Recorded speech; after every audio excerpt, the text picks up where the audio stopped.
of track betting parlors is authorized by Supreme Ventures Racing and Entertainment Limited for the sole use of our licensees. Any reception, interception, retransmission, redistribution, or other use of the signal without the express written consent of Supreme Ventures Racing and Entertainment Limited is strictly prohibited and will be the subject of criminal prosecution and civil action.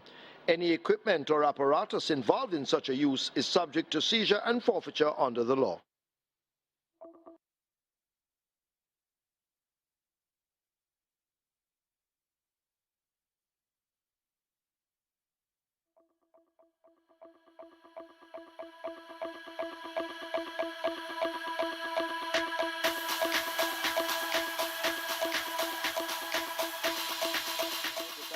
Pablo as they charge down the backstretch. The favorite, Turn On the Light, switched on early, grabs that lead.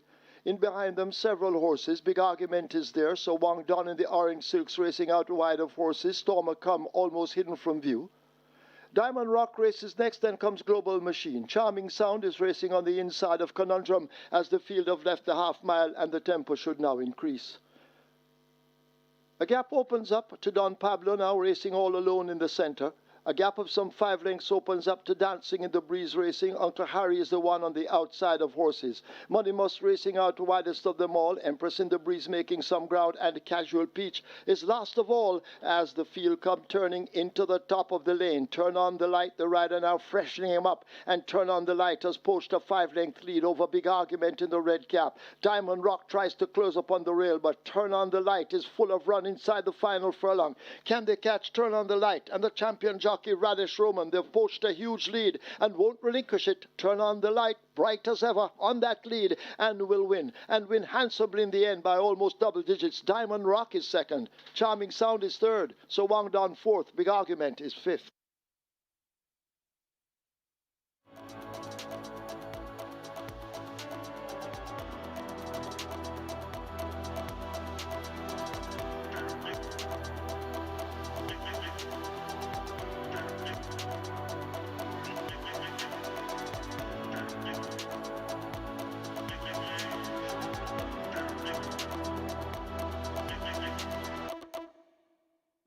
Not a bad line as General Chief misses it, along with Bubbling Brown Sugar and Manny Slam.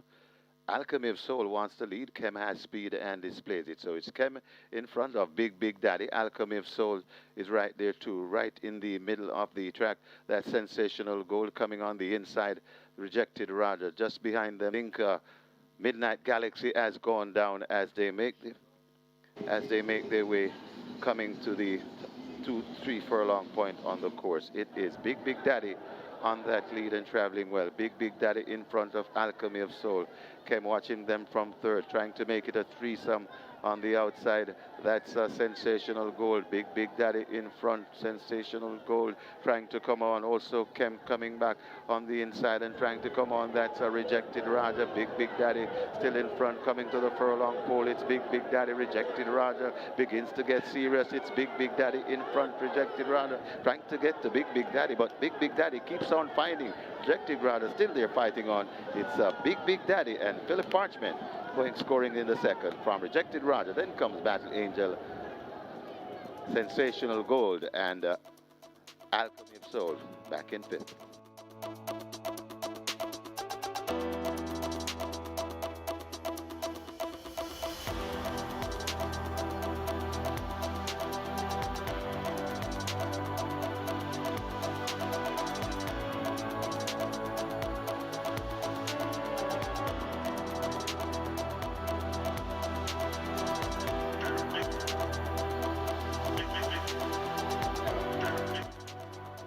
Miss Jungle Jen, Revelation, they came off slow. Racing down toward the inside, that's Imaginarium showing speed. Queen Majesty racing up to Sonador, asked to join the front two as they have left the half mile in behind them. Behave races back just about 3 lengths off that lead. Everything Chris on the outside, overtaken by My Friend Mickey now on the go. Beautiful Rose races up next. Miss Jungle Jen is there. Little Truthful, the favorite, races down against the rail as they make their way toward the top of the lane. Woodburn Hills and Sea Lillian and Revelation just a trailer. As the field have turned for home, they're at the top of the lane. Imaginarium continues to lead them. Sonador now asked to close the gap, but Imaginarium is full of run and beginning to skitter clear of these. Inside the final furlong, it is Imaginarium, an action-packed Ray and Lewis, having them all off their legs and left them all for dead. Imaginarium will win this with ease. Imaginarium by double digits. Sonador will get the second. My Friend Mickey hanging on for third. Queen Majesty just ahead of Behave back in fifth.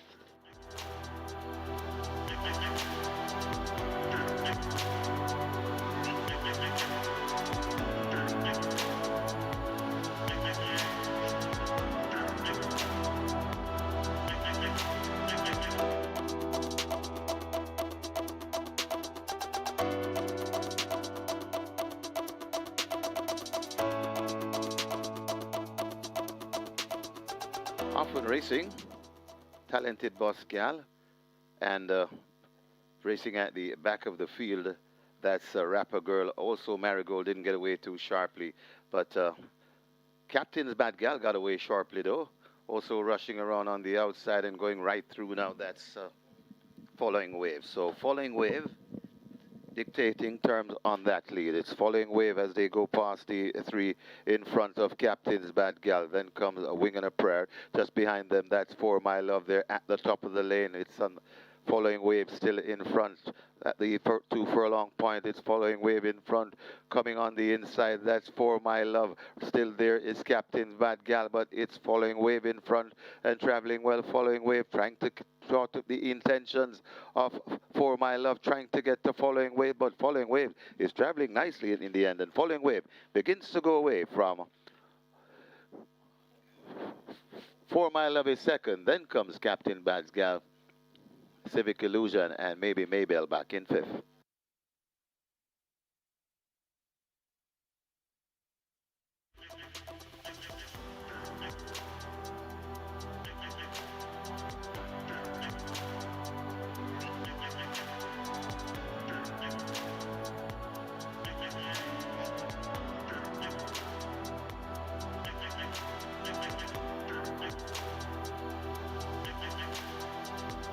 Adera.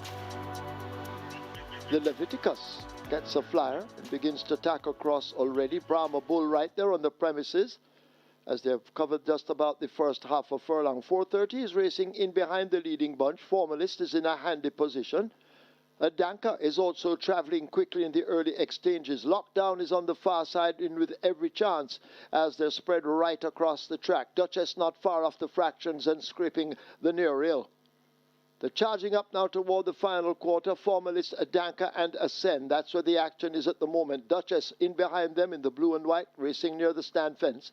On the far side, a Lockdown is asked to make some ground with Feeling Free and the Leviticus, but it is Danka under the stand fence. Ascend throwing down the challenge. Formalist has work to do. They're inside the final furlong. It is Danka driven flat to the boards. Ascend trying to get to him. Formalist is found wanting. Danka continues to hang tough to the advantage. It's Danka and Tajay Sekou getting the chance ride and scoring with it. Ascend is second. Could be Formalist over Lockdown and Feeling Free.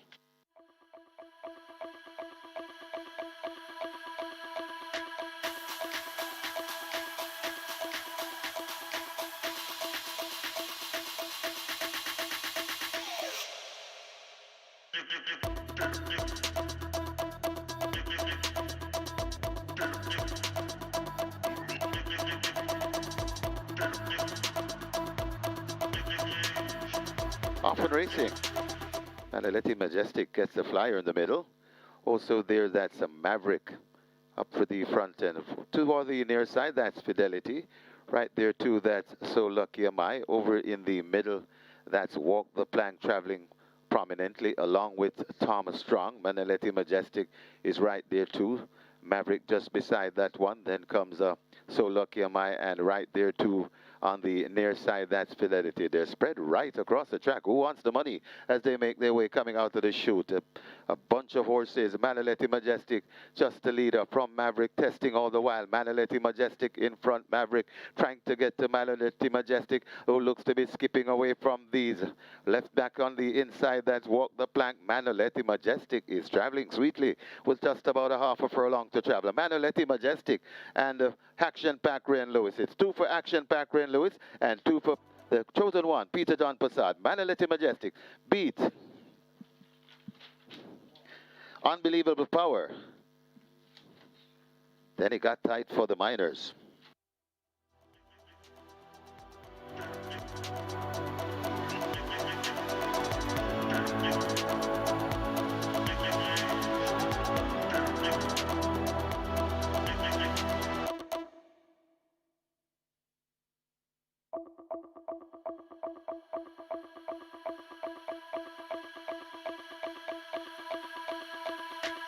They're up. First start, GR.I, just a bit tardy, left at the back. I'm Just a Girl. Came off a beat slow, but now begins to make ground on the outside as Bossman hugs the rail with that lead. Norblar is showing some good speed. Toward the outside, well, Wall Street Trader is making ground. Racing on the outside, that's McMullen. Main Mistress in the mix-up. California Gold is there, a tight pack of horses on that lead. I'm Just a Girl now begins to pick them up as they arrive at the half-mile marker. Major Danger races next ahead of Unspun. In behind those, Cookie Day and Night and the General, GR.I at the back. They make their way toward the 3/8 pole, and out in front it is a Wall Street Trader attempting to steal the show. I'm Just a Girl now looking dangerous. Needs to find 3.5 to 4 lengths. McMullen is under a ride. Bossman is next, then Main Mistress and California Gold. But Wall Street Trader brings them into the top of the lane. I'm Just a Girl now unleashed down against the rail. Here is a Bossman kicking in now with a flourish as they drive toward the final furlong. It is Bossman and Wall Street Trader, and now Bossman goes on. Bossman beginning to run away from them. Inside the final 16th, it is all over. Bossman and Tajay Suku. He will have another win on the card. So to Peter John Passad, Bossman wins by double digits. I'm Just a Girl disappointing in second. Wall Street Trader, Cookie Day and Night go by together. Could be California Gold over Unspun.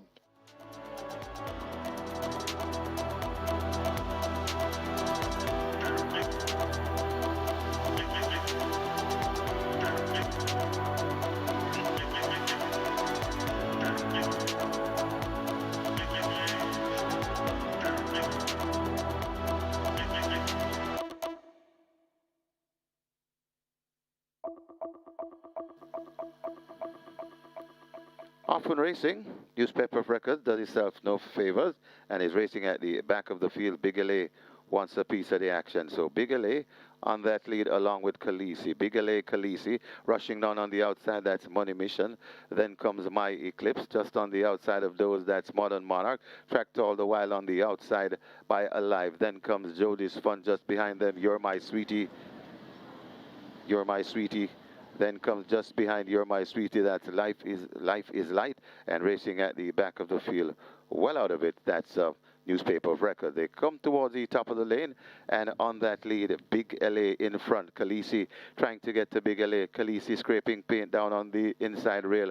Also trying to come on, that's My Eclipse, but it's Big LA still in front. Khaleesi eat it into the margin. Also coming on the inside, that's Modern Monarch. It's still Big LA. Khaleesi trying to get to Big LA. Big LA fending off Khaleesi. Big LA in front. Khaleesi trying to get to Big LA, but Khaleesi won't get to Big LA. Big LA begins to pull away. Big LA sprinting clear and winning easily. Khaleesi second, then comes Modern Monarch. My Eclipse back in fifth, that's Baby Gray.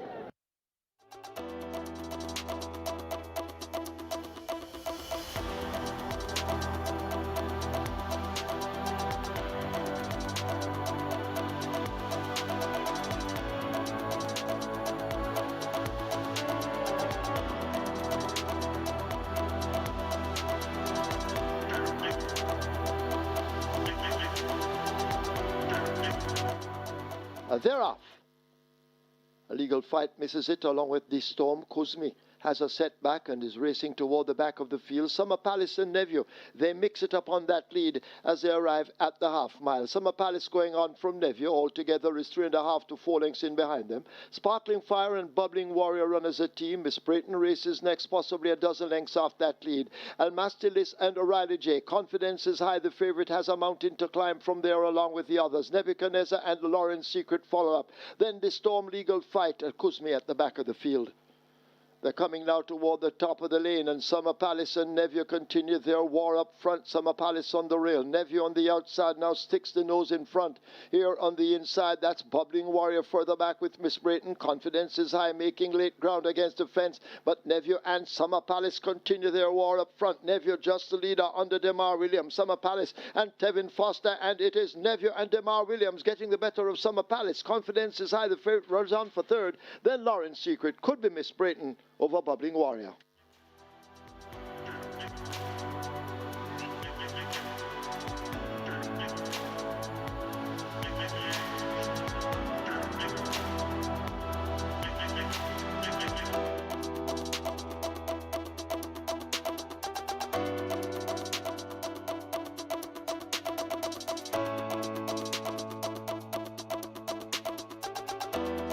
We're ready for race number 10.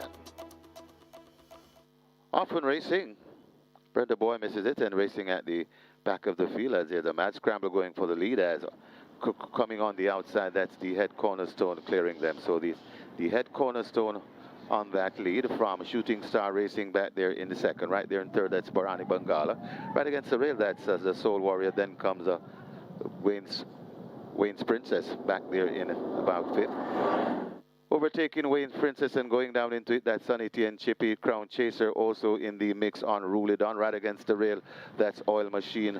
Wayne's Princess backing out of it and caught and overtaken by Taurus Boy. Then comes the Brenda Boy and racing at the back of the field, that's Whiskey. They go past the 4 and head toward the 3. And on that lead and making the running, it is the head cornerstone trying to make the intention clear. The head cornerstone clearing them by about 4 lengths. Shooting Star still chasing in earnest, also trying to come on. That's Rani Bangala. The head cornerstone is first into the lane with just about less than 2 furlongs to travel. The head cornerstone in front. Shooting Star is still there pestering all the while, coming to the furlong pole. The head cornerstone. Shooting Star left back into second. Rani Bangala gets going now. The head cornerstone keeping on from Shooting Star and Rani Bangala. The head cornerstone, a half a furlong to travel. The head cornerstone begins to go away, and it's 4 on the day for Peter John Passad. What a feat. And Ren Lewis, 3 on the day for Ren Lewis. Second, Shooting Star. Then comes Rani Bangala, Sunny T and Chippy. Back in fifth, that's Oil Machine.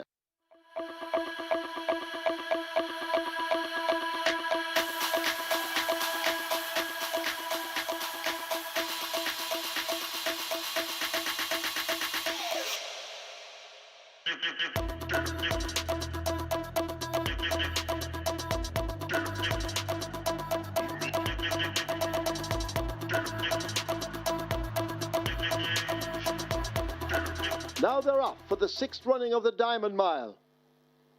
Gervana comes away toward the back of the field along with Barnaby. They now have catching up to do. Legacy Isle shows speed. Pack Plays racing down on the outside. Phenomenal Power is racing close up in the early exchanges as they make their way down the 6th. Ride All Day and Nautical Star race out wide of horses. Sudan in between them. Royal Poppy and Gervana come next. Of a Revolution is just in behind that bunch as they head toward the 5. A gap opens up to Neo Star. A Blue Vinyl is racing up next. Fun Countdown has a lot to find along with Barnaby, the trailer.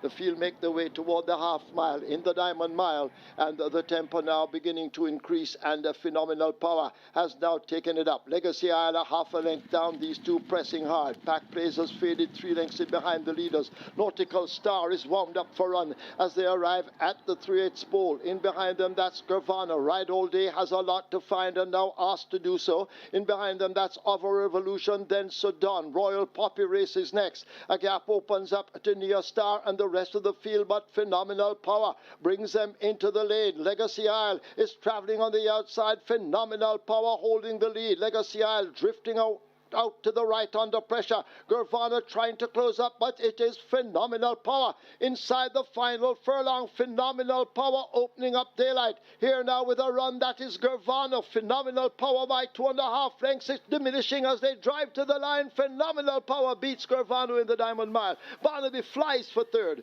Royal Poppy is fourth. Ride All Day Disappointing is fifth.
Good morning, racing fans. As Supreme Ventures Racing and Entertainment Limited welcome you to the Caymanas Park Racetrack and our off-track betting parlors. Having a look at the program, in the first event we offer high five wagering, Reggae 6. The Reggae 6 has a single winner bonus in excess of $10 million. There is a carryover both in the Superfecta and the high five. Superfecta carryover in excess of 407,000, high five in excess of 372,000. Please note, Eric Horton is now a 3-kilo claimer. Tajay Suku no longer claims. So Eric Horton will only claim 3 kilos. Tajay Suku no longer claims. Race 2, Catch 9 wagering. Scratch 1, Summer Palace. Summer Palace is lame. In the second event, take out 1, Summer Palace lame. Race 3, Play Spot 8 and Quick 4. Play Spot 8 single winner bonus in excess of 1,087,000. Quick 4 in excess of 1,113,000. Race 4, that's where the early 5-star begins with a single winner bonus in excess of $2 million. Scratch number 1, Pretty Brown Ting. Pretty Brown Ting is lame. In the fourth event, Scratch 1, Pretty Brown Ting lame. Race 5, high five wagering at the start of the Twilight Six. Race 6, high five wagering, and that's where the late 5-star begins. It's the 2026 Emancipation Day Trophy. Scratch number 13, the Soul Warrior. So in the sixth event, take out 13, the Soul Warrior. The Soul Warrior is lame. Race 7 is the 22nd running of the BGLC Trophy. And that's where the Strike 4, today is a mandatory payout on the Strike 4. We have a single winner bonus becoming a carryover in excess of $2,696,000. So Strike 4 mandatory payout, Race 7, single winner bonus becoming a carryover in excess of $2.696 million. Race 8, 87th running of the Jamaica Oaks. It's a futurity for native bred 3-year-old fillies only. That's where the late triple begins. Race 9, high five wagering. Please note, number 10, Commander Z, the correct allotted weight, 51 kilos. So in the ninth event, number 10, Commander Z, the correct allotted weight, 51 kilos. Race 10, high five wagering offered race 10. That's it for now. Myself and Kevin will be back with you later on. It's now time to go over to our racing analyst, Mr. Michael Kane. He will try, as usual, to assist you in your selections, hoping that you will leave here with a bag of cash. Over to Michael.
Very good day to you, Thorpe Racing fans, and welcome once again to Caymanas Park, home of the Caribbean's #1 derby, home of the Caribbean's finest thoroughbreds, and home of the Mute Mile. And speaking of derby, that's going to be on show next Thursday, the 6th of August. Of course, Independence Race Day, Thursday, the 6th of August, and that's going to be the 106th running of the Jamaica Derby. A big field, maximum field of 16 to go the grading distance of 2,400 meters or 12 furlongs.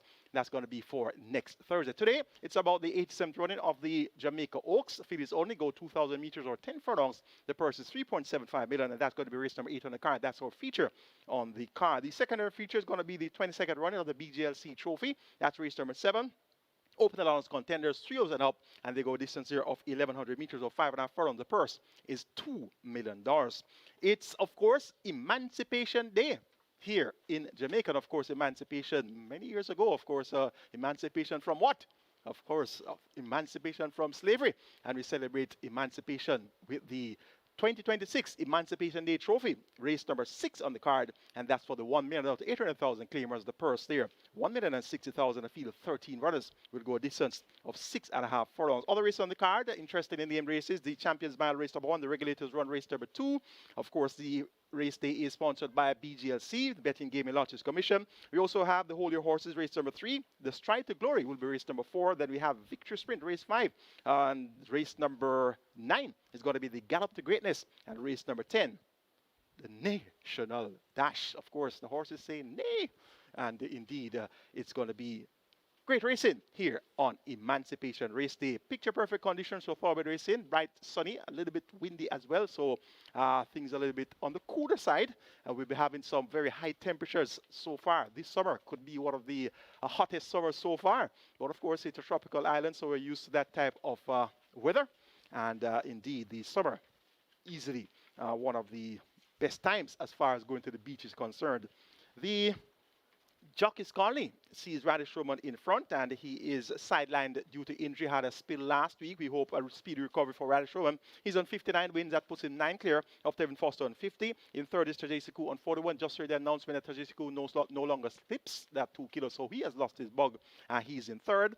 In fourth is Dane Dawkins on 40. Robert Haldane is fifth on 32. Then we have in sixth Richie Unstoppable Shakes on 24. And he has hit a little bit of a speed bump since losing his bug. So let's see if the same will be applicable to Tajesiku. That's normally the case for the apprentices when they lose their bug. Just don't have that momentum as they had when they were winning quite a few races. In seventh, we have Ray News on 23. In eighth is J.E. Madison. He's on 20. In ninth is Damar Williams, the champion apprentice of last season. He's on 14 wins. And in 10th is Shaheem Gordon on 13 wins. In the trainer section, Jason Acosta leads on a 52.6 million in purse earnings there. In second is Anthony Nunes, 46.9 million, so not too far away in second there. PJ Nopasad is third on 29.8 million. In fourth, we had Gerson Bratty on 23.1 million in purse earnings. In fifth is Adrian Prince on 17.6 million. In sixth, we have Patrick Lynch on 11 million plus.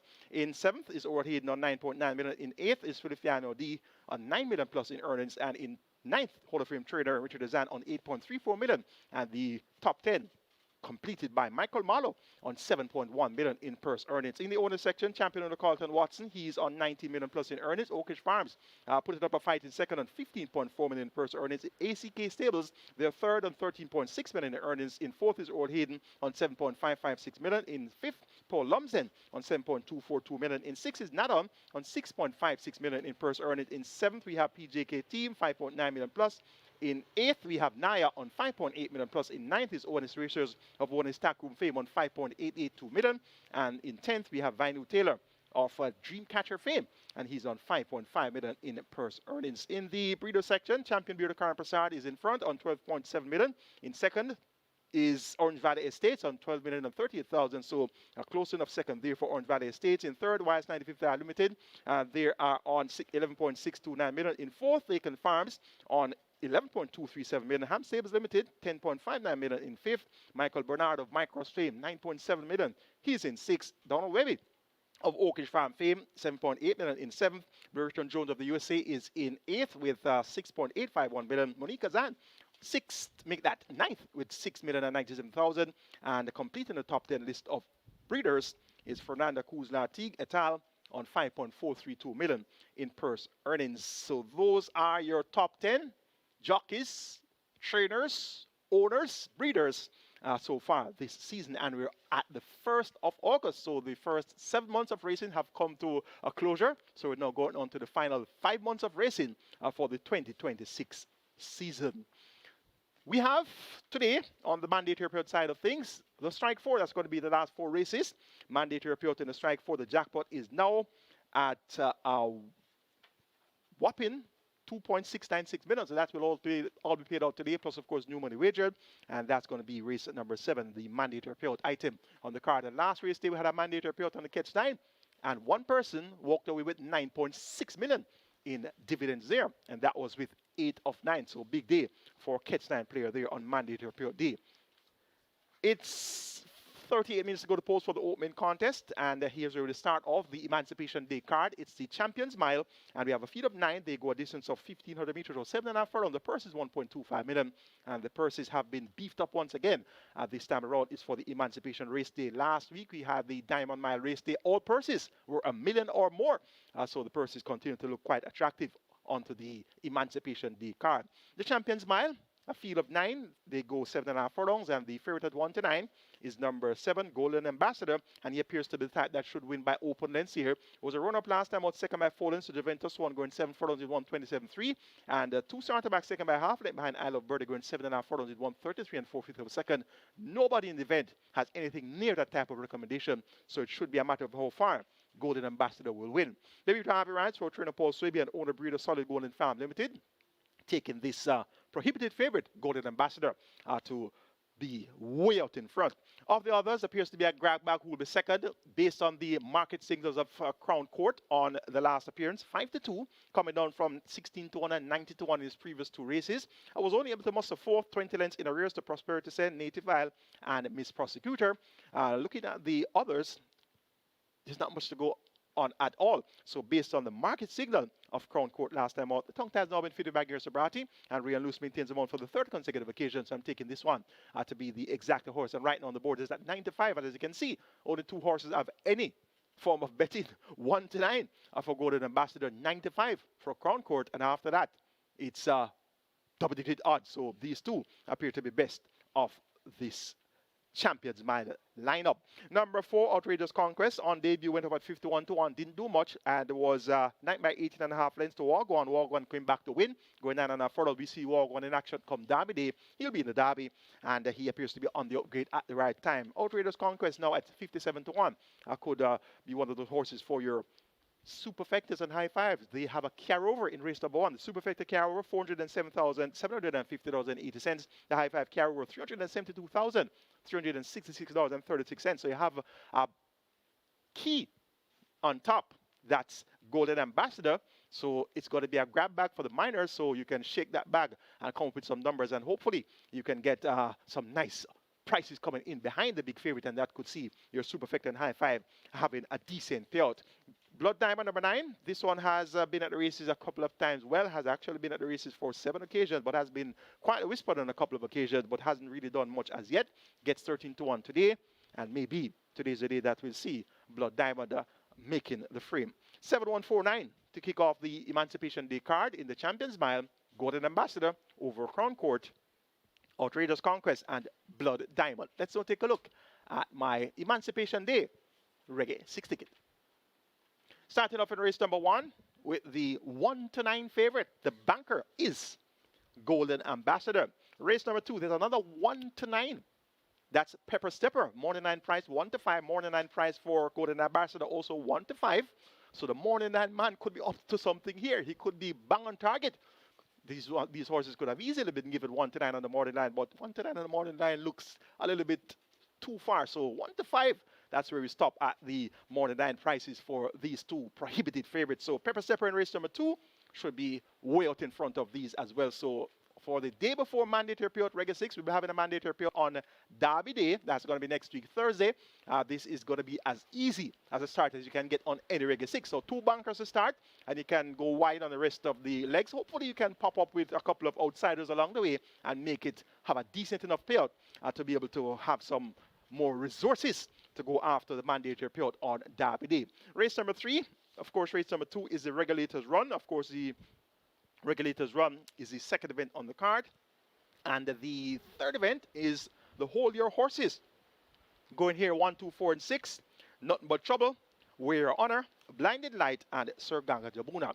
Race number 4, the Stride to Glory. Kindly note that number 1 is a scratch, and that's Pretty Brown Thing. And of course in race 2, there's a scratch as well announced earlier, Summer Palace. So Summer Palace out of race 2 and Pretty Brown Thing out of race number 4. The Stride to Glory, race 4, I'm going 2, 4, 7, and 8 as my 4 selections here for the Reggae 6.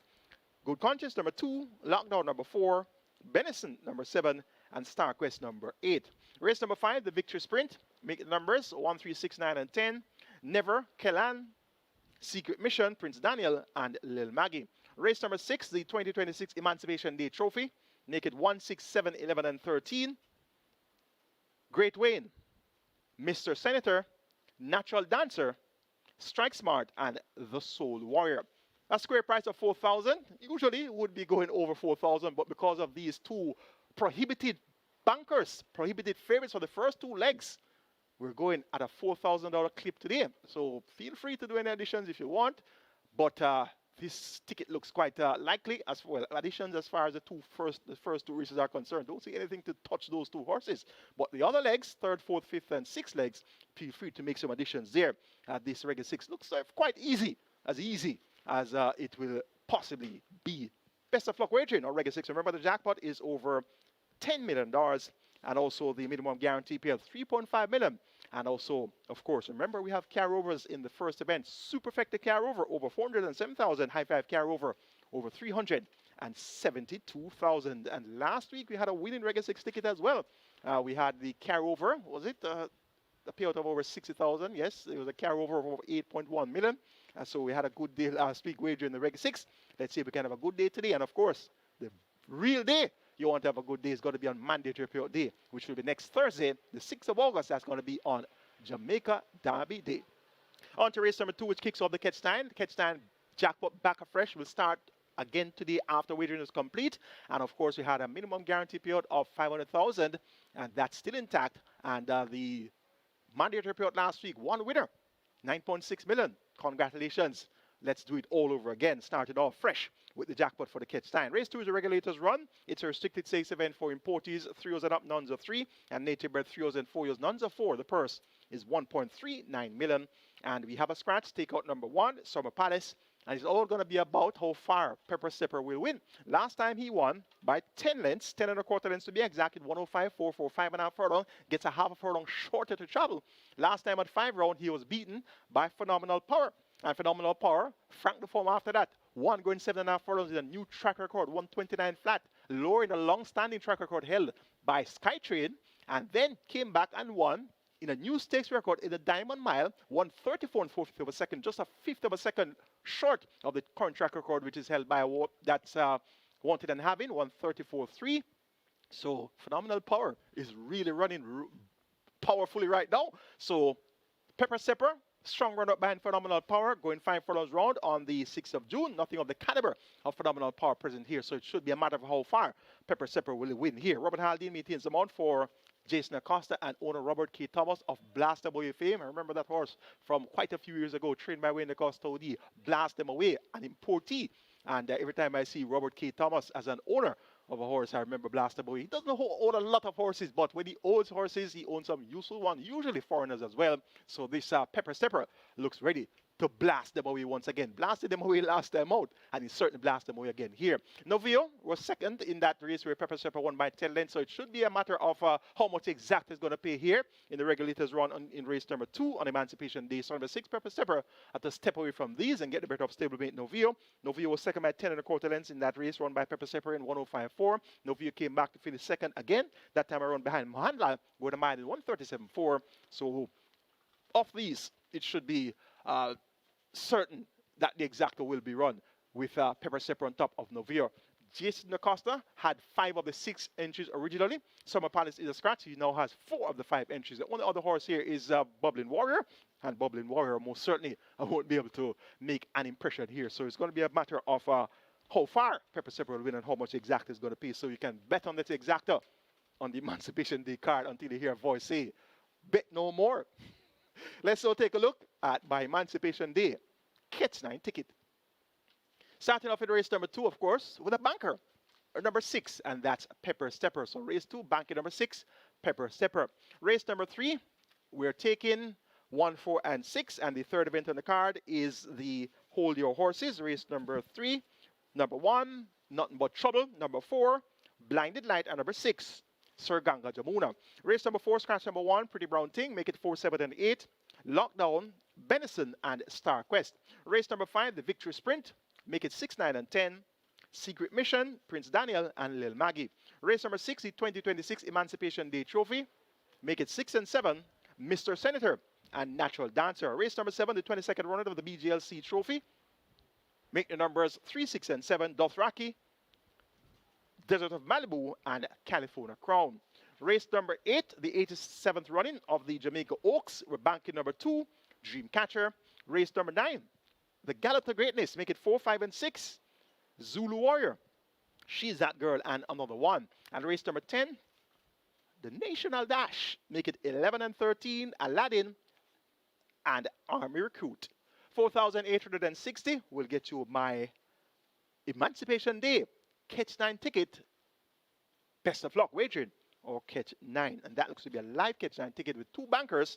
Pepper Stepper in race number 2 and in race number 8, Dreamcatcher. On to race number 3, which is the Hold Your Horses. We have a field of 7. They go 3 furlong straight or 600 meters straight. It's for the 200,000 claimers who have not earned 180,000 since the 1st of April 2026. The first here is 800,000. Of the field of 7, 1, 2, 4, and 6 represents my best 4. 1 is Nothing But Trouble. 2 is Where Your Honor. 4, Bliss Blinded Light. And 6 is Sir Ganga Jamuna. 1, 2, 4, and 6. Nothing But Trouble, winner of the Mackay Security Sprint on New Year's Day. That was at 3.5 furlong straight. And of course, that was a $1 million purse race for the lowest level of claiming. Kudos to Mackay Security Limited there. And this Nothing But Trouble, won by 3 1/4 lengths, 42-4, beating Sir Ganga Jamuna and Nina Dorada. Since then, has finished 3rd and 2nd on his 2 subsequent appearances. Raced on the 1st of March, so had a break between the 1st of January and the 1st of March, so 3 months off. And was sold by 4.5 lengths there to the vastly improved Southern Flight, who has dominated 200,000. Steen was 2nd, and Steen is a recent back-to-back winner. This Nothing But Trouble didn't race again until the 9th of May, so has had gaps between his performances from the 1st of January to the 1st of March, and then from the 1st of March to the 9th of May. Was 2nd by 2.5 lengths behind Mini Duat, going 3.5 furlong straight. Deem lame in finishing that contest, and he's back here now under the care of Henry Harrison Jr. So has changed barns since you last saw him, and he's done post 1. Everett Clunas picks up the mount for Henry Harrison Jr. Nothing But Trouble, based on the most recent past performances, should certainly be able to get the job done here once all is okay. Number 6 is Sir Ganga Jamuna, returned to the barn of Matthew last time out, and was 2nd behind the out-of-class Jones Strike. And of course, Jones Strike is a former Jamaica Derby winner. And nothing of the caliber of a Jamaica Derby winner or former Jamaica Derby winner in this lineup. So Sir Ganga performs well for trainer Matthew, and most certainly could be able to get the job done here. Tevin Foster maintains him out, and he's going to be one of the top contenders. Blinded Light number 4 consistently performs at this 200,000 level. Tajay Sekou has lost his bug, so no 2 kilo claim here for Tajay Sekou. It's going to be 53.5, and Blinded Light, on his usual honest effort, should acquit himself well here. Number 2 is We're Honor. Richie Unstoppable Shakes, right, for trainer Colin Ferguson. Fought by 5 3/4 last time out to Steed, Money Man, and Blinded Light. So look for We're Honor and Blinded Light to be in close proximity of each other in this 3 furlong dash. Very short sprint. I'm going 1-6-4-2. That's nothing but trouble over Sir Ganga Jamuna, Blinded Light, and We're Your Honor. Race number 4 is next. This is a Stride to Glory. Scratch number 1, Pretty Brown Thing. We're down to a field of 7. They go 1,500 meters or 7.5 furlong. It's a restricted allowance 3 for native bred 4 years and up, nuns of 4, and importees 4 years and up, none are winners of 3. It's the Stride to Glory. The purse is $1,020,000. My best 4 includes 2 Good Conscience, 4 Lockdown, 7 Benison, and 8 Star Quest. 2, 4, 7, and 8. That's where I'm going in the Stride to Glory. Number 8 is Star Quest. Clearly has caught the pace of this level. Strong runner-up on the 16th of May, second by 3/4 of a length behind Bob the Builder. And last time out, third by 2 lengths behind Rocket Fire Seb. Danka was second. Danka came back to front the form with a win. So Star Quest looks poised for a big run. Tevin Foster picks up the mount for Jason Acosta.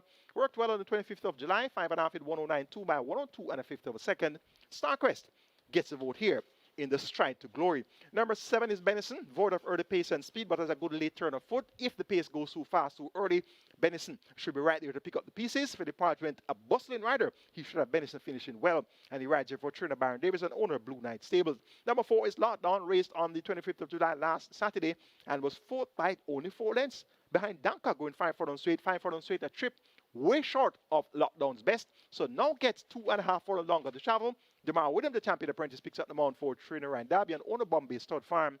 And the last time Lockdown won was on the 2nd of May, won by 6 1/4 lengths in 1:27.2, ridden by Demar Williams for trainer Ryan Darby. So this one most certainly can fight out the finish here. And number 2 is Good Conscience, won by a wide gap last time out, 12.5 lengths clear of 4:30. 4:30 came back to win when next in town. So that's good recommendation for the chances of Good Conscience stepping up in class for the first crack at non-winners of 4. Shaheem Gordon picks up the mount for the 3rd consecutive occasion, riding for trainer Robert Pearson. It's a Stride to Glory on Emancipation Race Day. I'm going for number 8, Star Quest, to get the better of number 7, Benison, then 4, Lockdown, and 2, Good Conscience. Race number 5 is next. It's the Victory Sprint, and we have a field of 12 going a distance of 1,200 meters or 6 furlongs. It's a restricted allowance 5 for native bred 5 years and up, nuns of 2, and importees 5 years and up maidens. The purse is $920,000. My best 4 includes 3 Kalan, 6 Secret Mission, 9 Prince Daniel, and 10 Lil Maggie. 3, 6, 9, and 10. This is the start of the Twilight 6 minimum guarantee pay of $3.5 million. Prince Daniel, my charge. Last time out was served by 6 lengths to Shadow the Rocket and Speed on Wheels, just beaten for the runner-up spot. Had a stuttered start and did so with 56 kilos, but was able to dispute the lead at the quarter pole and the furlong pole. So that was a good enough run. Now comes around the bend. Jaheim Madison recalled to ride for Owner the Seeker, and yours truly, Michael Kane. Jaheim Madison will chip off some of this allotted 56 kilo weight. So this Prince Daniel will get some relief at the scale. In finishing 3rd in that 5 straight contest of the 18th of July, had a few of these behind. The likes of Town Star was 9 by 12.5 lengths. We also had Kellan. Kellan was 6 by 9 3/4. There was also Warrior Storm, 10 by 17 1/4. In that event as well was Secret Mission, 7 by 11 lengths. Planner in that event was 8 by 12 lengths. And we also had Little Maggie, who was 5th by 7.5 lengths. Undeclared War was 4 by 6 3/4 lengths. So Prince Daniel had quite a few of these behind that day, and he's better off at the scale now, coming around the bend, and I'm expecting him to be able to get the job done here. Number 6 is Secret Mission. Has been quite prominent in recent outings, 3rd 2 of the last 3, and finishing 3rd in that Havajo event at 7 furlongs was ahead of Prince Daniel, who was 4th. So Secret Mission worthy of serious consideration here. Emilia McLean picks up the mount for trainer Barrington Bernard. Look for Secret Mission to run a favorable race here. Number 3, Kellan, fitter for the recent 2 outings. His seasonal debut came on the 28th of June, came back on the 18th of July, so better for the 2 recent outings. Tajay Sekou picks up the mount for trainer Donovan Clark. Look for Kellan to run a brave race as well. And number 10, Lil Maggie. Dane Dawkins rides for the Captain Marlon Brown, 5th by 7.5 in that same Shadow Rocket Speed on Wheels Prince Daniel event. Look for Lil Maggie to be finishing well, better suited to 6 furlongs than 5 furlongs straight. It's the victory sprint on Emancipation Day, giving the victory to number 9, Prince Daniel, over number 6, Secret Mission, then 10, Lil Maggie, and 3, Kellan. Twilight 6 kicks off in the 5th. Let's all take a look at my Emancipation Day Twilight 6 ticket. Starting off in race number 5 with 1, 3, 6, 9, and 10, Never, Kellan, Secret Mission, Prince Daniel, and Lil Maggie. Race number 6, the 2026 Emancipation Day Trophy, 1, 6, 7, 11, and 13, Great Wayne, Mr. Senator, Natural Dancer, Strike Smart, and the Soul Warrior. Race number 7, the 22nd runner of the BGLC Trophy. Make it 1, 3, 6, and 7. Digital 1, Dothraki, Desert of Malibu, and California Crown. Race number 8, banking number 2, Dreamcatcher in the 87th running of the Jamaica Oaks. Race number 9, the Gallop to Greatness. We're going 2, 4, 5, and 6.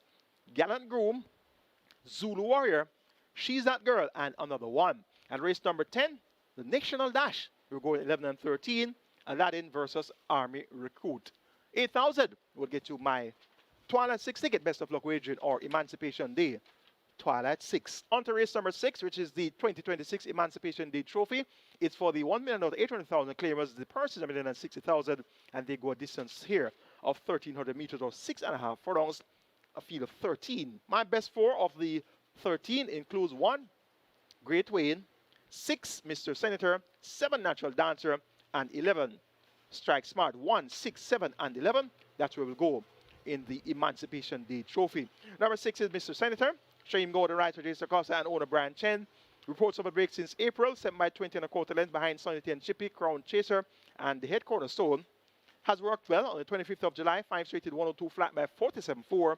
Mr. Senator fits well among one middle claimers, steps down from 1.5, and Jason Acosta has had past success with this. Mr. Senator won with him at overnight on the 25th of October last year, and also has been thereabouts as well in other overnight races. So I'm taking Mr. Senator to arrive in time here in the Emancipation Day Trophy. Number 7, Natural Dancer. This one will be more forward to place, has better speed than Mr. Senator, and has been there leading, going 5 run and 5.5 furlongs. Let's see if she'll be as resolute, going 6.5 furlongs, gets a milder pace here, so that could be something of an advantage for Natural Dancer. So look for Natural Dancer to be the horse to catch. And Strike Smart number 11, disappointed 2 shots back among 1.5 million dollar claimers at 7-2, 5th by 8 3/4 to Shooting Star, Randy Bangala, and Laban.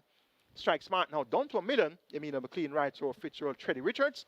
Look for Strike Smart to be in a striking position throughout. And Great Wayne number 1, second by half lane, going 5 round behind Sipping on Sunshine. Gets a 4.5 longer to travel. The car maintains the mount for Carl Anderson, owner trainer.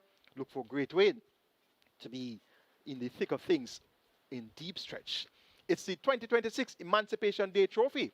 Make it 6, 7, 11, and 1. Mr. Senator to get the better of Natural Dancer, Strike Smart, and Great Wayne.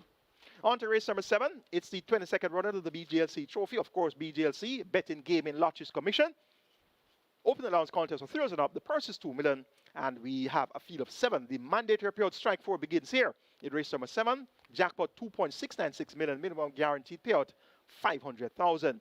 My best 4 includes 1, Digital 1, 3, Dothraki, 6, Desert of Malibu, and 7, California Crown. 1, 3, 6, and 7. And this used to be a crack sprint on paper. Last time out, we saw Digital 1 going up against Dothraki, Mighty Gully, Don Crazy, Desert of Malibu, and California Crown. That was on the 18th of July. So 6 of the 7 runners in this lineup are in a rematch. So it's going to be an interesting rematch among those 6 horses. Now, Desert of Malibu came out on top at 7-1 last time out with Tajay Sekou chipping off 2 kilos. He won't be chipping off any kilos today. So it's going to be 57 kilos for Desert of Malibu. We heard the announcement earlier that Tajay Sekou no longer claims. So Desert of Malibu is now up to 57 kilos. She's a 7-year-old mare getting on in years, but she really proved that she's quite evergreen. Last time out when getting a bit of California Crown and Don Crazy. Now she'll have to do it from the head of the scale. And this Desert of Malibu, quite capable, as proven when she's at her best. but can she put together back-to-back big efforts in such a short space of time as a 7-year-old mare? Now, we have some horses who are quite capable of turning the tables. The likes of Dothraki was 4 by 8 3/4 in that same event. Went off the 95 favorite. Actually, went off the 95 second favorite in the betting. Was that Dothraki? 95 second favorite. 95 was the price here for Dothraki, and he was only able to muster fourth 8 3/4 lengths in arrears. 2 starts back though was a 6.5 length winner in 104.2 for 5.5 furlongs with 57 kilos. If Dothraki runs 104.2 today with 53.5 kilos, he'll win. So he's coming in 3.5 kilos lighter than that 5th of July run where he won in 104.2. Last time out he had 55.5, actually allowed weight to Desert of Malibu, California Crown, and Don Crazy. So now he's down to 53.5. He'll be getting weight from Desert of Malibu, so that's a swing at the scale versus Desert of Malibu, his recent conqueror, also gets a swing at the scale versus is that California Crown and Digital One. So Dothraki looks fairly well off at the handicaps here. And as such, I've given this one the edge. Dothraki, this one should be able to bounce back right away. Number 1, Digital One, 6 by 13.5 lengths last time out behind Desert of Malibu, his stablemate, and was at 8-1, never really looked serious. For 6.5 miles, 6 at the quarter pole, didn't improve any at all. The visor has now been refitted by Trinidad Sobrati, and the statistics show that Digital One has raced in the visor 8 times with 4 wins and 1 second and 3/3. So this Digital One has been quite productive, very productive indeed, and this Digital One is one that we're going to look forward to have a big effort here. So Digital One is one that can upset the apple cart. Digital One is the stablemate of the higher thought of Desert of Malibu. So given the 57 kilo impulse for Desert of Malibu and the visor now refitted for Digital One, you can look for Digital One to get a lot closer than that 6 by 13.5 lengths on last. So that's going to be an interesting rematch between these two Gear Sobriety runners. Number 7, California Crown, 2nd by half a length last time out. The Desert of Malibu led for the first 5.5 furlongs or so and was just outrun in deep stretch. Back here now on better terms. Desert of Malibu picks up 3 kilos, and California Crown basically is going to be down 0.5 kilo after being declared at 53 kilos. So Tevin Foster maintains the mount for Jason Acosta, and based on the strong effort last time out, going 6 furlongs and coming now 0.5 furlong shorter, California Crown most certainly can turn the tables on Desert of Malibu as well. So Desert of Malibu upset 2 weeks ago and is back here now, 0.5 furlong shorter with the top weight. Let's see how sharp she'll be. Don Crazy, his presence also has to be respected. Was served by 4.5 lengths. Checked at a half mile, checked at a crucial stage there in that 6 furlong contest, but still able to finish a strong 3rd. So he's quite capable. Demar Williams will chip off 2 kilos off the allotted 54.5 kilo weight. So Don Crazy, based on that win at 5.5 furlongs, beating California Crown and Zulu Warrior on the 30th of May, he most certainly has to be given a word of respect as well. So this 22nd running of the BGLC Trophy is indeed a race worth coming miles to see, and it can go many ways. I'm going 3 Dothraki over 6 Desert of Malibu, then 7 California Crown, and 1 Digital One. So make it 3, 6, 7, 1 in the BGLC Trophy. On to race number 8, the 87th running of the Jamaica Oaks, a native bred 3 futurity event for fillies only. The purse is 3.75 million. They go 2,000 meters or 10 furlongs, and we have a field of 9 declared to go postwards.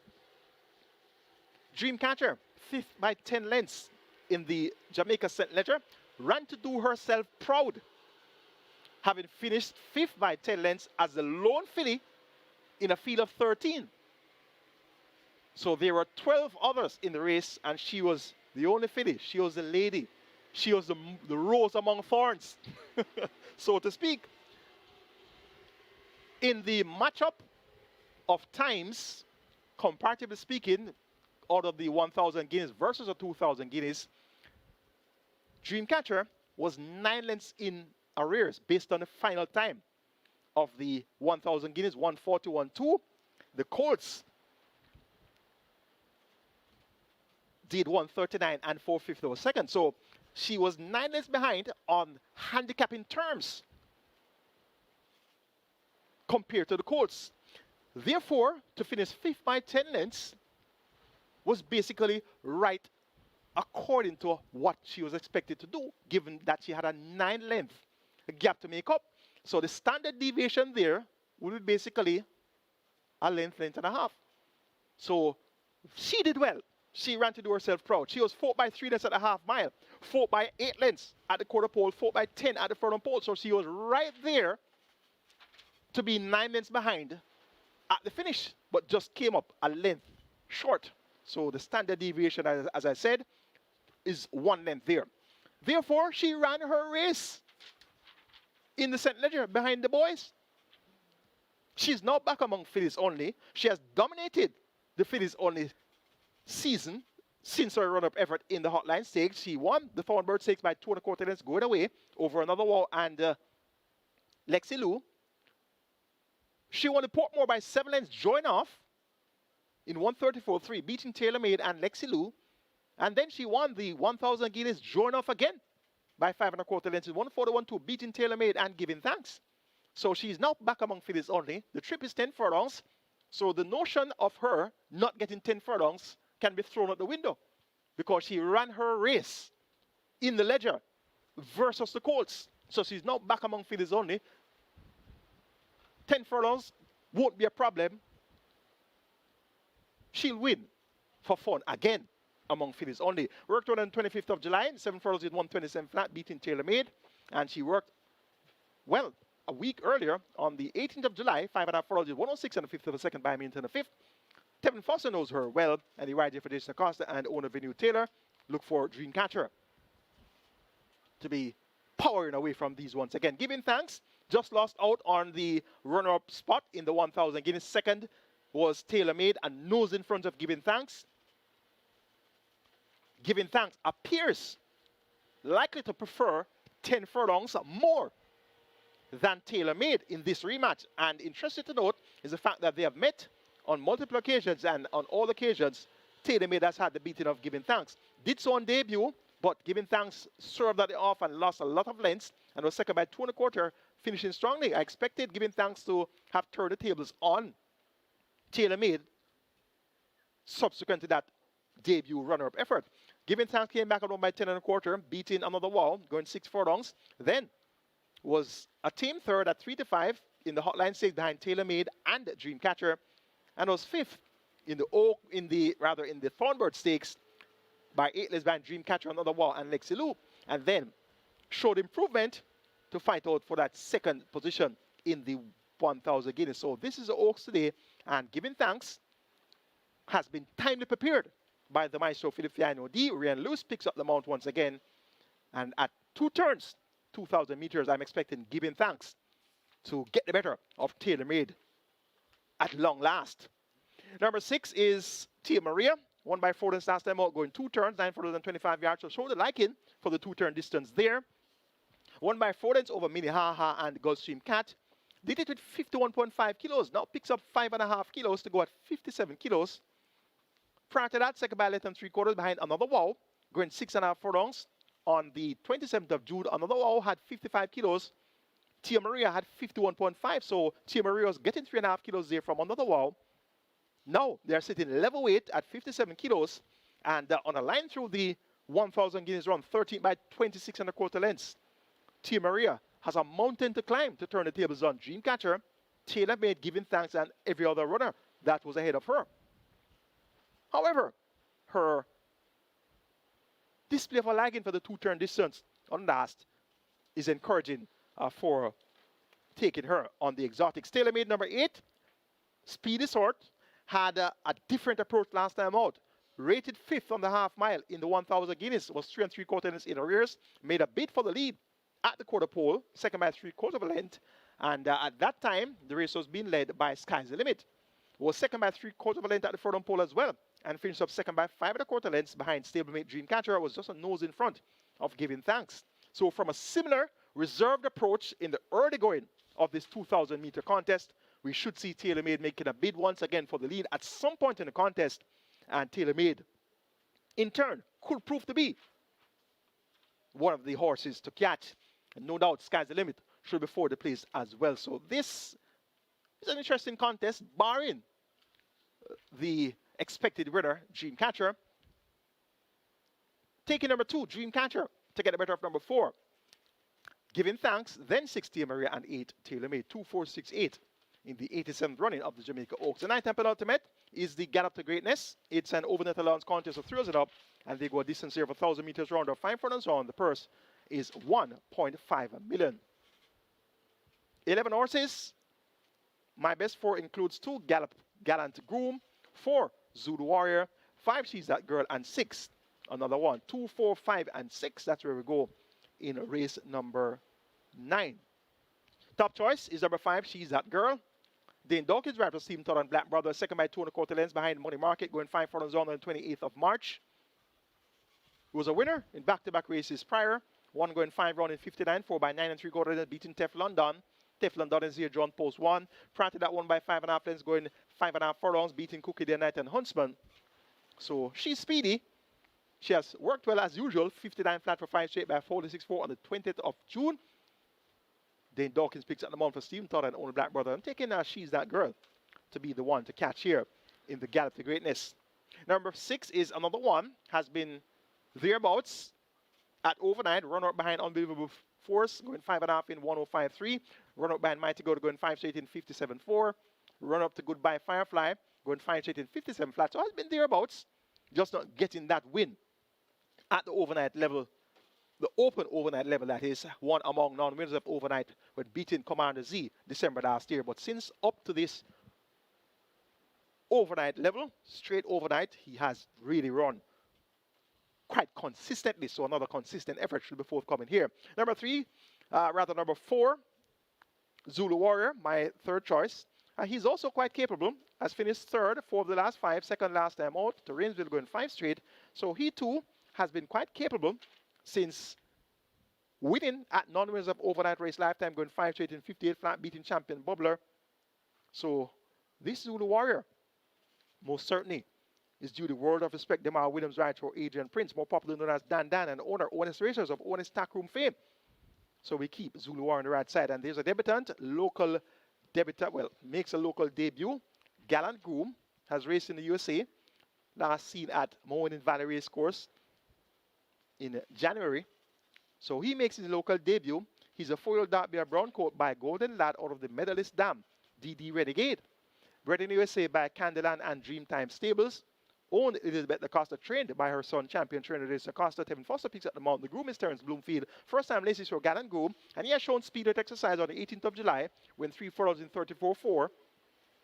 On the 11th of July, when 36 flat. So speed is expected to be forthcoming here from Gallant Groom. First time race 6 for his local debut. It's a Gallop to Greatness on Emancipation Race Day.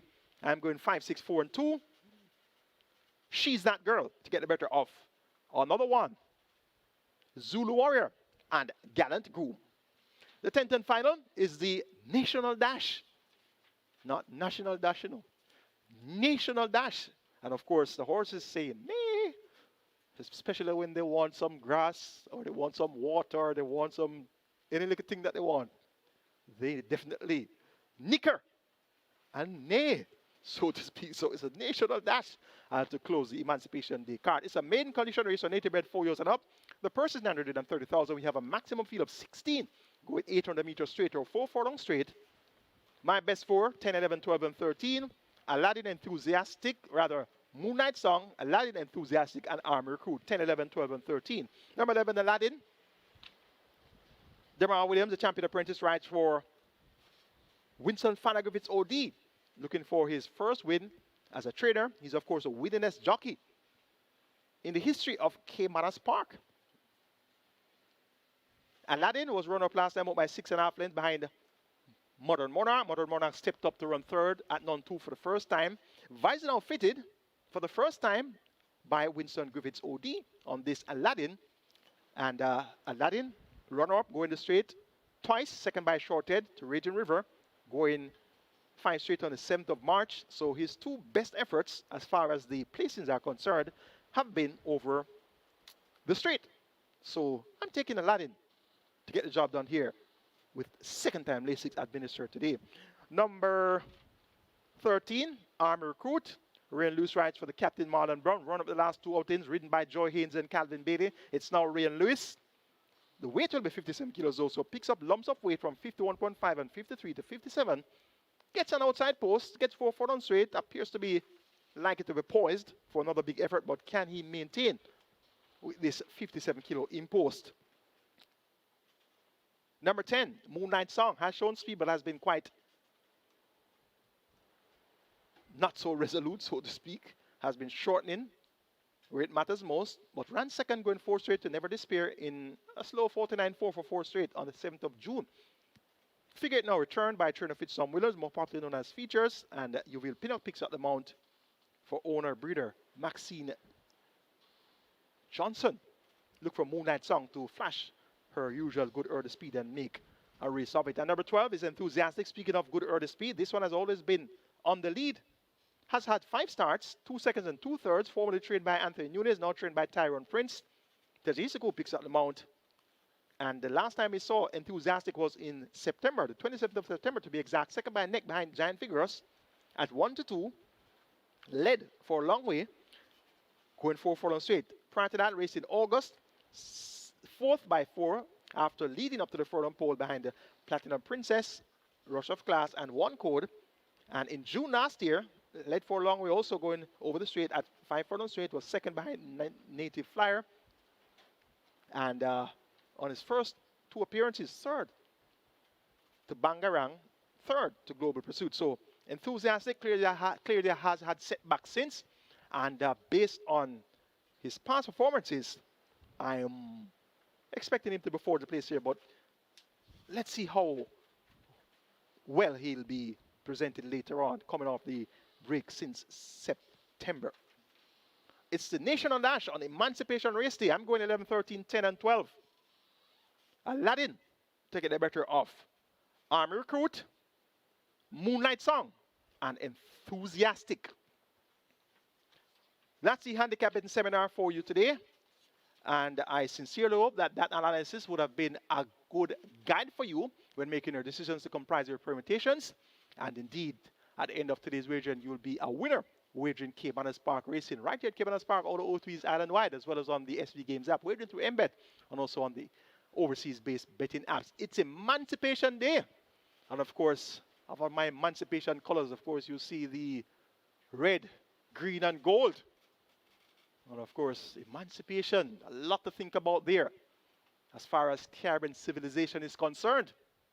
And I recently did a course at the University of the West Indies all about Caribbean civilization. And there was a lot of eye-opening topics there that really enlightened me as far as our history is concerned.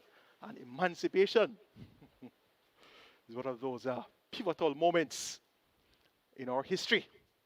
Today, of course, a public holiday as we celebrate Emancipation Day.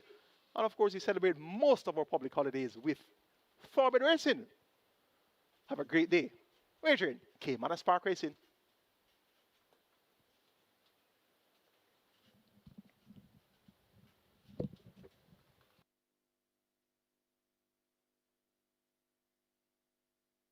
Your attention, please. Please note Paul Francis down for the day. Trainers who had booked the services of Paul Francis, please make other arrangements and contact the stewards. Paul Francis down for the day.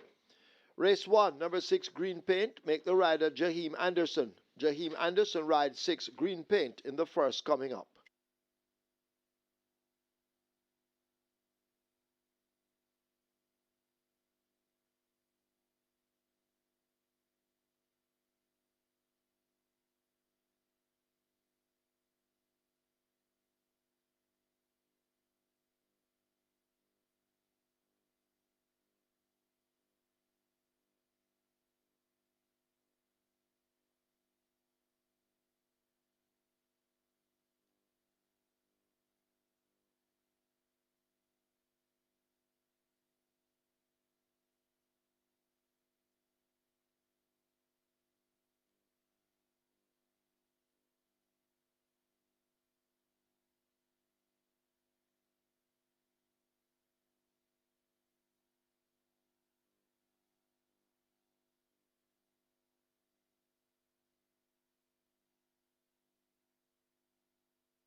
horses take the track for the first. It's a main condition race for native bred 3-year-olds.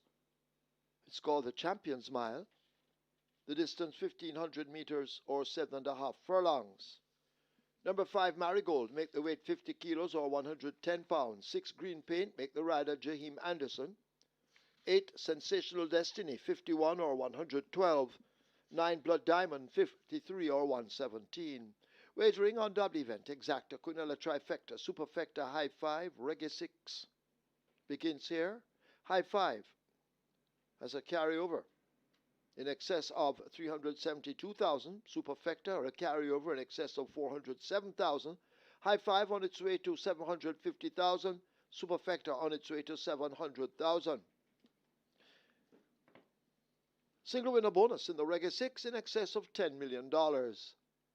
Rolling triple heading for 600,000. Reggae 6 on its way to 8.5 million. Hurry, get your wagers on.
Hello again, Thorby Racing fans, and welcome to Caymanas Park, home of the Caribbean's #1 derby.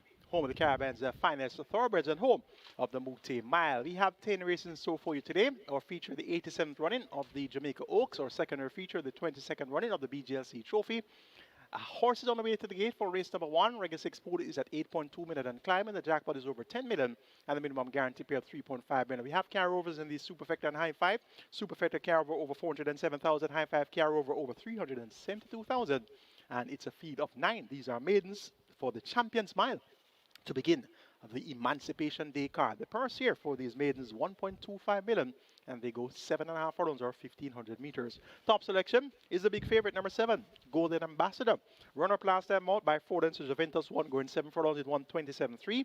Runner-up 2 started back by half a length, going 7.5 furlongs behind Isle of Birdie in 133.4. So he appears to have absolutely nothing to complain about here, and he should be on an afternoon stroll. Your 2 to 5 favorite, Golden Ambassador. Number 1, Crown Court. Market signals are strong again. Last time out went up at 5 to 2, fought by 20 lengths. Today, he's the clear second choice in the wagering at 9 to 5. Rain Loose maintains the mount for the 3rd consecutive occasion for Trinagir Sabrati and owner breeder Shevan Maharaj. Look for Crown Court to show significant improvement, and he's the exacta choice. For 3rd, it's a grab bag. 4, Outrageous Conquest at 18 to 1. Appears likely to be able to step forward from his 9 by 18 lengths effort on debut. And number 9, Blood Moon, has been quite whispered on multiple occasions, but yet to really deliver. Demar William, the champion apprentice, his presence in the saddle could definitely assist the chances of Blood Diamond to at least make your exotics. Make it 7, 1, 4, and 9 to kick off the Emancipation Day card. It's the Champions Mile, Golden Ambassador to get the better of Crown Court, Outrageous Conquest, and Blood Diamond.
They're closing up the gates. High Five on its way to 1.1 million, along with the Superfecta. Both have carryovers. Superfecta in excess of 407,000, High Five in excess 372,000. Rolling Triple heading for 700,000, Reggae 6 approaching 10 million. Gates closed, loading up about to begin. Hurry, get those wagers in.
So horses loading.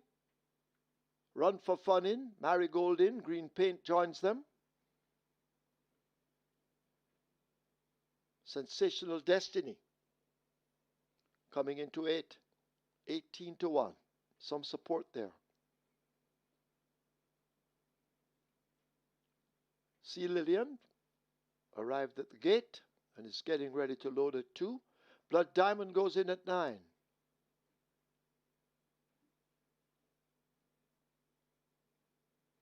Crown Court coming into 1.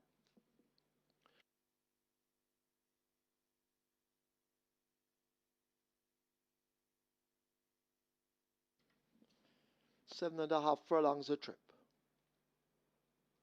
Outrageous Conquest and Tyrese Anderson. They're in at 4.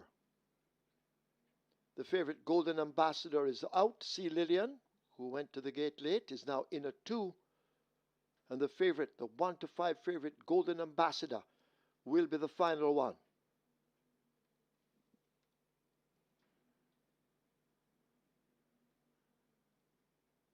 Golden Ambassador in at 7. Pepito Harvey riding 7.5 furlongs. Field in line. This is the first of 10 thereof. Crown Court just misses it. Also missing it. Outrageous Conquest. They're the back markers in the early exchanges as Sea Lillian, last to get to the gate and now first to grab that lead. Sea Lillian takes charge. Golden Ambassador a length down and held together in second as they make their way flashing past the 6. Blood Diamond races down on the outside. Crown Court joined them, almost making a line of 3. That's a Run for Fun. A break back to Marigold, a gap of some 5 lengths to Green Paint. Then comes Sensational Destiny, and at the back of the field it's Outrageous Conquest as they leave the 5 and run toward the half mile. The tempo now beginning to increase. Sea Lillian maintains her advantage. Golden Ambassador, the favorite, pressing on the outside. A half a length separates them. 3.5 lengths back to Blood Diamond racing on the outside. Crown Court just on the rail being hustled up and asked to get closer. Run for Fun is 4.5 to 5 lengths back. A gap of 5 to Green Paint overtaking Marigold. A huge gap opens up to Outrageous Conquest. And a long way last, it's Sensational Destiny going nowhere as the leaders are coming into the top of the lane. The favorite Golden Ambassador now snatches the lead and runs away toward the final 3/16. Sea Lillian asked to make progress on the rail. Crown Court is the one racing out wide in the middle, but Golden Ambassador maintains that lead under Bebito Harvey, leaving the furlong pole behind. It is Golden Ambassador shaken up inside the final 16th. Here is Crown Court now making a late charge. Golden Ambassador by 3.5, and Golden Ambassador will take the first by maybe 3 in the end. Over Crown Court, then Sea Lillian, Green Paint. A Run for Fun.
This is the first of 10 thereof. Crown Court just misses it. Also missing it, Outrageous Conquest. They're the back markers in the early exchanges as Sea Lillian, last to get to the gate and now first to grab that lead. Sea Lillian takes charge. Golden Ambassador a length down and held together in second as they make their way flashing past the 6. Blood Diamond races down on the outside. Crown Court joined them, almost making a line of 3. That's a run for fun. A break back to Marigold, a gap of some 5 lengths to Green Paint. Then comes Sensational Destiny, and at the back of the field it's Outrageous Conquest as they leave the 5 and run toward the half mile. The tempo now beginning to increase. Sea Lillian maintains her advantage. Golden Ambassador, the favourite, pressing on the outside. A half a length separates them. 3.5 lengths back to Blood Diamond racing on the outside. Crown Court just on the rail being hustled up and asked to get closer. Run for Fun is 4.5 to 5 lengths back. A gap of 5 to Green Paint overtaking Marigold. A huge gap opens up to Outrageous Conquest. And a long way last, it's Sensational Destiny going nowhere as the leaders are coming into the top of the lane. The favourite, Golden Ambassador, now snatches the lead and runs away toward the final 3/16. Sea Lillian asked to make progress on the rail. Crown Court is the one racing out wide in the middle, but Golden Ambassador maintains that lead under Bebito Harvey, leaving the furlong pole behind. It is Golden Ambassador shaken up inside the final 16th. Here is Crown Court now making a late charge. Golden Ambassador by 3.5, and Golden Ambassador will take the first by maybe 3 in the end. Over Crown Court, then Sea Lillian, Green Paint. A run for fun.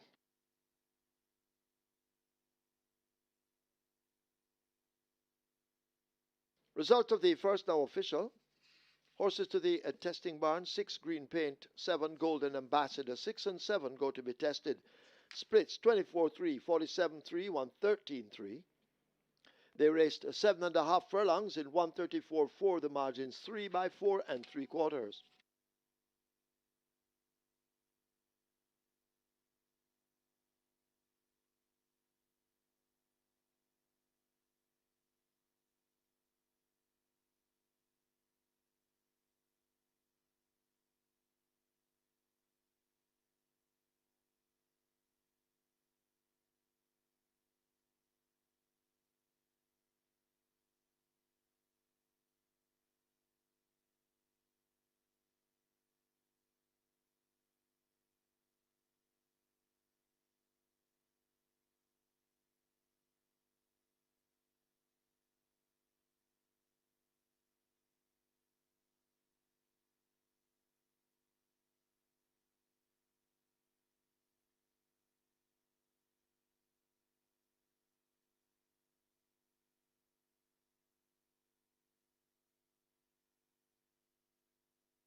Horses take the track for the second. It's a restricted stakes for imported 3-year-olds and up, non-winners of 3. Native bred 3-year-olds and native bred 4-year-olds, non-winners of 4. It's the regulators run. The distance 1,000 meters or 5 furlongs round. Scratch 1, Summer Palace, lame. No further changes. Wagering on double event, exacta, trifecta, rolling triple. This is where the catch 9 begins. Catch 9 starts anew. Rolling triple heading to 300,000. Catch 9, 800,000. Runners make their way to post. Get your wagers on.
They've closed up the front of the gate for the loading process. They've closed the front of the gates as the Catch 9 approaching 900,000. So Catch 9 getting close to 1,000,000. Rolling triple on its way to 300,000. Get your bets on. They're going to be loading shortly as the front of the gates are closed. Hurry and place your wagers.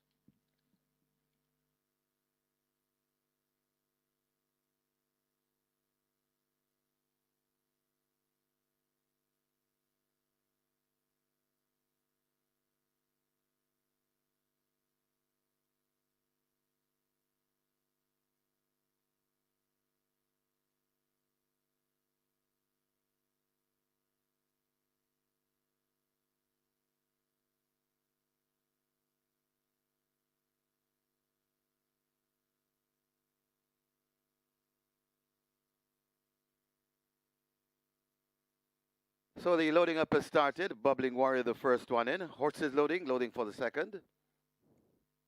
Novio, gate number 3. This is the Regulators Run, gate number race 2. Midnight Traveler, gate number 5, that's filled. Fidelity, in similar silks as Midnight Traveler, goes in at 4.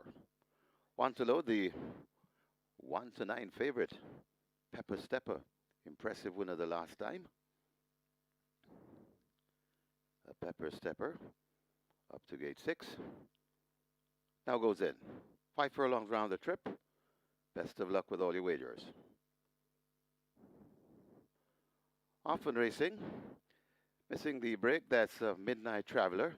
Pepper Stepper wants that lead and goes right through and goes about his business. Pepper Stepper about a length and a piece in front of Novia chasing in second. Watching them from third, that's Fidelity. Just behind them on the rail, that's Bubbling Warrior, and racing at the back of the field, Midnight Traveler. They go past the 3, and Pepper Stepper stretches the lead, about 6 lengths in front of Novia, toiling hard at work in second. Coming on the inside, that's Bubbling Warrior. It's Pepper Stepper in front. Novia looks to be the only danger, if there's any. Pepper Stepper still in front. Novia switch down on the toward the inside. It's Pepper Stepper in front. Novia coming encouragingly at Pepper Stepper. Just about a furlong to travel. Pepper Stepper still keeping on. Novia pressing all the while. Pepper Stepper running out of gas. Novia coming on the inside. Pepper Stepper, Novia. Novia goes on to beat Pepper Stepper. Then comes the Bubbling Warrior. Fidelity back in 5th. That's Midnight Traveler.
And the winners enclosure, the unofficial winner of race number 2, the Regulators Run, number 3, Novio, 3-year-old Chestnut Colt by Golden Sense, Old Sanish by Curlin, bred James Steele, owned Solomon Sharp, conditioned by the champion trainer Jason DaCosta, the winning rider, terrific, Tevin Foster, and of course Tevin is sponsored by True Shake Nutrition Shake, the groom Marius Skeen. Second, number 6, Pepper Stepper, third, number 2, Bubbling Warrior, and fourth, number 4, Fidelity. Final time for 5 furlongs round, 58 and 3.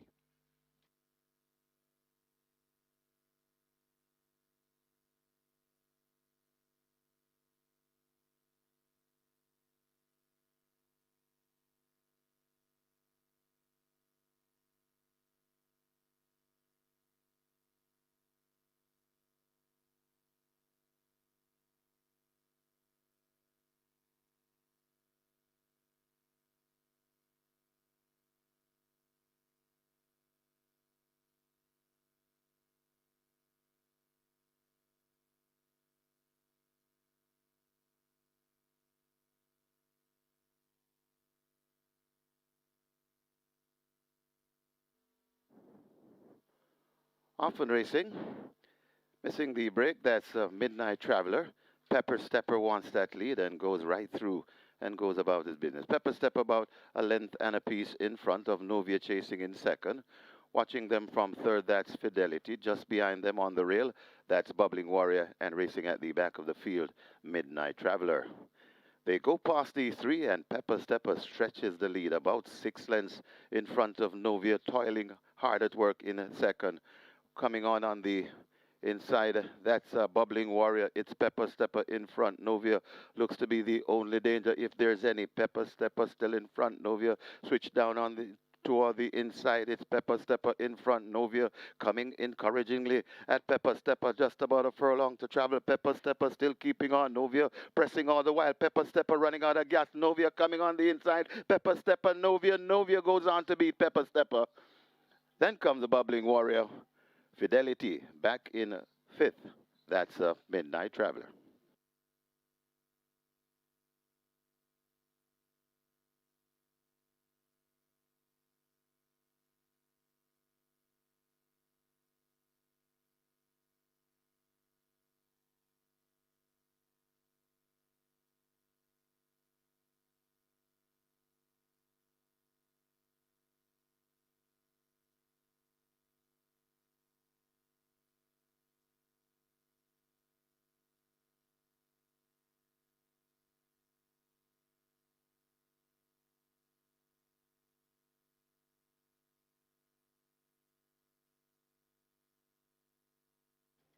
Result of the second now official. Horses to the barn. 2, Bubbling Warrior. 3, Novio. 2 and 3 go to be tested.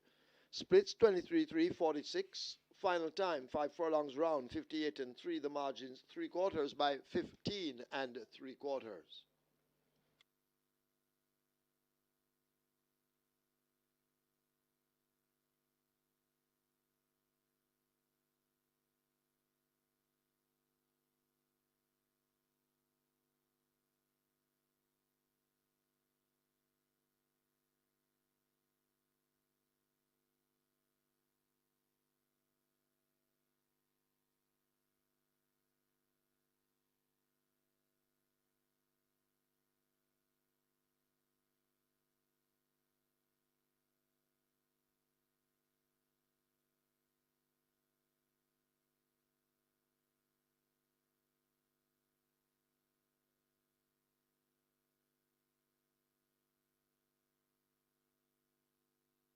Ladies and gentlemen, your attention called to the winners enclosure for the presentation of the Regulators Run.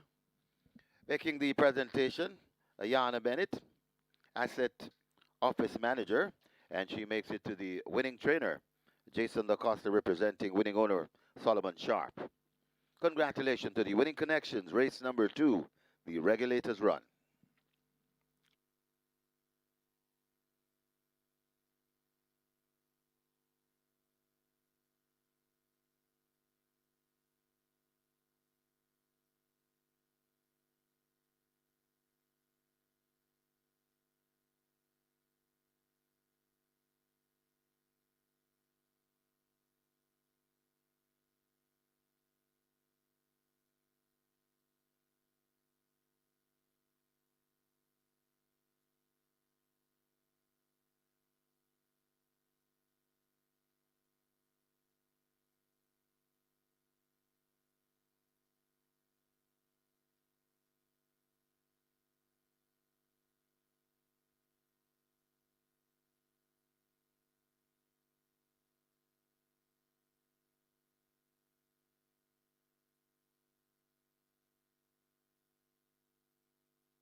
Horses take the track for the third. It's for 5-year-olds and up. It's an optional claiming event.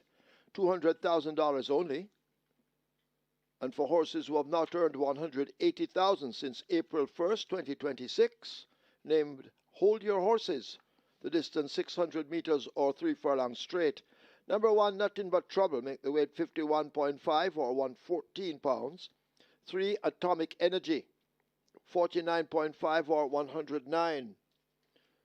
Tajay Suku does not claim. Blinding Light goes with the 53.5 or 118. 5, Big Man Biden, 54 or 119. Wagering on double event exacta trifecta, a rolling triple. Play spot 8 and quick 4 both begin here. Play spot 8 has a single winner bonus in excess of 1,087,000.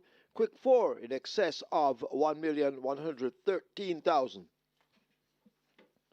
Quick 4 on its way to 400,000. Play spot 8 700,000. Get your wagers on.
The regulators run goes to Novio. Overall in a stablemate, Pepper Stepper in deep stretch.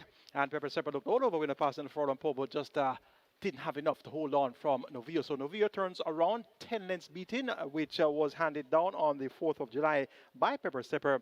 And of course, 4 of the 5 runners were trained by champion trainer Jason Acosta. And it turns out that 9-2, second choice in the wagering, gets the better of the 1-9 favorite. So the first 2 races had 2 bankers. The first one won Golden Ambassador in race number 1 at 1-5, and in race number 2 the 1-9 favorite goes down. That ticket count on the Regular 6, 907, with just over 7 million in that net pool. And remember, mandatory period for the Regular 6 is scheduled for the 6th of August. That's going to be on Independence Day. Catch 9 starts off on a mere 100 live tickets and over 637,000 in that net pool. It's on to race 3. It's a hold your horses. 200,000 claimers go 3 furlong straight or 600 meters straight. And we have a field of 7. Place spot 8 starts here, just over 1,087,000 in the jackpot. The quick 4 also has just over 1 million in that jackpot. Let's take a look at the third. Top selection goes to the one, nothing but trouble. Winner of the Mackay Security Sprint on New Year's Day at 3.5 furlong straight. So right up his street here is 3 furlong straight. John Post 1 for the third consecutive outing. Everett Clune speaks at the mount for Henry Harris Jr. And this nothing but trouble reports from a change of barn. And this is your 6-5 favorite. Number 6, Sir Ganga Jamuna, quite capable as well. Second last time out behind Drone Strike, former Derby winner. Nothing of the caliber of Drone Strike present here. So Sir Ganga Jamuna can certainly go one better. Number 4, Blinded Light. Always gives an honest effort. Third last time out to Steed and Money Man. Tajay Saku no longer claims, so he has lost his bug. And Blinded Light gets 2-1. Should acquit himself fairly well here. And we're on a number 2 at 14-1. Richie Unstoppable Shakes picks up the mount for trainer Colin Ferguson, more popularly known as Fergie. So look for a decent enough effort here from We're Honor. Make it 1-6-4-2 in the Hold Your Horses. Nothing but trouble over Sir Ganga Jamuna, Blinded Light, and We're Honor. Quick 4 pool, 700,000. The replace for the pool also at 700,000.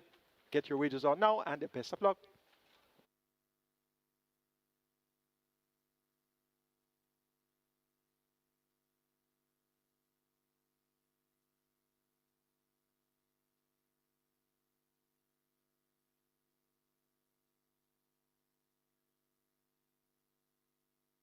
Runners arriving at the start, race number 3, the Hold Your Horses.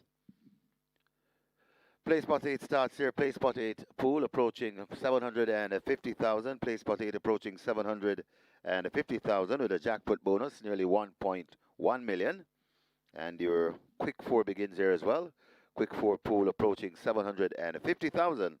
The jackpot bonus on the quick 4 in excess 1.1 million. So get your wagers on here in the third, as the starting gate is being situated. Just reminding you, the mandatory payout today is on the Strike 4. Strike 4 starts race number 7.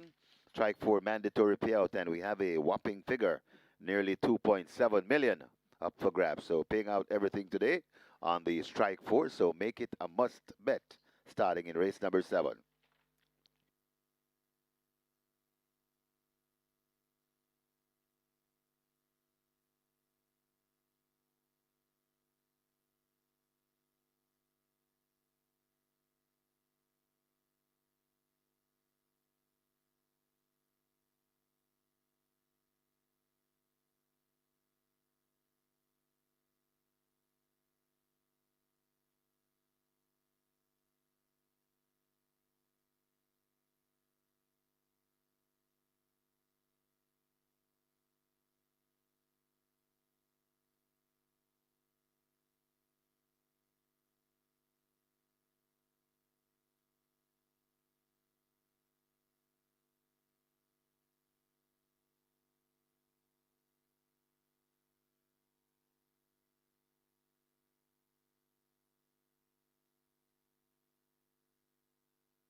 Horse is now loading for the third. 3 furlongs straight. Where Your Honor, the first one in. Atomic Energy will come into 3.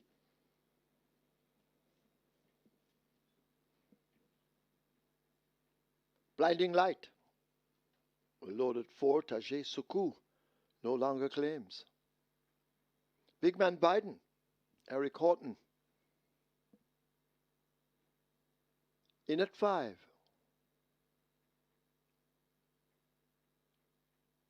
Nothing But Trouble being led to 1.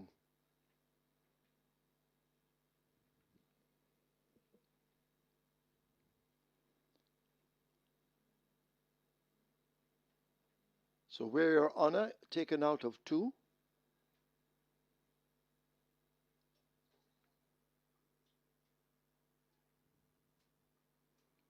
As they try with Nothing But Trouble.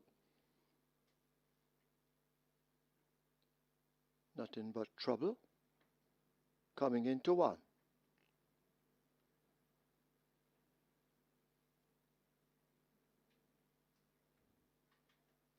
Nothing But Trouble appears to be in.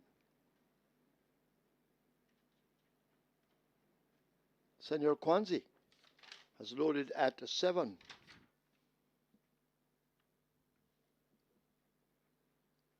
Waiting. Where Your Honor back in 2. We wait on the favorite Sir Ganga Jamuna, Tevin Foster. Terrific Tevin looking for a double on the card. So we wait on Sir Ganga Jamuna, riderless at the moment, to come into 6.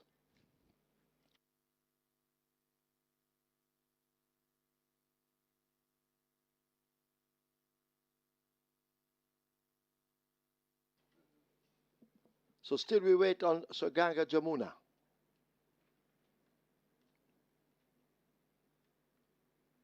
So Ganga Jamuna displaying outrageous behavior.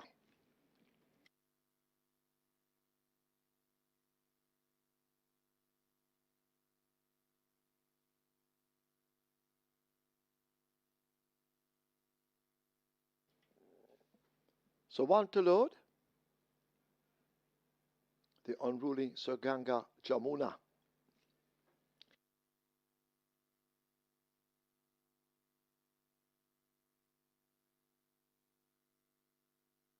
Sir Ganga Jamuna in. Rider battening down. 3 furlongs straight. A quick dash. Rider looks to be settled on Sir Ganga Jamuna. That's Tevin Foster.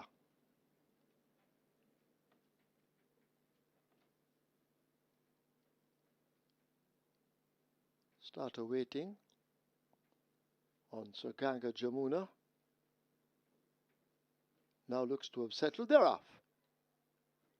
First start, Atomic Energy beginning to drift toward the center. Blinding Light in close touch. Senor Kwanzi is racing nearer to us. Sir Ganga Jamuna is showing usual early speed, and Sir Ganga Jamuna near the stand fence may just have it over Blinding Light drifting across. Atomic Energy is in the center. On the far side, Nothing But Trouble is close enough, if good enough, as they make their way inside the final furlong. Nothing But Trouble on the far side now looks to have poached the overall lead. Blinding Light in pursuit along with Atomic Energy and the favorite Sir Ganga Jamuna, but they can't stop Nothing But Trouble and Everett Clunis. They win by maybe 3 in the end. Blinding Light second. Atomic Energy is close between Where Your Honor and the favorite Sir Ganga Jamuna.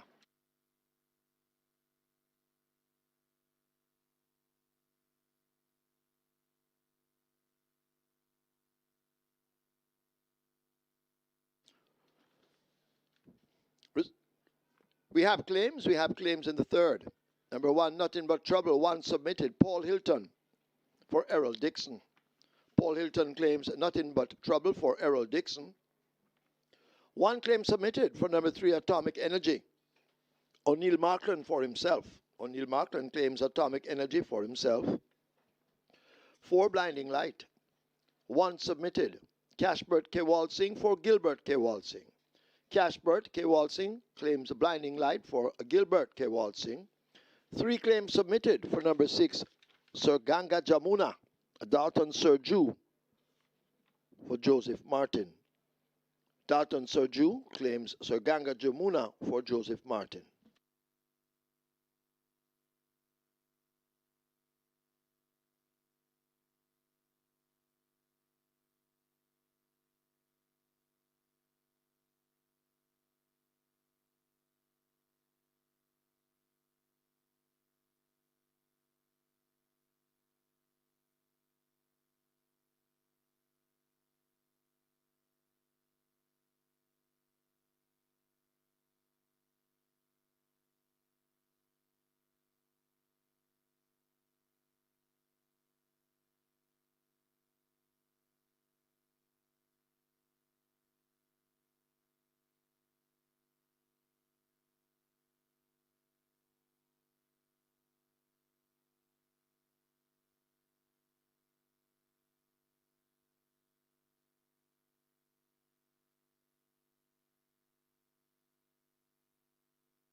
And the winners enclosure, the unofficial winner of race number 3, the Hold Your Horses. Number 1, Nothing But Trouble. An 8-year-old bay horse by Western Classic. Pink Hibiscus by Awesome Again. Bred McKay Han Green.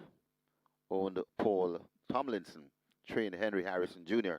Winning rider, Everett Clunis. The groom, Paul Hallen second. Number 4, Blinding Light. Third, number 3, Atomic Energy. And a fourth, number 6, Sir Ganga Jamuna. Final time for 600 meters on 3 furlongs, 37 and 1.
Now looks to have settled. They're off. First start, Atomic Energy, beginning to drift toward the center, Blinding Light in close touch. Senor Kwanzi is racing nearer to us. Sir Ganga Jamuna is showing usual early speed, and Sir Ganga Jamuna near the stand fence may just have it over blinding light drifting across. Atomic Energy is in the center. On the far side, nothing but trouble is close enough, if good enough, as they make their way inside the final furlong. Nothing but trouble on the far side now looks to approach the overall lead. Blinding light in pursuit along with Atomic Energy and the favorite Sir Ganga Jamuna, but they can't stop nothing but trouble and Everett Clunis. They win by maybe 3 in the end. Blinding light second, Atomic Energy is third, close between Warrior Honor and the favorite Sir Ganga Jamuna.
Ladies and gentlemen, your attention called to the winners enclosure for the presentation of the Hold Your Horses.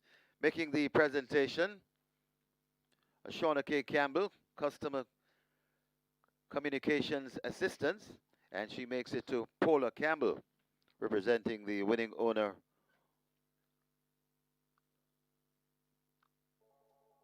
Paul Tomlinson. Congratulations to the winning connections. Race number 3, the Hold Your Horses.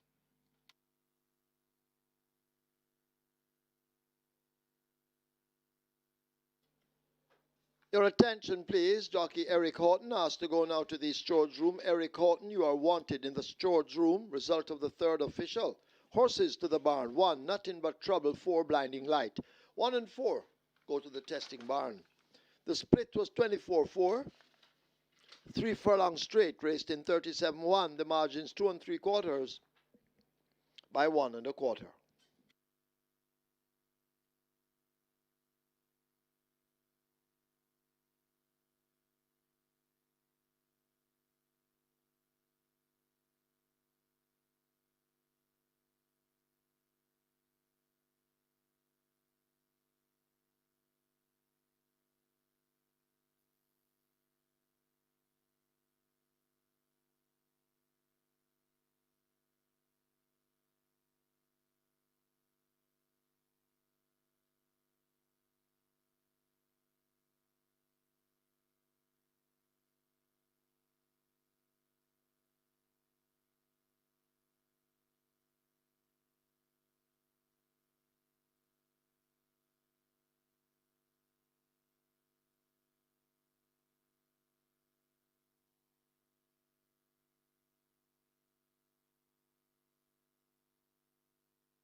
Your attention, please. Your attention, please. In today's sixth event, number 7 Natural Dancer, the declared weight is 48.5.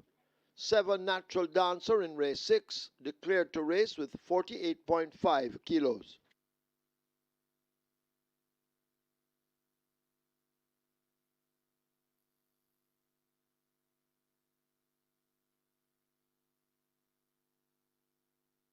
May I have your attention, please? Here are the mandatory payout dates and increased minimum guaranteed payout coming your way. Today, it's the mandatory payout of the Strike 4 with an increased minimum guaranteed payout of $1 million. The mandatory payout, it's a figure of in excess or nearly 2.7 million, and we're paying it out today. On Thursday, the 6th of August, it's the Reggae 6, a mandatory payout on the Reggae 6, increased minimum guaranteed payout of 3.5 million. On the 8th, it's the early 5-star, Saturday, the 8th of August, increased minimum guaranteed payout of 600,000, and there'll be a mandatory payout. On the 15th of August, the play spot 8, increased minimum guaranteed payout will be 500,000, and there will be a mandatory payout on the play spot 8. On Saturday, the 22nd of August, is the catch 9, a mandatory payout on the catch 9, and an increased minimum guaranteed payout of $1 million. The final jewel in the 2026 Triple Crown Series, the 106th Jamaica Derby, a multi-mile win and you're in race on Thursday, August the 6th, on Independence Day, featuring a mandatory payout on the Reggae 6, the third running of the Emilio Rodriguez Trophy, the 2026 Independence Stakes. Watch live at Caymanas Park via the live stream at caymanasracing.com or on our YouTube channel or here at Caymanas Park.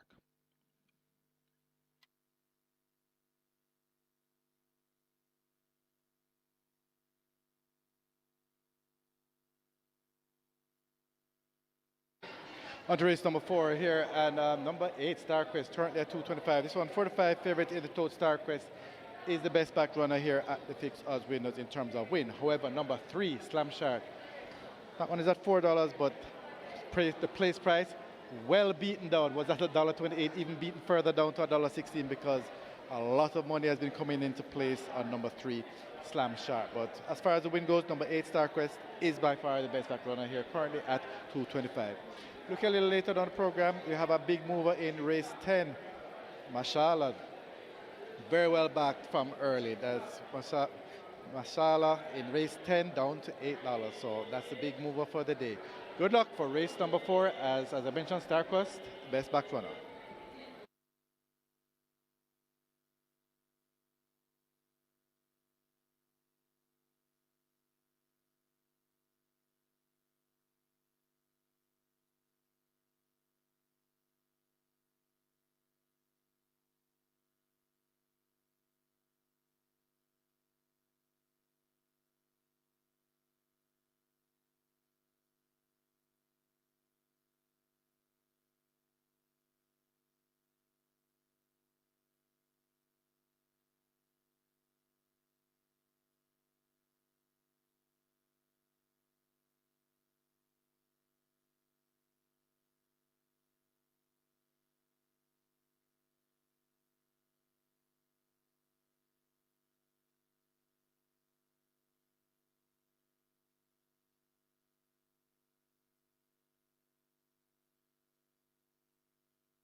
Horses take the track for the fourth. It's a restricted allowance 3 for native bred 4-year-olds and up, non-winners of 4, and imported 4-year-olds and up, non-winners of 3, named Stride to Glory.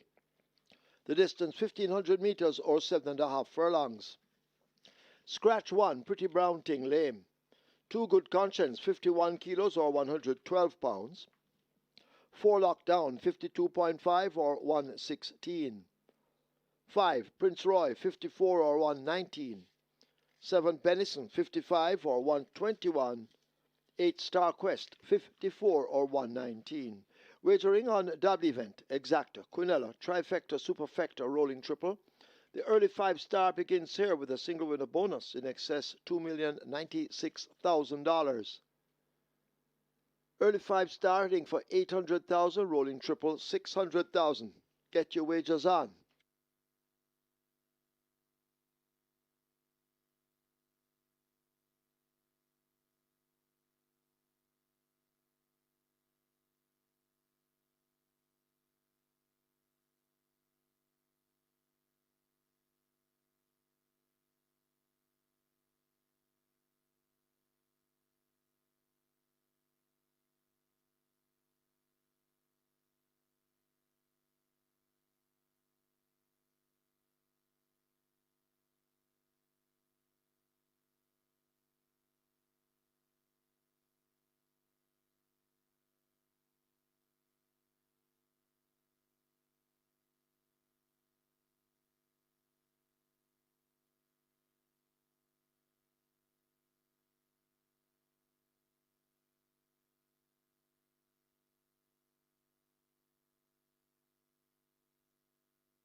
The Holy Horses goes to Nothing But Trouble. Winner of the Mackay Security Sprint on New Year's Day and continues the good form here, winning again over a short trip. This time around 600 meters straight or 3 furlong straight. A verticalist road there for Henry Harrison Jr. Not much trouble, wins quite comfortably. Live ticket count on the Reggae 6, 591 the day before mandatory payout. Of course, mandatory payout is scheduled for Thursday, the 6th of August. That's on Jamaica Derby Day. And we have 7 million in the net pool today. 49 tickets still going on the Twilight, make that the catch line side of things. The Twilight 6, of course, will start in race number 5. On to race 4, it's for the Stride to Glory, and we have a field of 7. There's a scratch up number 1, Pretty Brown Thing. It's a restricted allowance, 3 for Nature Bred, 4 years and up, nuns of 3, and importees make that 4 years and up, nuns of 4, and importees 4 years and up. Non-winners of 3, the purse 1,020,000. They go 7.5 furlongs or 1,500 meters. Top choice is number 8, Star Quest. Stephen Foster rides for Jason Acosta. Third by 2 lengths last time out to Rocket Fire Seb and Danka. Danka came back to front of the form with a win next in town. Star Quest has caught the pace of the level, was a runner-up early this season on the 16th of May, just behind Bob the Builder. Stephen Foster looks for a double for Jason Acosta. They scored earlier with Novio in race number 2. So Star Quest gets a vote here, your even money choice in the betting. Number 7, Benison gets 7-1, late running sword, vote of early speed and pace, but has a good late turn of foot. If the speed goes too fast or early and they find themselves plotting in deep stretch, Benison could be the one to capitalize at a good price of 7-1. Number 4 is Lockdown. This one gets 5-1. Was an easy winner at nuns of 3 on the 2nd of May. 7 furlongs in 127.2. Won by 6.25 lengths over Hazelnut and 4:30. Has been catching the pace at nuns of 4 since up from 3 attempts, 4th once, 5th twice. Another encouraging run is expected here. Demar Williams picks up the mount once again, riding for Trainer Ryan Derby, and they teamed up to win with Lockdown on the 2nd of May. Number 2, Good Conscience, steps up off a wide margin win at nuns of 3. Won by 12.5 lengths, beating 4:30. 4:30 has come back to win since. So that's going to be a good recommendation for the chances of Good Conscience up in class. Shaim going for Robert Pearson. You're getting 9-1 here for Good Conscience, and that would be a good mild upset winner. Make it 8-7-4-2 in the Stride to Glory on Emancipation Race Day. Star Quest over Benison, Lockdown, and Good Conscience.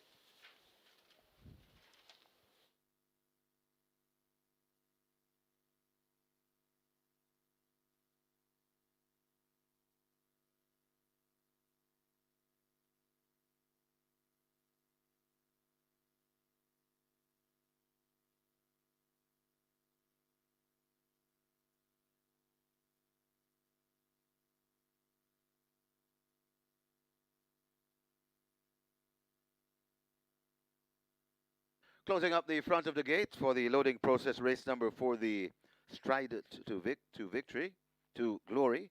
Stride to Glory. That's the name of the race. Early 5-star approaching 900,000, so we're getting close to 1 million. And the rolling triple, a nice one. That's approaching 700,000. Get your wagers on. Got a favorite in horse number 8, Star Quest, from the camp of the champion trainer. Has one winner already, and so too the jockey, Tevin Foster, looking for a double jockey trainer double combination. Looks as though the loading up about to start. Good Conscience, the first one in. Horses loading for the 4th. Lockdown will be next, gate number 4. Lockdown is in. 7.5 furlong the trip. A nice early 5-star pool. Nearly 900,000. Working on the 6. Brahma Bull. Rider comes down from Brahma Bull. That's El Champo Omar Walker. Brahma Bull is in. Walker has a seat. Gate 3 is open as Benison loads at 7. Gate 3, that's for Slam Sharp. Teje Suku, the art apprentice, well, he no longer claims. The hot jock on the block. He's out of the saddle.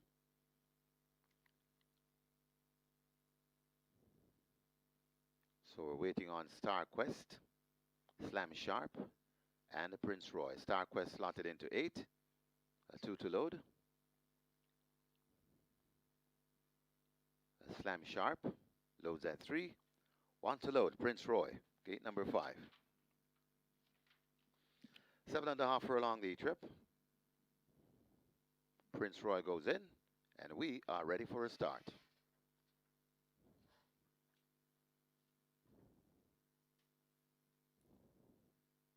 Start to Michael Sims holding the field, maybe one or two a bit antsy.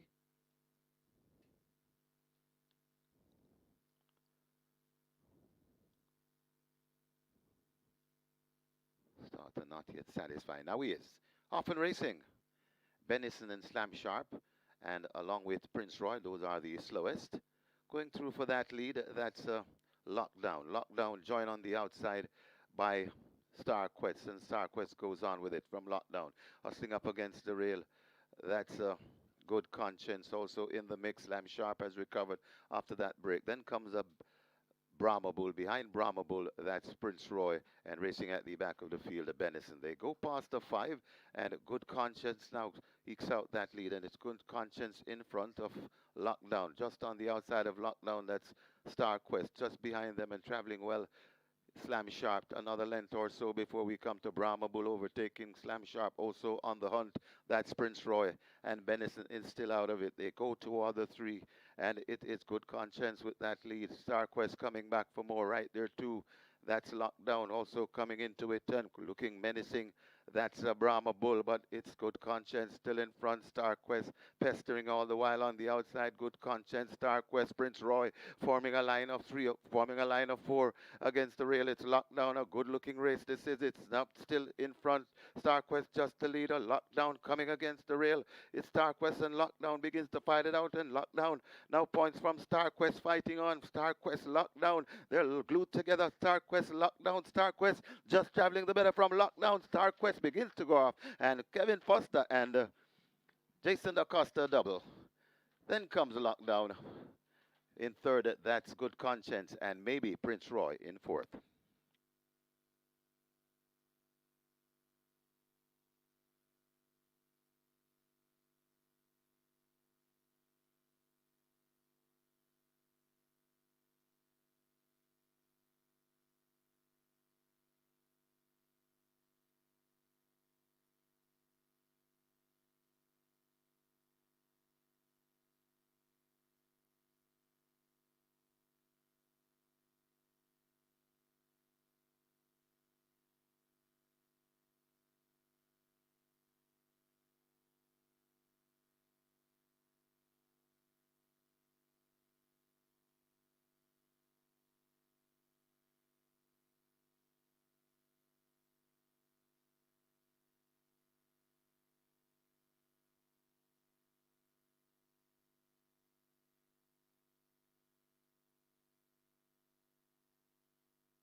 The winners enclosure, the unofficial winner of race number 4, the Stride to Glory, number 8, Star Quest, a 4-year-old dark, dark, 4-year-old Bay Colt by Northern Giant, The Girl Next Door by Natural Selection, Bred Weiss 1955 Limited, owner Carlton Watson, champion trainer Jason DaCosta, that's 2 on the day, and 2 on the day for the winning rider, and what a ride from terrific Tevin Foster, sponsored by True Shake Nutrition Shake, the groom of Kirkland Samuels, second, number 4, Lockdown, third, number 2, Good Conscience, fourth, and number 5, Prince Roy. Final time for 7.5 furlongs, 1:33 and 2.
Off and racing. Benison and Slam Sharp, and along with Prince Roy, those are the slowest. Going through for that lead, that's Lockdown. Lockdown joined on the outside by Star Quest, and Star Quest goes on with it from Lockdown. Hustling up against the rail, that's Good Conscience also in the mix. Slam Sharp has recovered after that break. Then comes a Brahma Bull. Behind Brahma Bull, that's Prince Roy, and racing at the back of the field, the Benison. They go past the 5, and Good Conscience now ekes out that lead, and it's Good Conscience in front of Lockdown. Just on the outside of Lockdown, that's Star Quest. Just behind them and traveling well, Slam Sharp, another length or so before we come to Brahma Bull, overtaking Slam Sharp also on the hunt. That's Prince Roy, and Benison is still out of it. They go 2 other 3, and it is Good Conscience with that lead. Star Quest coming back for more right there too. That's Lockdown also coming into it and looking menacing. That's a Brahma Bull, but it's Good Conscience still in front. Star Quest pestering all the while on the outside. Good Conscience, Star Quest, Prince Roy forming a line of 3, forming a line of 4 against the rail. It's Lockdown, a good-looking race. This is it's now still in front. Star Quest just the leader. Lockdown coming against the rail. It's Star Quest, and Lockdown begins to fight it out, and Lockdown now points from Star Quest fighting on. Star Quest, Lockdown. They're glued together. Star Quest, Lockdown. Star Quest just traveling the better from Lockdown. Star Quest begins to go off, and Kevin Foster and Jason DaCosta double. Then comes Lockdown in third. That's Good Conscience, and maybe Prince Roy in fourth.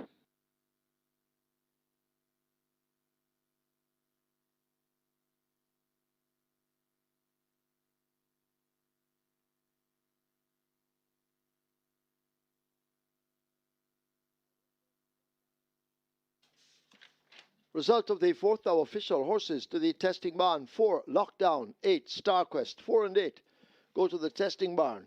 Splits 24-1, 47, 113. 7.5 furlongs raced in 133.2. The margins 2 3/4 by 2.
Ladies and gentlemen, your attention call to the winners enclosure for the presentation of the Stride to Glory.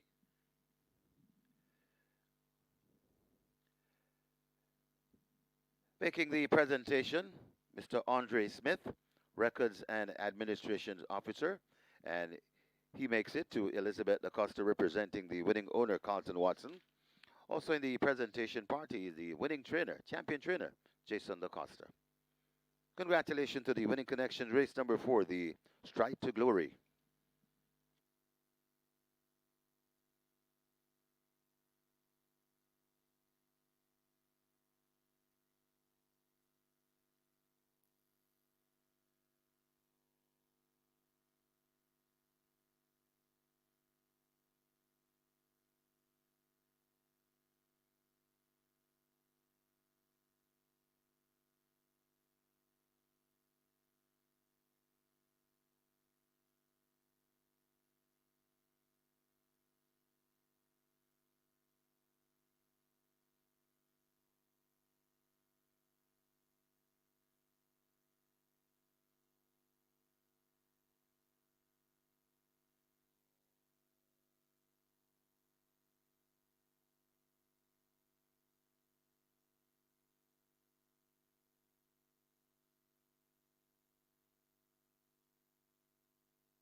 Horses, take the track for the fifth. It's a restricted allowance 5 for native bred 5-year-olds and up, non-winners of 2, and imported 5-year-olds and up maidens. It's the Victory Sprint, the distance 1200 meters or 6 furlongs.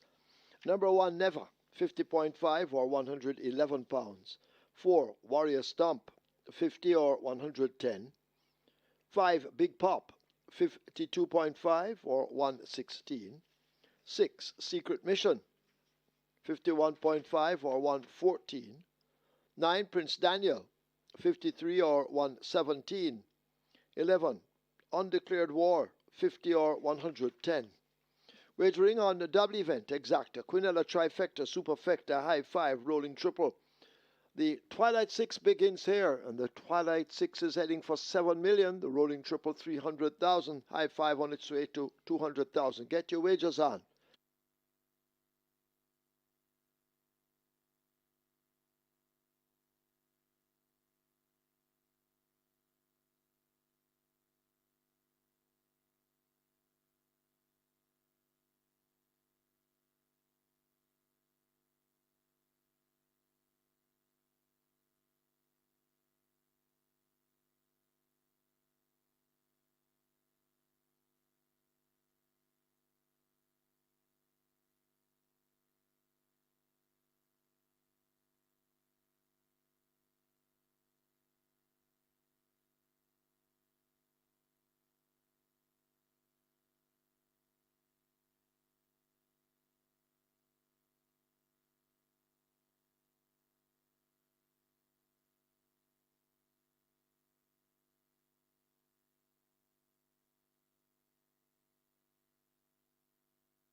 The stride to glory goes to top selection StarQuest. Stephen Foster on a double for Jason Costa.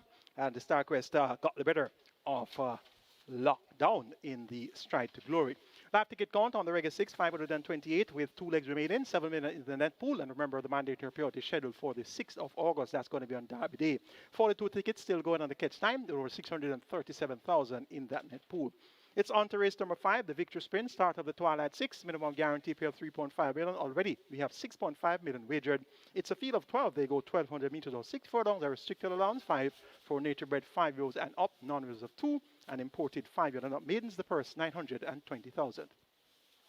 Top selection goes to mine charge number 9, Prince Daniel. Dream Addison, more popular known as Pokemon Rice, owner the Seeker. And this one, third by 6 cents last time out after a stuttered start. That was behind Shelly the Rocket and Speed on Wheels. Had 56 kilos that day. Today, the 3 kilo claim sees Prince Daniel down from 56 to 53. Now comes around the bend and had most of these behind that day when finishing third.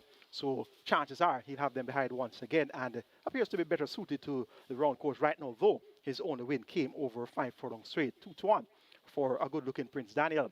Number 6 is Secret Mission. This one gets 7-1. Emilio McKean rides for Barrington Bernard. 7 by 11 lengths last time out in that same Shadow the Rocket Speed on Wheels Prince Daniel event. Prior to that, though, at 7 furlongs was third by 8 3/4 and it turned up in front of Prince Daniel, who finished in 4th. So Secret Mission should be prominent throughout. She has been running quite consistently. Number 10 is Little Maggie. This one gets 8-1. 5th in that same Shadow the Rocket Speed on Wheels Prince Daniel event.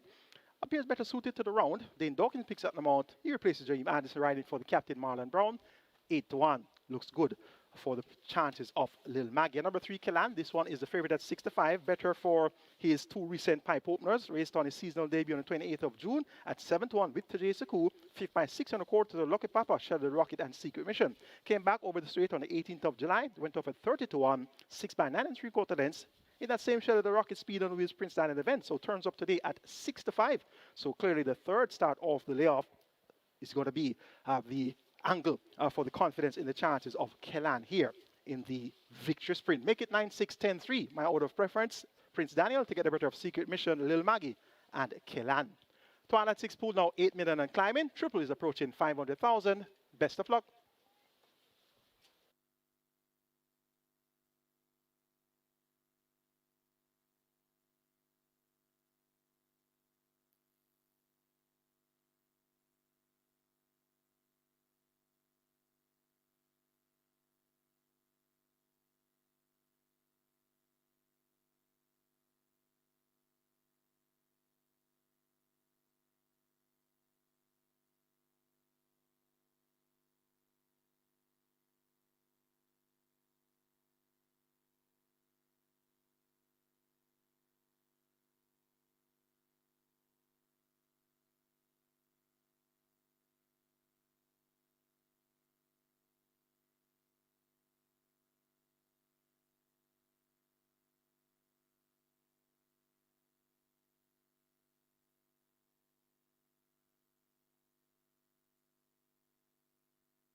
So the runners are arriving at the post. Runners arriving at the post. This is race number 5, the victory sprint. And this is where the Twilight 6 begins. Twilight 6 approaching $9 million. So we're heading to $9 million. In the Twilight 6 pool, the rolling triple on its way to $500,000. That's approaching 500,000. And the high 5 pool approaching 250,000. As we get closer to a start of the Strike 4 mandatory payout today, whopping jackpot bonus carryover, just under 2.7 million, beginning in race number 7.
Horses loading, never the first one in.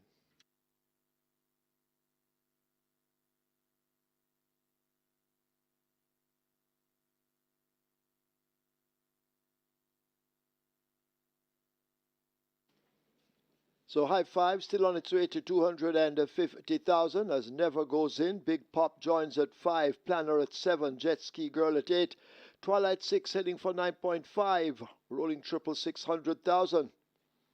High Five working its way to 250,000. Town Star will be next. 6 furlongs the trip. It's the Victory Sprint, Warrior Stomp. Lining up for 4.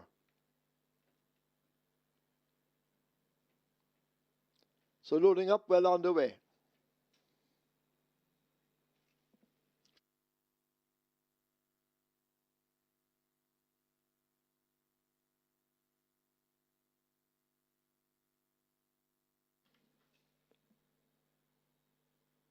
Little Maggie going in at 10, Secret Mission at 6.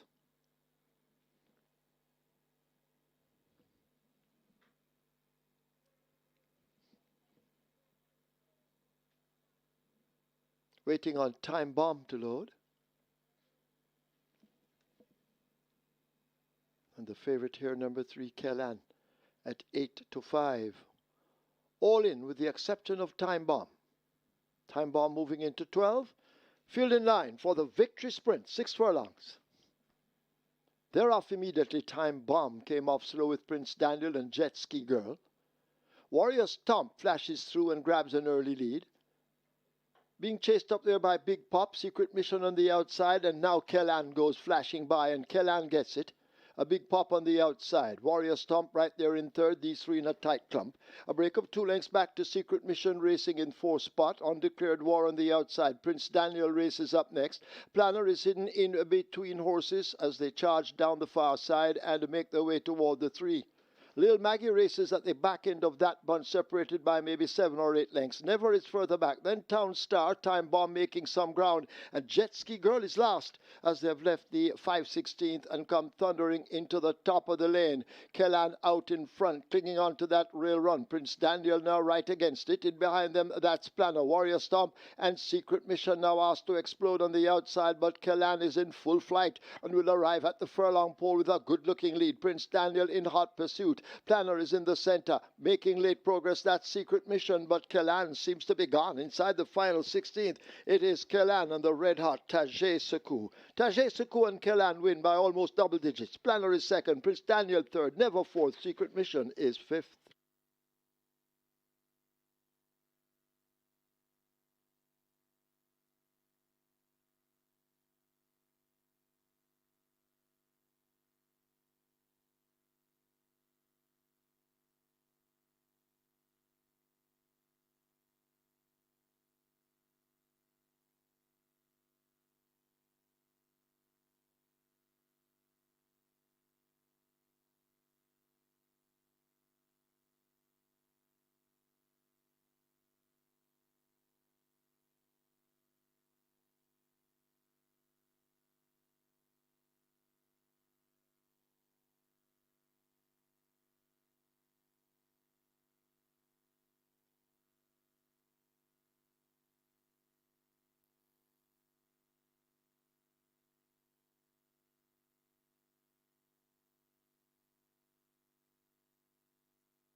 Please note, we now have a stewards inquiry. They're looking at an incident nearing the 1,000 meter point.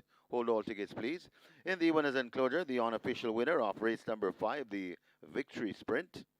Number 3, Kellen, 5-year-old bay horse by Savoy Stomp. Distinctly natural, by natural selection. Bred and owned Merrick and Craig Garrix. Trainer Donovan Clark. Winning rider, the hot jock on the block, Tajay Suku. The groom, Rupert Johnson, second. Number 7, Planner. Third, number 9, Prince Daniel. Fourth, number 1, Never. And fifth, number 6, Secret Mission. Final time for 6 furlongs, 1:16 and 3. Please note stewards inquiry. Hold all tickets, please.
Six furlongs. Thereof immediately Time Bomb came off slow with Prince Daniel and Jet Ski Girl. Warrior Stomp flashes through and grabs an early lead. Being chased up there by Big Pop, Secret Mission on the outside, and now Kellan goes flashing by, and Kellan gets it. A Big Pop on the outside. Warrior Stomp right there in third, these three in a tight clump. A break of 2 lengths back to Secret Mission racing in 4th spot. Undeclared War on the outside. Prince Daniel races up next. Planner is hidden in between horses as they charge down the far side and make their way toward the 3. Lil Maggie races at the back end of that bunch, separated by maybe 7 or 8 lengths. Never is further back. Then Town Star, Time Bomb making some ground. And Jet Ski Girl is last as they've left the 5/16th and come thundering into the top of the lane. Kellan out in front, clinging on to that rail run. Prince Daniel now right against it. In behind them, that's Planner, Warrior Stomp, and Secret Mission now asked to explode on the outside, but Kellan is in full flight and will arrive at the furlong pole with a good-looking lead. Prince Daniel in hot pursuit. Planner is in the center, making late progress. That's Secret Mission, but Kellan seems to be gone. Inside the final 16th, it is Kellan and the red-hot Tajay Suku. Tajay Suku and Kellan win by almost double digits. Planner is second, Prince Daniel third, Never fourth, Secret Mission is fifth.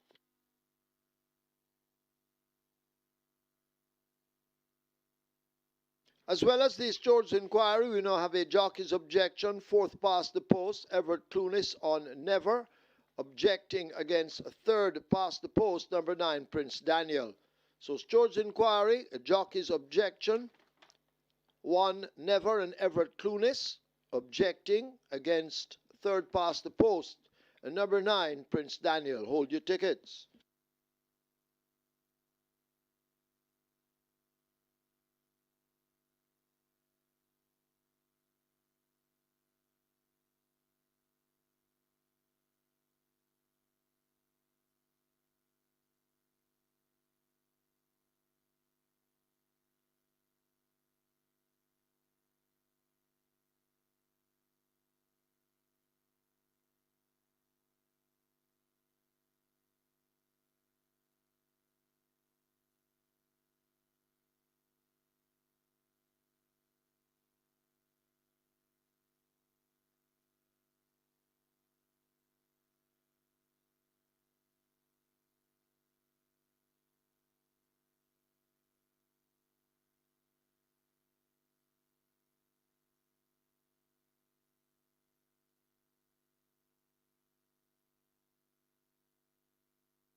Ladies and gentlemen, your attention call to the winners enclosure for the presentation of the victory sprint.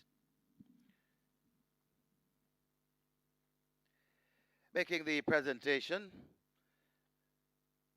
Mr. Douglas Bygrave, corporate planner, and he makes it to part owner, Merrick Garrix. Also in the presentation party, Harold Abrams. Congratulations to the winning connections. Race number 5, the victory sprint.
And after the steward's inquiry and the jockey's objection, the objection has been upheld.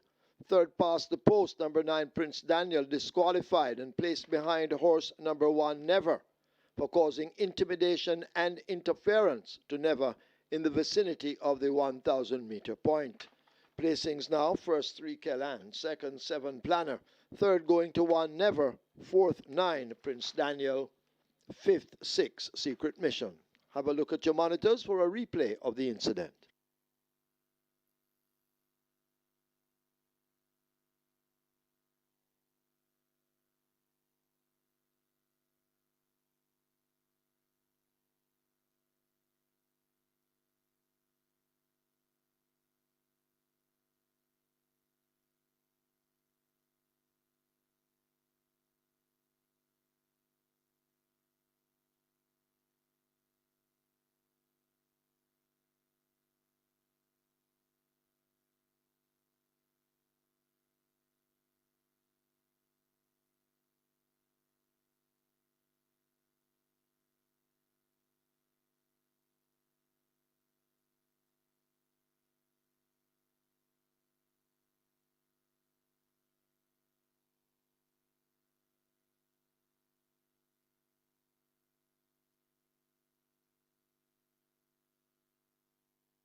Result of the fifth now official. Horses to the testing barn, 3 Kellan, 6 Secret Mission.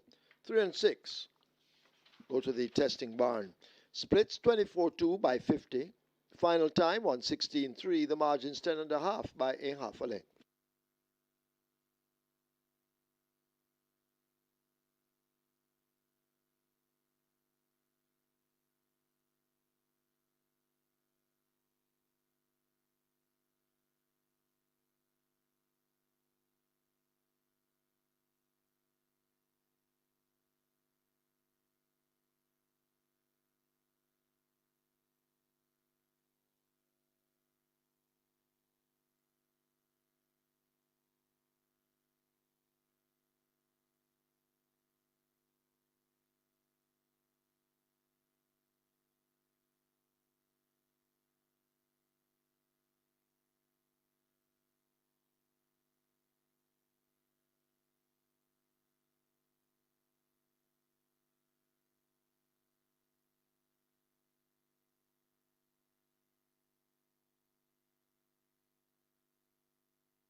Result of the fifth now. Official horses to the barn. 3 Kellan, 6 Secret Mission. 3 and 6 go to the barn. Splits 24-2 by 50. Final time 6 furlongs, 1:16.3. The margins 10.5 by a half a length.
And number 4, Nakamura, takes the track early.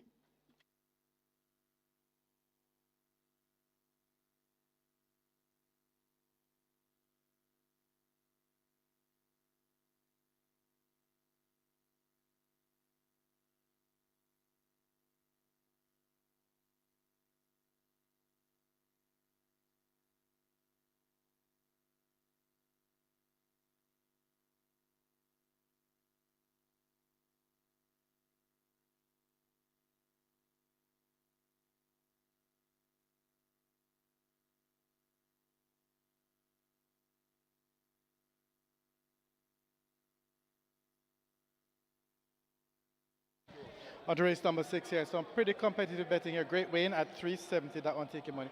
Number 4, Nakamura at $5 taking money as well. Number 7, Natural Dancer 370, but the best back runner here is also the 95 favorite in total, and that's number 6, Mr. Senator. Mr. Senator, very well backed at the fixers winners here, down to $1.65. So very, very well backed. That's number 6, Mr. Senator, by far the best back runner at the fixers winners. But like I said, support also for Great Wayne. The Red Identity, Nakamura, and Natural Dancer. Good luck for race number 6.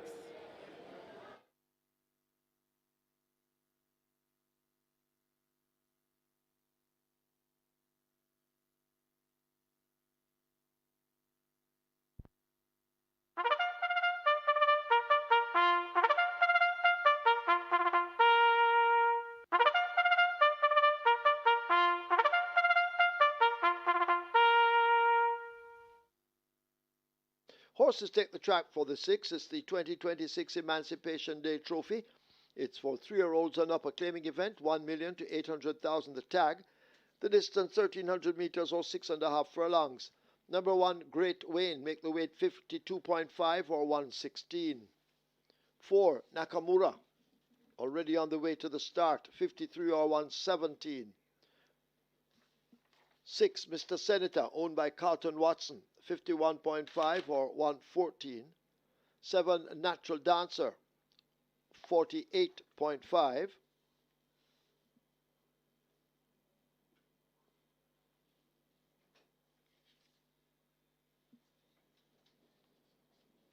Or 107 pounds.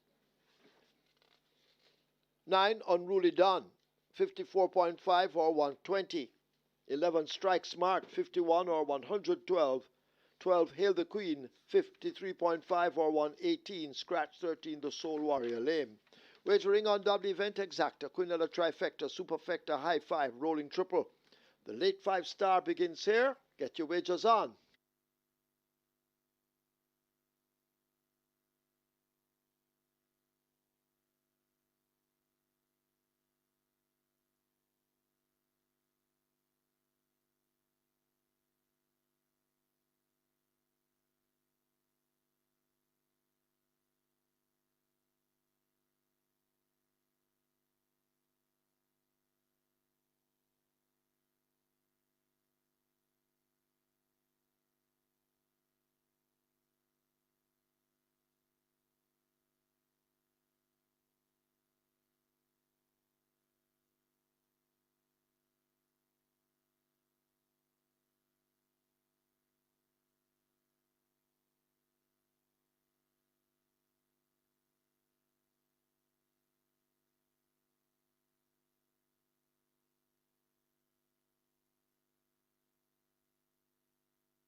The victory sprint goes to Kellan.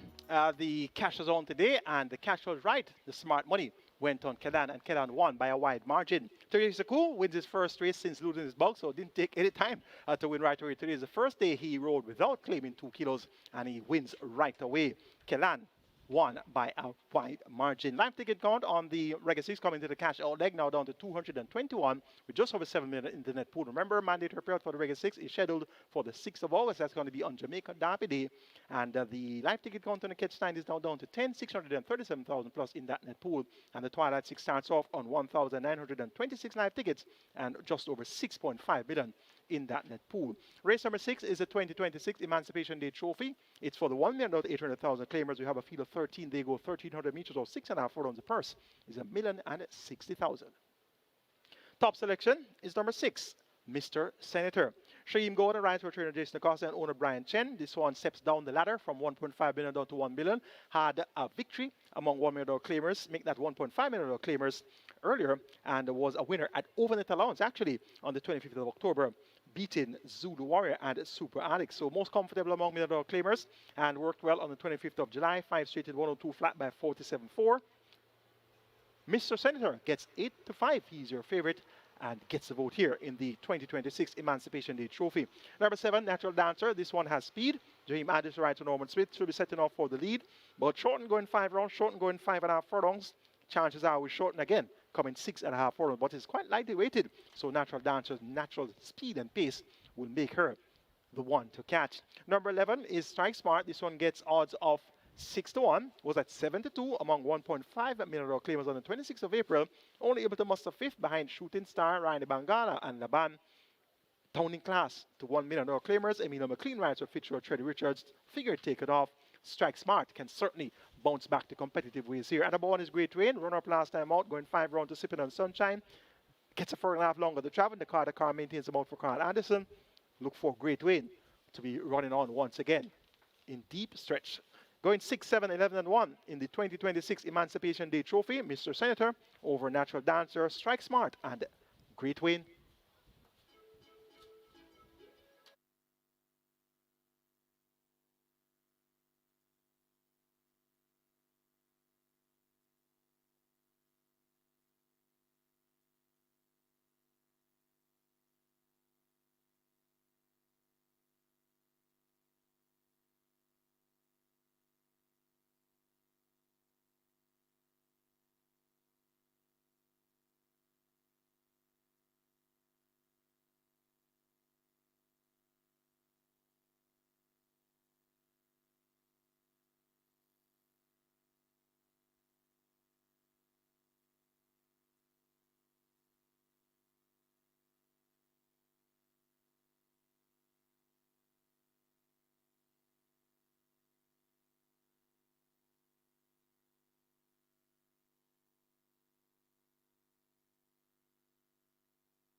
Horses loading for the 6th. This is the 2026 Emancipation Day Trophy. Great Wayne and Wayne's Princess, already loaded. First offense loaded in 5. Horses loading for the 6th. Natural Dancer coming to gate 7. And Natural Dancer goes in.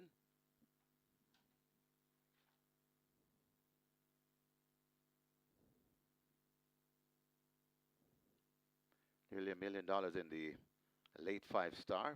Papa Gray slotted into 8. Unruly Dawn comes to gate 9. Goes in.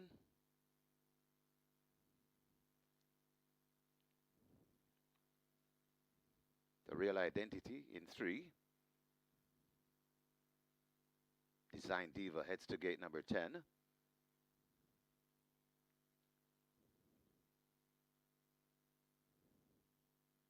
Strike Smart, gate 11. Nakamura heading to gate 4. Hail the Queen, gate number 12, that's filled. Nakamura slotted into 4. The final one, Mr. Senator, loads. 6.5 furlong the trip. Best of luck with all your wagers. Starter Michael Sims is ready, and we are ready for a start. Often racing, the Real Identity steps a bit slow racing at the back of the field. As Strike Smart wants that lead right on the inside, that's Nakamura. In between horses, Natural Dancer. Natural Dancer now goes on for that lead. Hail the Queen rushing down on the outside, goes down into 2nd. Nakamura right there into 3rd. Then followed by Strike Smart. Behind those, that's Design Diva. Then comes up Wayne's Princess. Right against the rail, that's Great Wayne now overtaken by the Real Identity, recovering after that break. Then comes Unruly Dawn.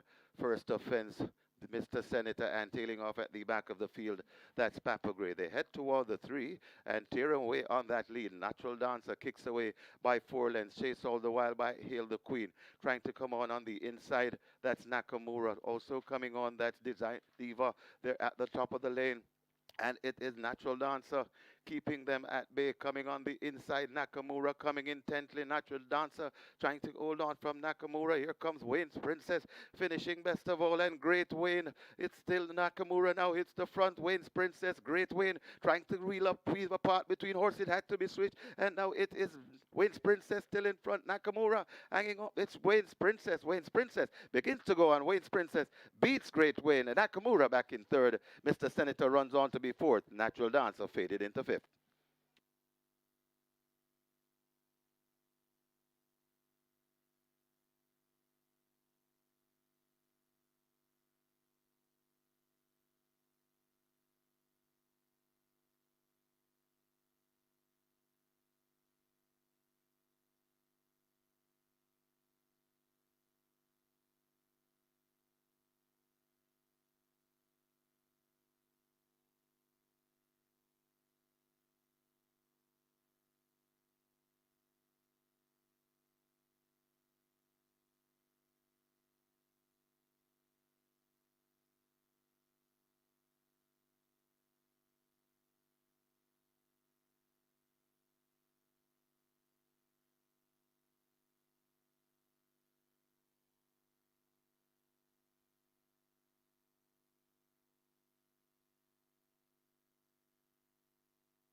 In the winners enclosure, the unofficial winner of race number 3, the 2026 Emancipation Day Trophy, number 2, Wayne's Princess, 6-year-old bay mare by Northern Giant, Patara by Patton Jack, Bred Weiss 1955 Limited, owned and trained Oral Hayden. Winning rider 3 on the day for Terrific, Tebbing Foster, riding brilliantly. And of course, he's sponsored by True Shake Nutrition Shake. The groom, Andre Seaton, second. Number 1, Great Wayne. Third, number 4, Nakamura. Fourth, number 6, Mr. Senator. And the fifth, number 7, Natural Dance. A final time for 6.5 furlongs, 119.2.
Often racing, the real identity steps a bit slow racing at the back of the field.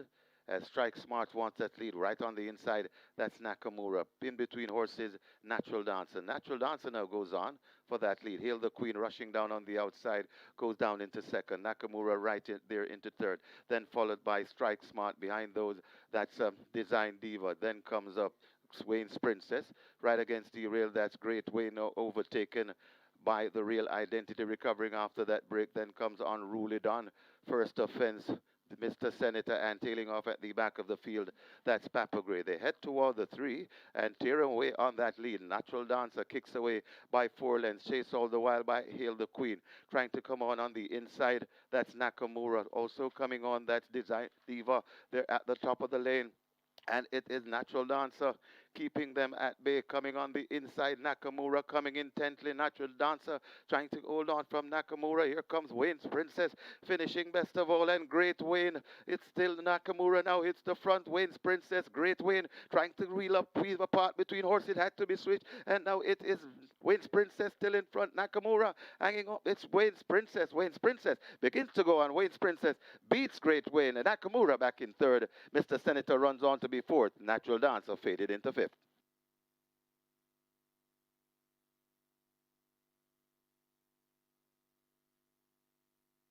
Result of the 6 now official. Horses to the barn. 2, Wayne's Princess. 6, Mr. Senator. 2 and 6 go to the testing barn. Splits 23-2, 46-2, 113. 6.5 furlongs raced in 119-2. The margins 1.25 by 3/4. Up next, the 22nd running of the BGLC Trophy.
Ladies and gentlemen, your attention call to the winners enclosure once again for the presentation of the 2026 Emancipation Day Trophy. Making the presentation, Mr. Timar Powell, he's Executive Director,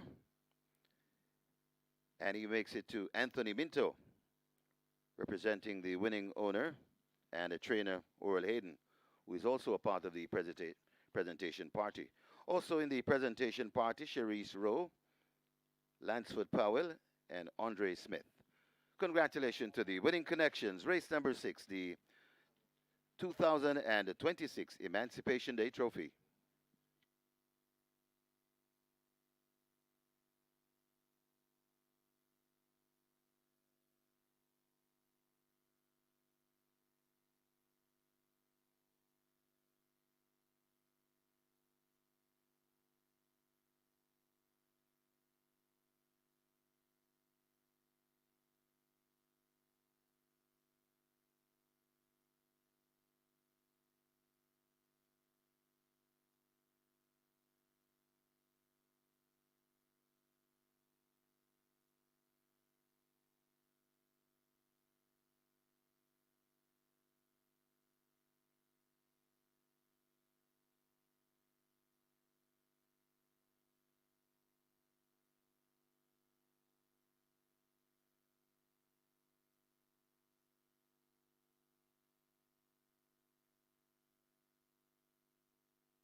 The 2026 Emancipation Day Trophy goes to Wayne's Princess at 7-1. Mile upset winner claimed for 1.5 million last Saturday and returns a week later, steps down to 1 million and gets the job done fairly convincingly. Tevin Foster on a hat-trick of wins, and he's going to have some more in store for us today. So Tevin Foster riding up a storm right now. Ryder Sherman is down with injury, and Kevin Foster clearly cutting into that lead with a lot of momentum. Congrats to our Reggae 6 players who won $62,167, of course, the winning tickets. And that now sees us having a 12.2 million jackpot automatically converted to a carryover for Derby Day. That's going to be next Thursday, the 6th of August. Mandatory payout is on Derby Day for the Reggae 6. Let's now take a look at the closing stages of our Reggae 6 event. Ambassador maintains that lead under Bebito Harvey, leaving the furlong pole behind. It is Golden Ambassador shaken up inside the final 16th. Here is Crown Court now making a late charge. Golden Ambassador by 3.5, and Golden Ambassador will take the first by maybe 3 in the end. Over Crown Court, then see Lillian, Green Paint, a run for fun. It's Pepper Stepper in front. Novia coming encouragingly at Pepper Stepper, just about a furlong to travel. Pepper Stepper still keeping on. Novia pressing all the while. Pepper Stepper running out of gas. Novia coming on the inside. Pepper Stepper, Novia. Novia goes on to beat Pepper Stepper. Then comes the Bubbling Warrior. Fidelity back in 5th. That's a Midnight Traveler. As they make their way inside the final furlong, nothing but trouble on the far side now looks to have poached the overall lead. Blinding Light in pursuit along with Atomic Energy and the favourite Saganga Jamuna, but they can't stop Nothing But Trouble and Everett Clunis. They win by maybe 3 in the end. Blinding Light second, Atomic Energy is so close between Warrior Honor and the favourite Saganga Jamuna. It's Lockdown, a good-looking race. This is it's now still in front. StarQuest just the leader. Lockdown coming against the rail. It's StarQuest and Lockdown begins to fight it out, and Lockdown now points from StarQuest fighting on. StarQuest, Lockdown. They're glued together. StarQuest, Lockdown, StarQuest just traveling the better from Lockdown. StarQuest begins to go off, and Kevin Foster and Jason DaCosta double. Then comes Lockdown in 3rd. That's Good Conscience, and maybe Prince Roy in 4th. But Kellan is in full flight and will arrive at the furlong pole with a good-looking lead. Prince Daniel in hot pursuit. Planner is in the center, making late progress. That Secret Mission, but Kellan seems to be gone. Inside the final 16th, it is Kellan and the red-hot Tajay Sekou. Tajay Sekou and Kellan win by almost double digits. Planner is second, Prince Daniel third, Never fourth. Secret Mission is 5th. At the top of the lane. And it is Natural Dancer keeping them at bay. Coming on the inside, Nakamura coming intently. Natural Dancer trying to hold on from Nakamura. Here comes Wayne's Princess finishing best of all, and Great Wayne. It's still Nakamura now. It's the front. Wayne's Princess, Great Wayne trying to weave apart between horses. It had to be switched, and now it is Wayne's Princess still in front. Nakamura hanging up. It's Wayne's Princess. Wayne's Princess begins to go on. Wayne's Princess beats Great Wayne, and Nakamura back in 3rd. Mr. Senator runs on to be 4th. Natural Dancer faded into 5th.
Horses take the track for the 7th. It's the 22nd running of the BGLC Trophy.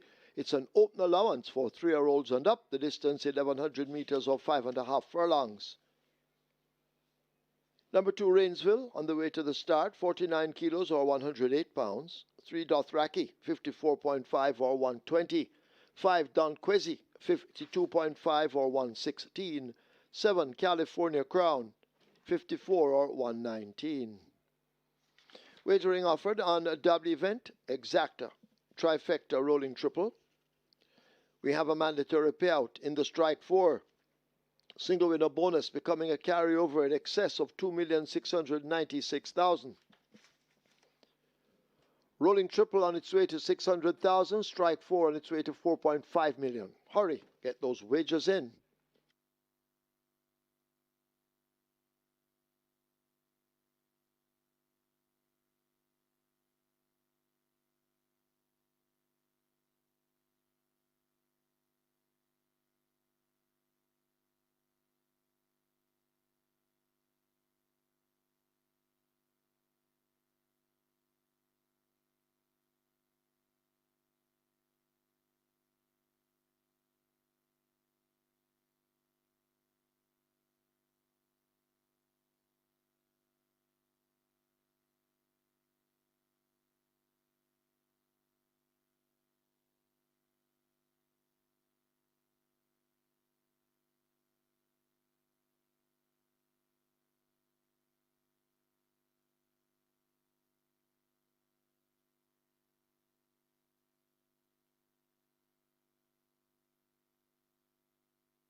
It's now on to the 22nd running of the BGLC Trophy, and we have a field of 7. The purse is 2 million, and there's now a late non-starter coming in. Number 1, Digital 1, is now scratched, so take out number 1, Digital 1, Digital 1, a late non-starter. Now we're down to a field of 6, and the purse here is 2 million. It's an open allowance contest of 3 up. And indeed, we have a strike 4 mandatory payout. The jackpot is over 2.696 million. One guarantee payout 500,000.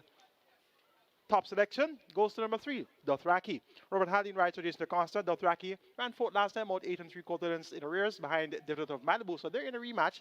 And that day, Dothraki had 55.5. Today is 53.5. Went off 9-5, while Desert of Malibu went off at odds of 7-1. Today, all the attention shifts to Desert of Malibu at 3-2, and we're getting 3-1 for Dothraki. So this is going to be a bargain price for Dothraki. 1 in 104.2 for 5.5 furlongs with 57 kilos on the 5th of July. Anything near that should see Dothraki being able to get the job done. Number 7 is California Crown. This one has Tim Foster riding, looking for his 4th win, and he rides it for Jason Acosta. They have a double so far, won at Noville in race 2, and they won again after that in race number 4, and that was with Star Quest. So the combination of Tim Foster and Jason Acosta looking for the 3rd win. while Tevin Foster looks for his 4th overall on the card. And California Crown, a brave runner-up last time out behind the Desert of Malibu.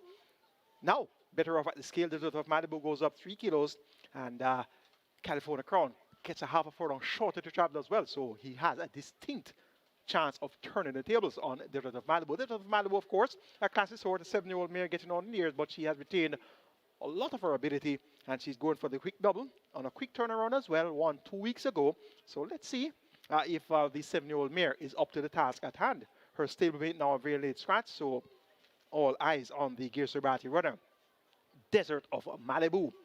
Number 5, Don Quasi is going to be my replacement selection here. Don Quasi gets 2-1. Lamar Williams rides for Banter Bernard. Checked at a crucial stage in that same Desert of Malibu California Crown event, and was still able to finish 3rd by 4.5 lengths. So from a trouble-free passage today, look for Don Quasi to be back in contention where it matters most. It's the 22nd run of the BGLC Trophy. I'm taking number 3, Dothraki, to get a better of number 6, Desert of Malibu, then 7, California Crown, and 5, Don Quasi.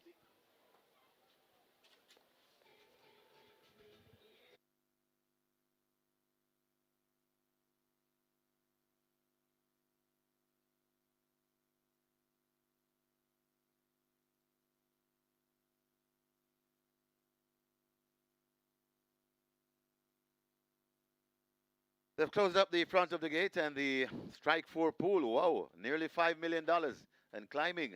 Get your wagers on. Massive jackpot bonus carryover, nearly 2.7 million. And you're rolling triple on its way to 550,000. So not much time to wager. Massive jackpot bonus carryover. Massive pool in the strike 4.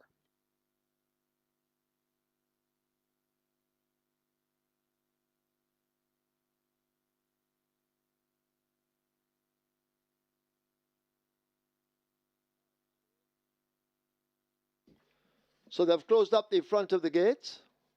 Rainsville led to gate 2.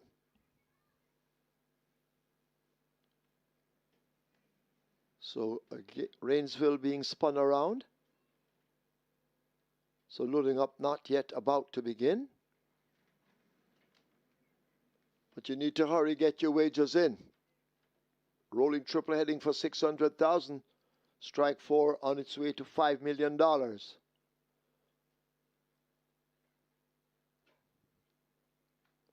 So not quite ready to load yet.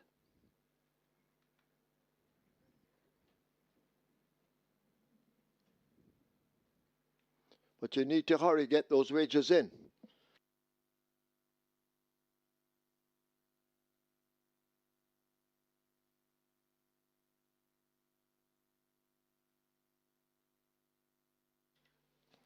Horses now loading. Rainsville, the first one in at gate 2.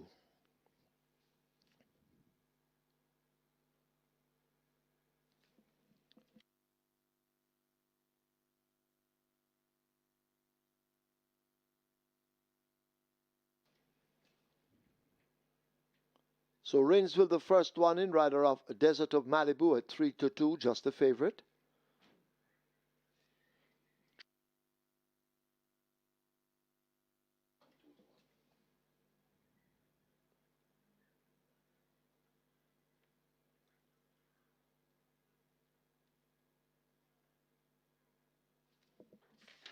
Number 7, California Crown, minus Tevin Foster. He's looking for 4. Jason DaCosta looking for 3. California Crown goes in riderless. Don Quasi, one of the most improved horses in training, goes into 5. 5-2, this Don Quasi. Mighty Gully in at 4.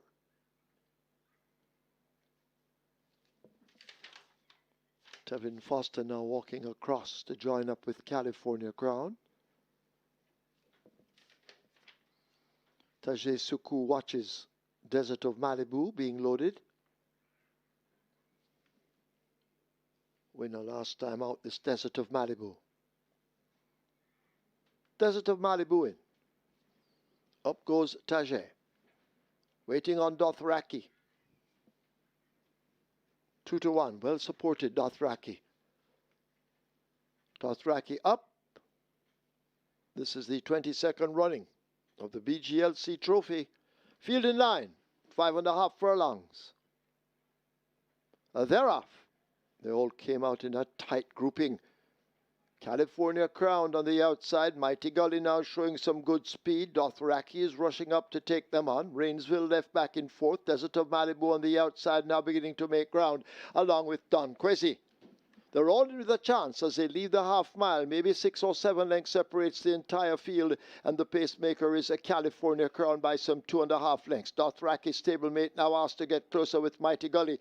Desert of Malibu in a striking position. Show to Don Quezzy and Rainsville hugging the rail run as they leave the 5/16th. They're about to come into the top of the lane, and is out in front. California Crown attempting to go all the way. Stablemate Dothraki now shaken up for more. They race inside now the final 3/16th, and out in front it is California Crown. Dothraki now breathing down the neck of the leader. Rainsville and Don Quezzy coming with a flourish down against the rail, but they're inside the final 16th, and Dothraki now points, and Dothraki takes the lead. Dothraki will win it. Rainsville storming through to get second over California Crown fading. Don Quezzy is back in fourth.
And the winners enclosure, the unofficial winner of race number 7, the 22nd running of the BGLC Trophy, number 3, the Thraki. 5-year-old bay horse by Into Mischief, vanquished by Empire Maker, bred of Forging Oaks Farm LLC. Second win on the card for the champion owner, Carlton Watson. It's the third win on the card for the champion trainer, Jason DaCosta. Well done, Jason. And a well-timed ride from the winning rider, Robert Hardball Alidine. The groom, Garth Pennant, second. Number 2, Rainsville. Third, number 7, California Crown. Fourth, number 5, Don Quessy. Final time for 5.5 furlongs, 105 flat.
The BLGC Trophy to Dothraki, getting a good victory here in a fast time of 105.01. The fastest BGLC Trophy win since Mahogany ran 105 flat back in 2021. Champion trainer Jason DaCosta. This horse has been a little in and out with performances, but the scales were good for him today.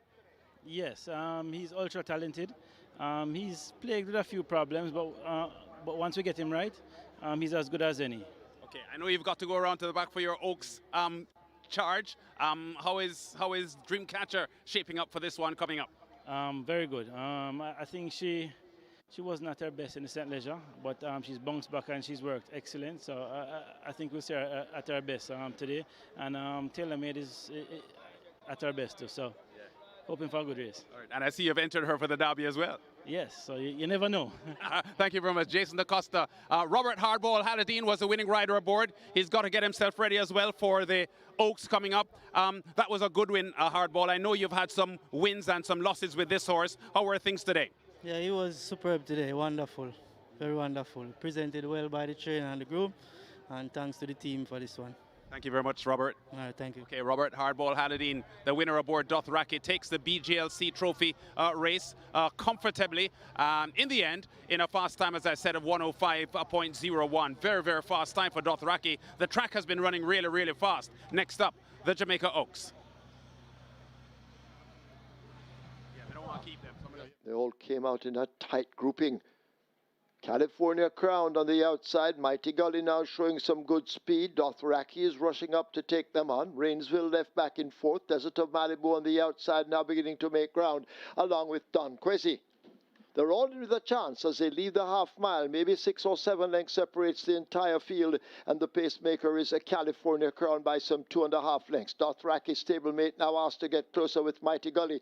Desert of Malibu in a striking position. Show to Don Quessy and Rainsville hugging the rail run as they leave the 5/16th. They're about to come into the top of the lane, and is out in front. California Crown attempting to go all the way. Stablemate Dothraki now shaken up for more. They race inside now the final 3/16th, and out in front it is California Crown. Dothraki now breathing down the neck of the leader. Rainsville and Don Quessy coming with a flourish down against the rail, but they're inside the final 16th, and Dothraki now points, and Dothraki takes the lead. Dothraki will win it. Rainsville storming through to get second over California Crown, fading. Don Quessy is back in fourth. Result of the 7th now official. Horses to the barn: 3 Dothraki, 7 California Crown. 3 and 7 both go to be tested. The splits were 23-46-1, finishing in a quick 105 for 5.5 furlongs. The margins 1 1/4 by 3/4.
Ladies and gentlemen, your attention called to the winners enclosure for the presentation of the 22nd running of the BGLC Trophy.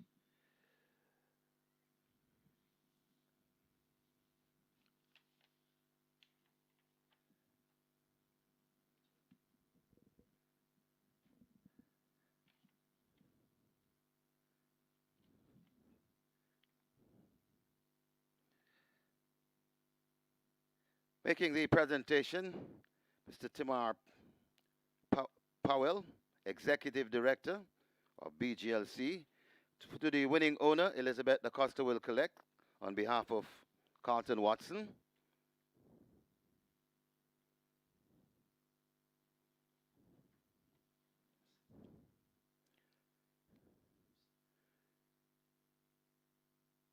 She'll also collect for the winning trainer, Jason DaCosta.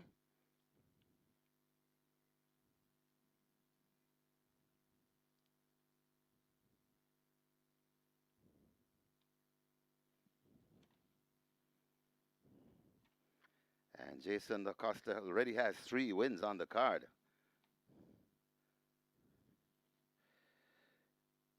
Presentation to the winning jock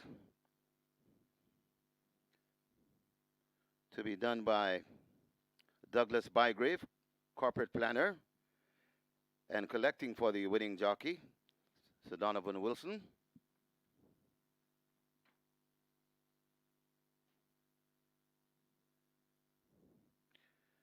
For the winning breeder, Mr. Vinu Taylor will collect for the winning breeder, Forging Oaks Farms LLC, from Douglas Bygrave. And Mr. Taylor will also collect for the winning groom, or make that Daniel Ellis collecting for the winning groom. And Douglas Bygrave once again will do the presentation.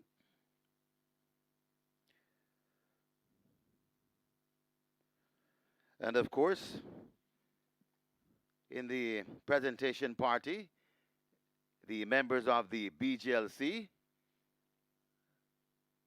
And congratulations to the winning connections. Race number 7, the 22nd running of the BGLC Trophy.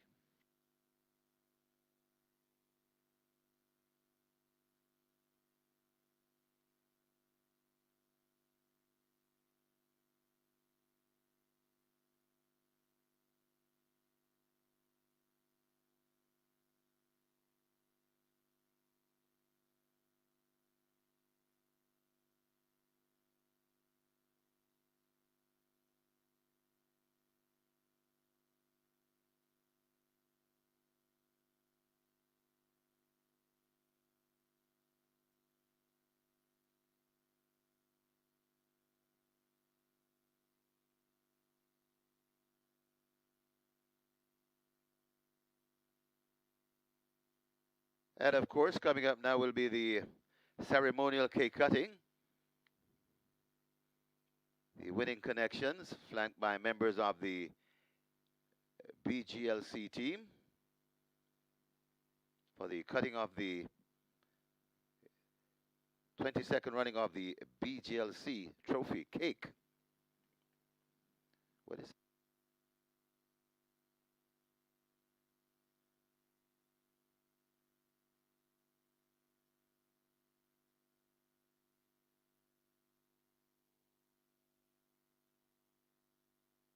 So the connections are on the starters orders, and now they're off and cutting.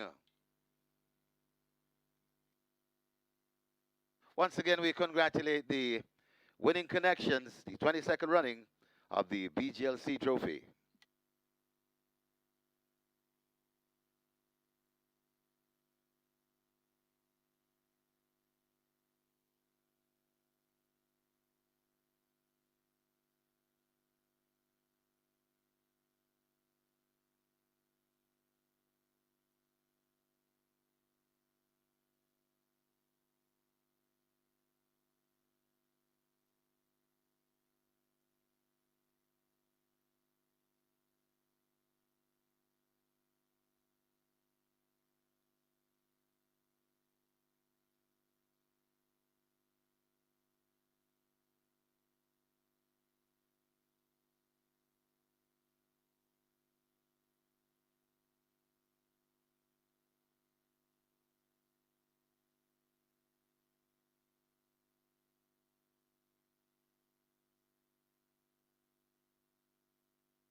On to race number 8, the Jamaica Oaks, and big favorite here, number 2, Dreamcatcher. This one, 1 to 2 favorite in total.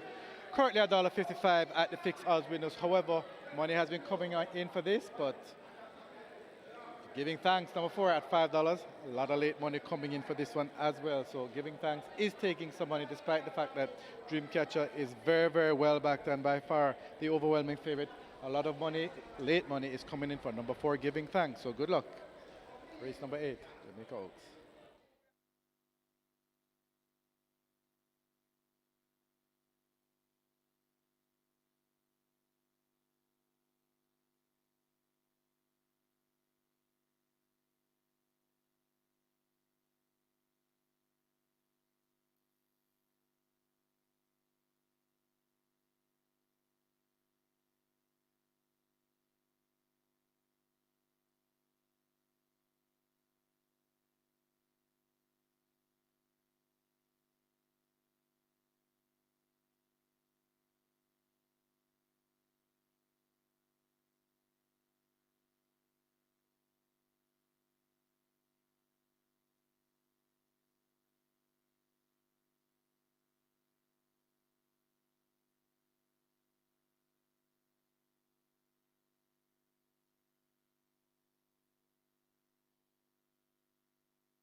Horses take the track for the 8th. It's the 87th running of the Jamaica Oaks. It's a futurity for native-bred 3-year-old fillies only. The distance 2,000 meters or 10 furlongs. Number 1, Gulfstream Cat, bred, owned, trained, Carl Anderson. They all carry 57 kilos. Chadwick Budai rides, and the groom is Joseph Harris. 2 is Dreamcatcher, bred D.L. Fernando and Alexander J. Cools-Lartigue. Owned Vinu Taylor, trained Jason DaCosta. Tevin Foster rides, the groom Kirkland Samuels.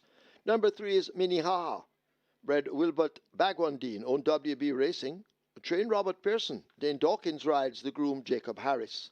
4 is Giving Thanks, bred and owned Lakeland Farms. Trained Philip Piani OD. Rayon Lewis, the rider, the groom Keith Johnson. 5, Another Wow, bred Michael Bernard, owned Mycross. Trained Anthony Nunes. Philip Parchment rides, the groom Cristo Anthony. Number 6 is Tia Maria, bred the late Donald Webby, owned Oak Ridge Farms. Trained Anthony Nunes. Tajay Suku rides, the groom Stephen Smith.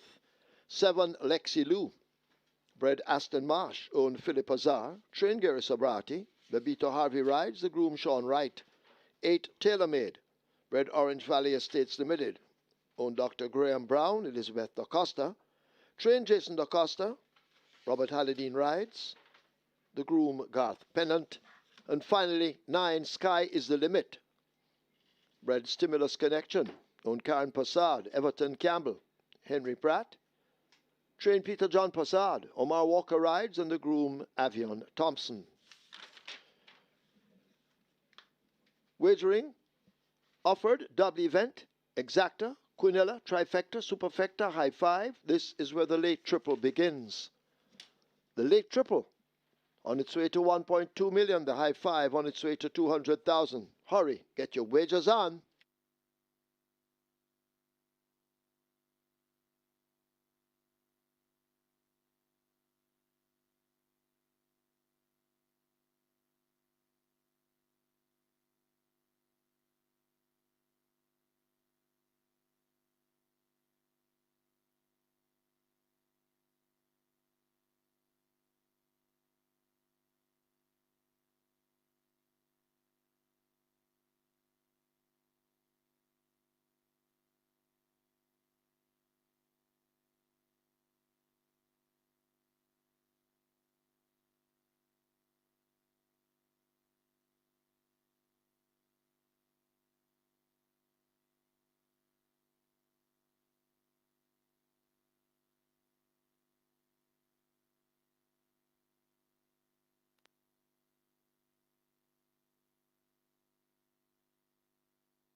The 22nd running of the BGLC Trophy goes to the top selection, Dothraki. Nicely off at the scale with Robert Hardball Haldane. Picking up the mouth once again for trainer Jason Acosta and owner Carlton Watson. Tracked his stablemate California Crown for the first 3 or 4 furlongs and made a strong bid for the lead inside the final furlong and won. With something in hand there. Rainsville ran on to be quite promising in the final furlong there to be second, and that Rainsville appears to be quite improved. 1 going 5 straight last time out, runs on to be second going 5.5 furlongs, and is 1 for the short list. Third was California Crown. No show by the 7-year-old mare. Desert of Malibu, clearly asking a little bit too much there with top weight 57 kilos coming on a quick turnaround from a win 2 weeks ago, which was a mild upset win as well. And so she'll be better off getting a little bit more time to recoup. So she could be bouncing back to good form next time around. It's now time for the big one, the 87th running of the Jamaica Oaks, a field of 9 native bred 3-year-old fillies going 2,000 meters. The purse 3.75 million. And we have Dreamcatcher coming back among fillies only after taking her chances among the colts. Last time out, the only filly in a field of 13. Now she's among her fillies only age group company. Worked well on the 25th of July. 7 furlongs, 127 flat, beating Taylor Made. Prior to that, on the 18th of July, worked well. 5.5 furlongs, 106 and a fifth. Won the 1,000 Guineas, won the Portmore, won the Thornbird Stakes. So she should win again now. Here among fillies only in the Oaks. Tevin Foster looks for his 4th win on the card, and he rides there for Jason Acosta and owner Vanu Taylor. There are 3 to 5 favorite gets the vote here. Dreamcatcher. Number 4 is Giving Thanks. Fits well. 3rd by 5 1/4 in the Guineas, and it was just a nose behind Taylor Made. Is it a rematch with Taylor Made? Rain Lutz picks up the mount once again for Filipiano D and Macon Farms. Looking good is Giving Thanks, and at 4 to 1. This is my exact play. Number 6 is Tia Maria. Ran well, going 2 turns, 9 and 25 last time out, but picks up lumps of weight, but did look well going that 2-turn distance on last and should go well over 10 furlongs. And Taylor Made, runner-up in the Guineas, runner-up in the Portmore, has 2 furlongs longer to travel, has been working well as usual, and should run another pleasing race. 2, 4, 6, 8 in the Oaks. Dreamcatcher over Giving Thanks, Tia Maria, and Taylor Made. Horses loading. Gulfstream Cat, the first one in, as the Oaksfield load at the 2,000 meter or 10 furlong point. Tia Maria is in at 6. Minnehaha being led to 3.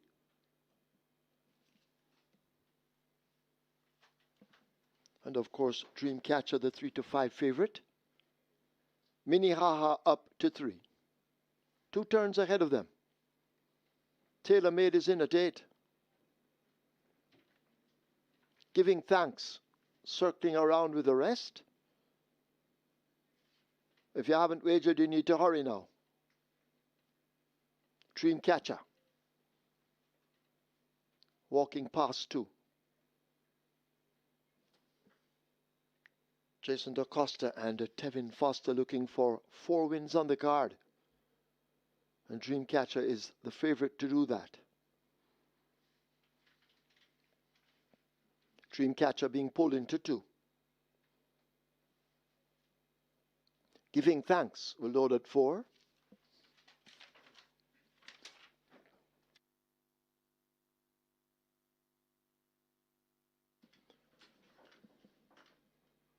Another wow in at 5.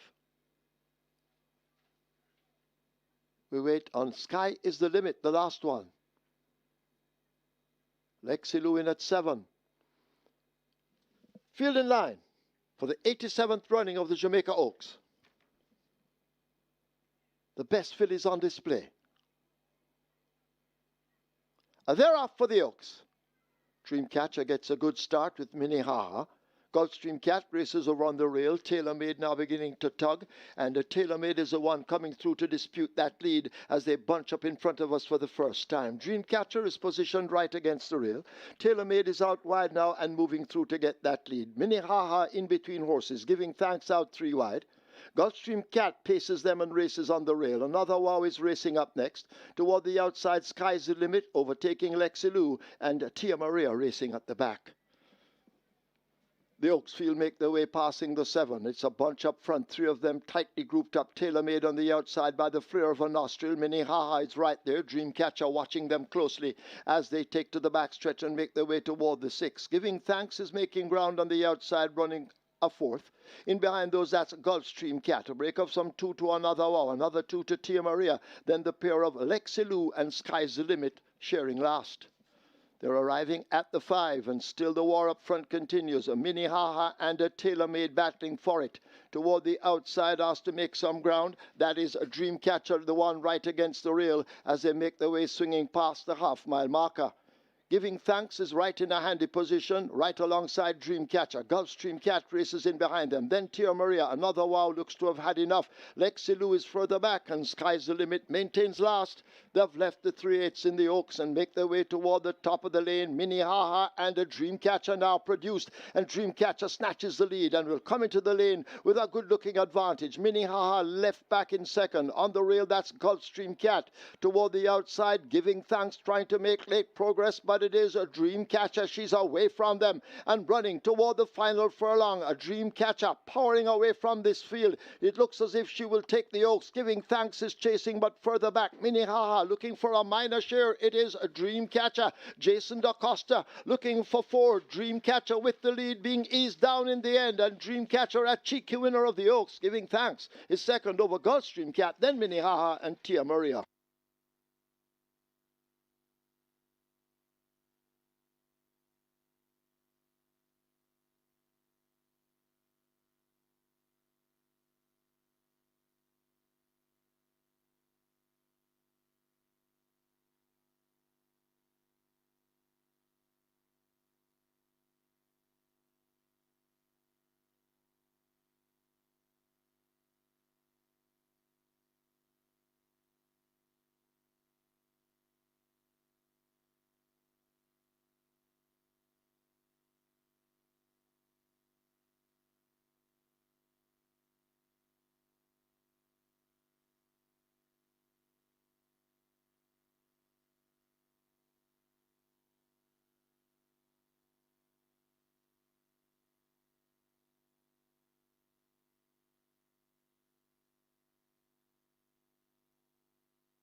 In the winners' enclosure, the unofficial winner of race number 8, the 87 running of the Jamaica Oaks, a number 2 Dreamcatcher, a 3-year-old bay filly by Burn Identity, Double Jeopardy by Legal Process, bred Dial Fernando and Alexander Kuzlati. Own Venue Taylor, the winning trainer, 4 on the day for the champion trainer Jason DaCosta. Well done.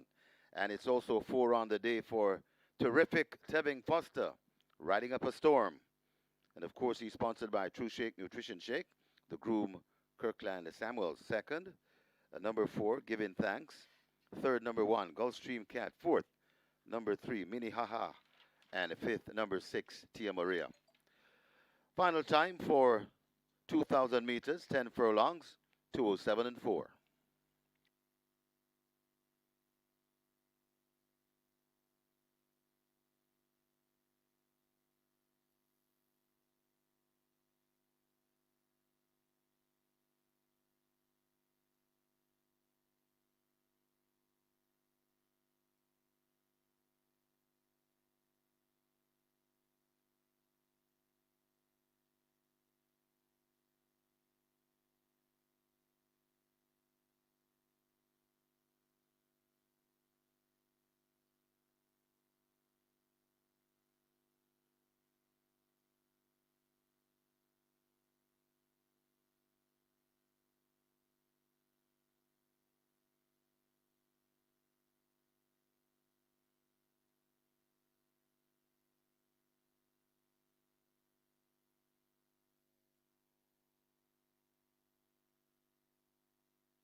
So the Jamaica Oaks goes to the odds-on favorite Dreamcatcher, very, very impressively under Tevin Foster. Champion trainer Jason DaCosta preparing this one. He has now won 3 of the last 4 Jamaica Oaks. Mamma Mia in 2023, Banadura in 2024, and now Dreamcatcher. This was expected, but assess the performance for me, Jason. Thank you, Lance. Great performance. She exerted her class today. You know, she came down easy, and when Tevin asked her to go, she moved away from the field with ease. So I'm really happy. You know, a lot of hard work, and this little filly, well, she little but she tall. She done everything right, and just happy for her and Mr. Taylor. Happy for him. You know, his second classic win this year. So congrats to all. And Jason, about your own performance, 11 classic wins now for you here in Jamaica after just over 5 years of training horses here. How do you feel about that kind of success? Well, I'm grateful. I'm grateful. You know, I try my best and I work hard, so I'm grateful for the success. And I have to give thanks to all the owners, you know, because without them, I couldn't do it. Talk to us about the preparation of this horse, because you have also entered Dreamcatcher for the Derby, which comes up on Thursday. How would that have affected how you prepare the horse for these 2 big events in the space of 6-7 days? Well, preparing her for this one is preparing her for the derby. I think she won good enough to possibly take a shot. You know, we'll see how she comes out and assess her over the next few days. But you know, for the local bred 3-year-olds, this is their career right here.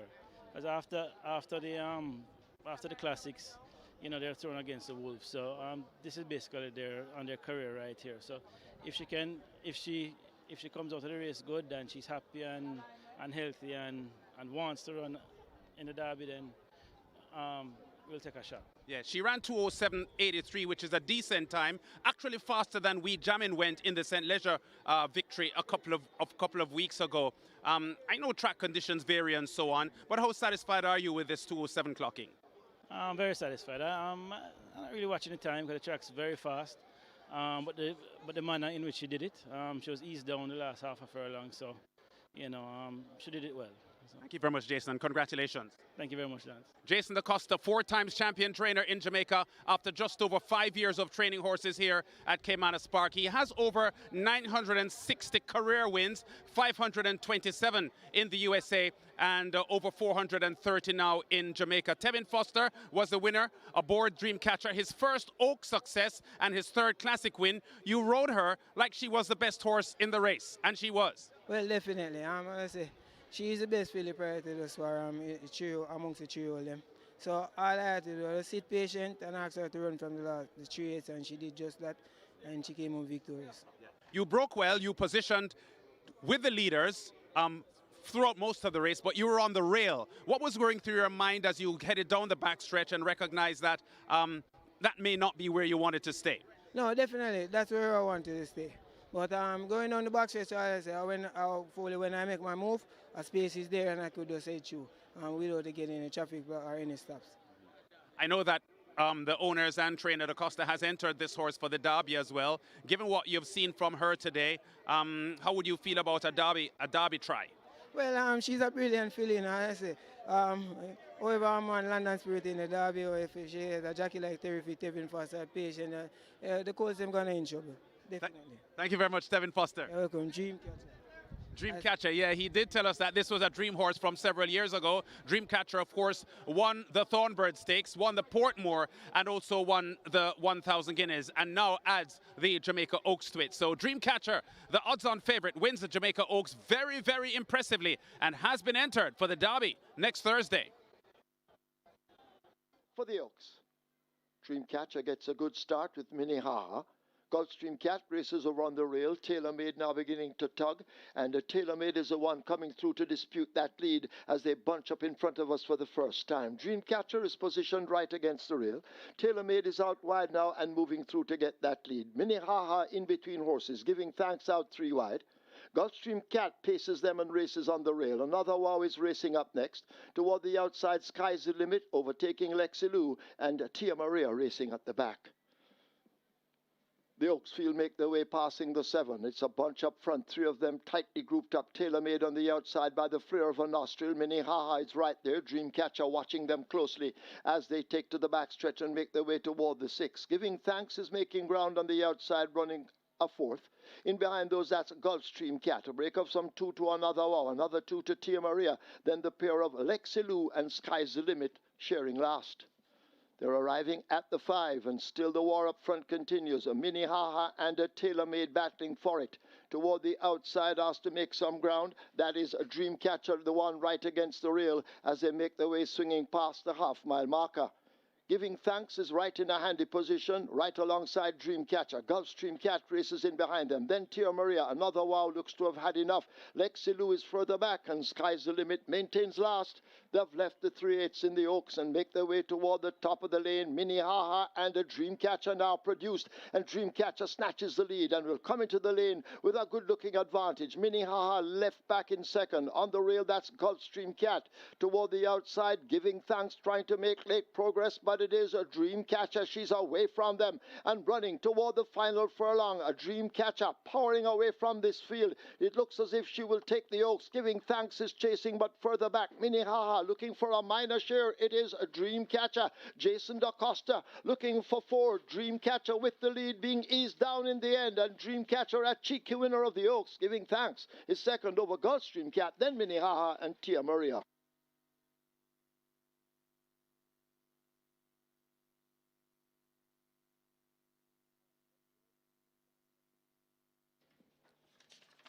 Result of the eighth now official. Horses to the testing barn. 1, Gulfstream Cat. 2, Dreamcatcher. 3, Minnehaha. 4, Giving Thanks. 1, 2, 3, 4. Go to the testing barn. The splits were 25, 2 by 50. 114, 1. 140 for a mile. 10 furlongs raced in 207.4. The margins 2 3/4 by a neck.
Ladies and gentlemen, your attention called to the winners enclosure for the presentations of the 87th running of the Jamaica Oaks.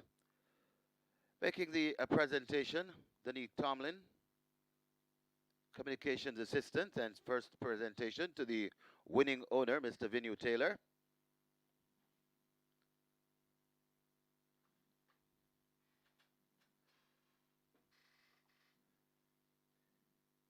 She'll also present to the winning trainer, well, a representative of the winning trainer, Elizabeth DaCosta for Jason DaCosta.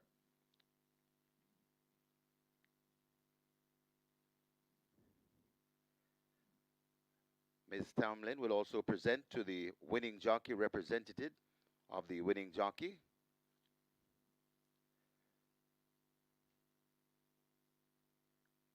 She'll present to Mahalia Foster and Aurelia Foster.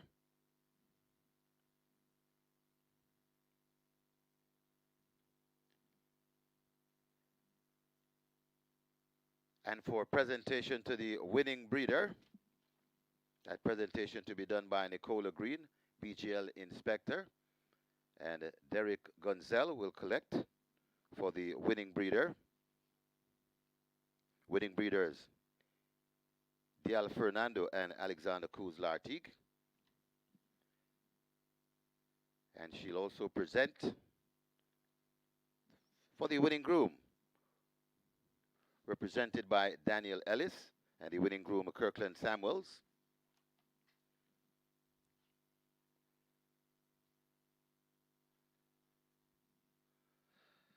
Congratulations to the winning connections, the 87th running of the Jamaica Oaks. Next up, we'll have the ceremonial cake cutting.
And ladies and gentlemen, once again, your attention called to the winner's enclosure for the cutting of the cake, the Jamaica Oaks cake.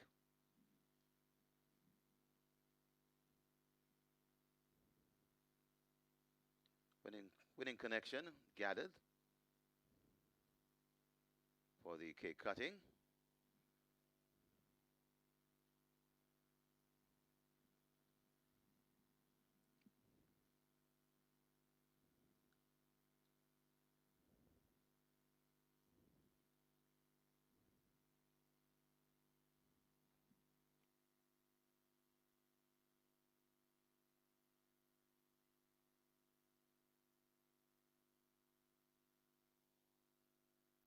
So the knives are in, and now they're off and cutting.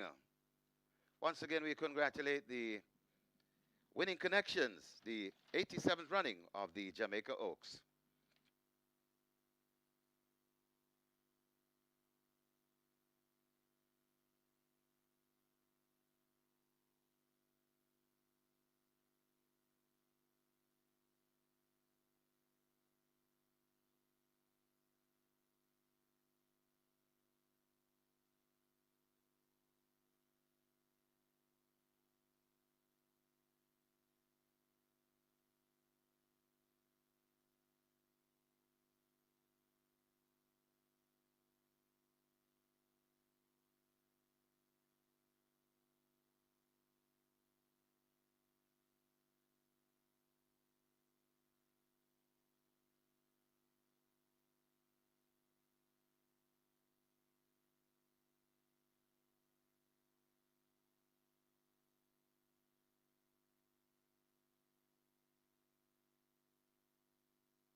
Horses take the track for the ninth. It's an overnight allowance for 3-year-olds and up, named Gallop to Greatness. 1,000 meters or 5 furlongs round the distance. 3 Bobby Too Bad, 51 kilos or 112 pounds. 4 Zulu Warrior, 52.5 or 116. 8 Rico Rico Rico, 51.5 or 114. 9 Atlantic Convoy, 54.5 or 120. 10 Commander Z, going with the allotted 51 kilos or 112 pounds.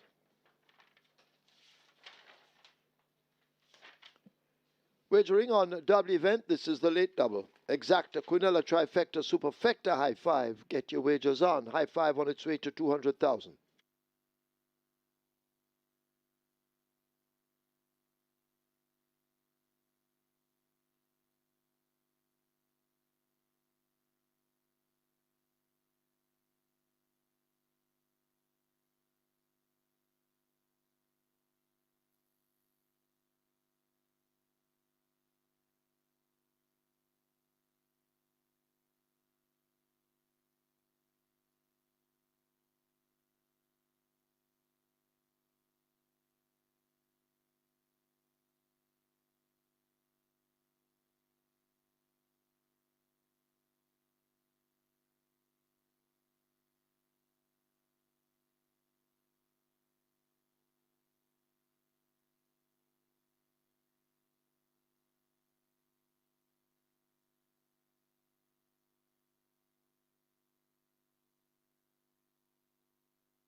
Runners arriving at the start, race number 9, the Gallop to Greatness.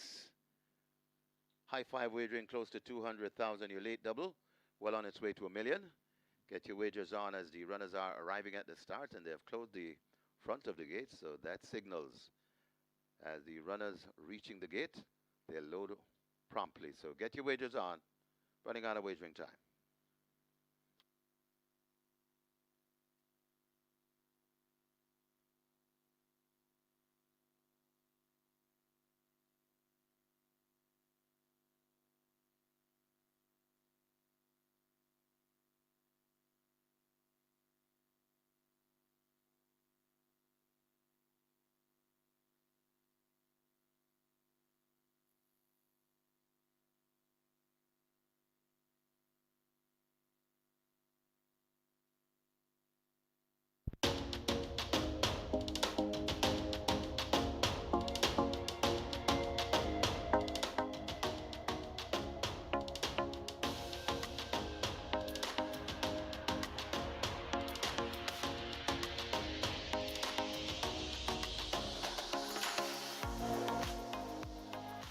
The 87th running with the Jamaica Oaks goes to the favorite, Dreamcatcher. So there's clearly no doubt who's the top native birth rule filly for 2026. Dreamcatcher wins the Oaks. She won the 1,000 Guineas, she won the Portmore, and she won the Thornbird Stakes. Convincing win by Dreamcatcher, and she's nominated for the Derby next Thursday. So she definitely has got to be eyeing the Oaks Derby double. Tevin Foster on his fourth win. Fourth win also for Jason Acosta. And they're the stars of the show on Emancipation Day. Live ticket count on the catch line is 637,000 plus in the net pool. 277 tickets are going on the Twilight 6.5 million in that net pool. And the mandated period strike for 1,318 tickets with 6.4 million plus in that net pool. It's on to the 9th penultimate. It's the Gallop to Greatness. Over the allowance contest of 3 years up. The purse is 1.5 million. The field of 11 goes 1,000 meters round. Top choice goes to number 5. She's That Girl. Dane Dawkins rides for Stephen Todd and Black Brothers. Runner last time out in March behind Money Market. Has worked well. On the 20th of July, 5 straight in 59 flat by 46.4. She is blessed with early speed, and I'm expecting her to be the one to catch here. Number 6, another one, shaping nicely at overnight since graduating into the level. The Jessica rides for Anthony Nunes. Look for another one to run well at 2-1. And we have Zulu Warrior, also quite capable at the level. Demar Williams, the champion apprentice rider, Adrian Prince, more popular known as Dan Dan for owner O&S races of O&S Tack Room fame. Zulu Warrior is strongly fancied, actually the favorite at 9-5. Number 2, Gallant Groom makes his local debut. Tevin Foster for Jason Acosta. They're both looking for the 5th win on the card. And this Gallant Groom has shown speed, 34.4 for 3 furlongs around the bend on the 18th of July. So making his local debut here. He is an X factor, can be anything, and gets 6-1. Make it 5-6-4-2 in the Gallop to Greatness on Emancipation Race Day. She's That Girl over another one, Zulu Warrior and Gallant Groom.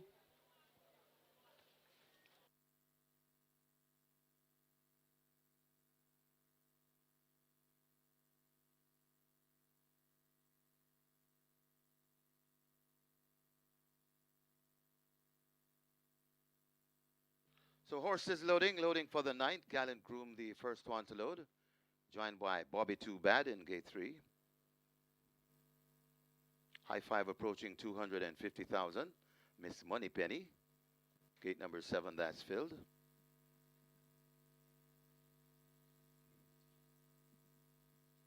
Rider comes down from the 10, Commander Z. That's Richie Shakes.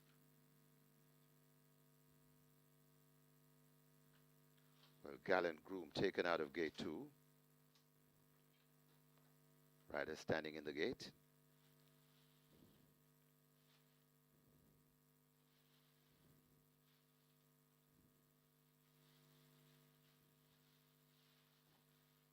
Rider comes down from Rico, Shaheem Gordon.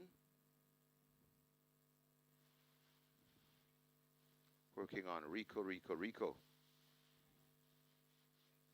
To gate number 8. Rico is in. Oil Machine heads to gate 11.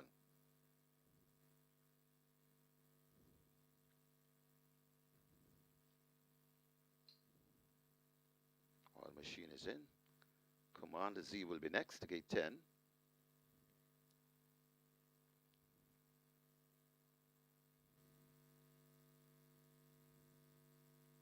So working on Commander Z. Gate number 10, that gate is open. Front of the gate open. To encourage that one to load.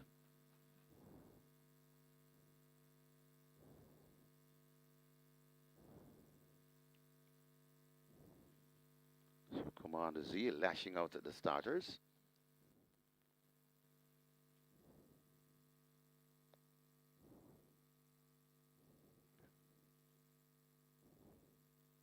So Commander Z still refusing.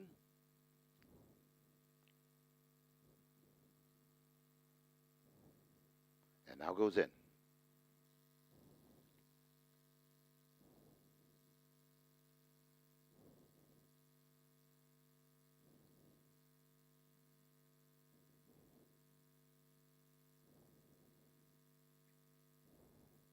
Got an 8-5 favorite in the 4. Zulu Warrior now going into gate 4. That's the favorite. Then you get 2-1 on the 5. She's that girl. 5-2 on the 6. Another 1.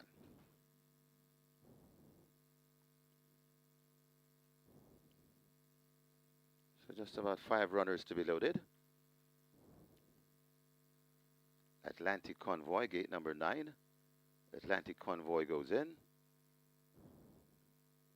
Gallant Groom going back into gate 2. Another 1, gate number 6. 2 to load. She's that girl and a Teflon Don.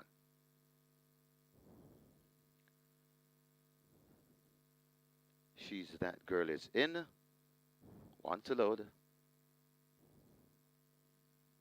Teflon Don, 11-1 in the betting for champion trainer Jason DaCosta.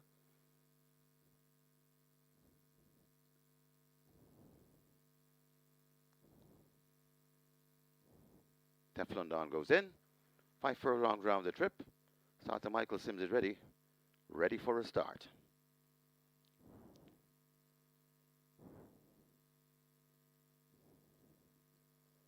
Often racing. Oil Machine misses it and races at the back of the field. She's that girl wants to lead. And She's that girl goes on from racing back there in second. That's another one. Miss Moneypenny has speed and is flashing it as well. Teflon Don now caught and overtaken by Commander Z. Just behind them, that's Zulu Warrior. Beside Zulu Warrior, that is Rico also in the mix there too. That's Gallant Groom as they go towards the coming into the top of the lane.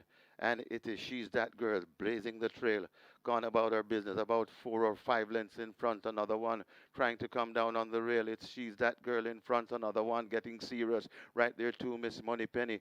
And coming on the inside, that Gallant Groom. And now another one strike the front from She's That Girl. Gallant Groom is coming home gallantly, but another one begins to go away. Gallant Groom is storming home, but it's going to be too late. Another one beats Gallant Groom. Then comes She's That Girl, Miss Moneypenny, and Teflon Don back in 5th.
In the winners enclosure, the unofficial winner of race number 9, the Gallop to Greatness.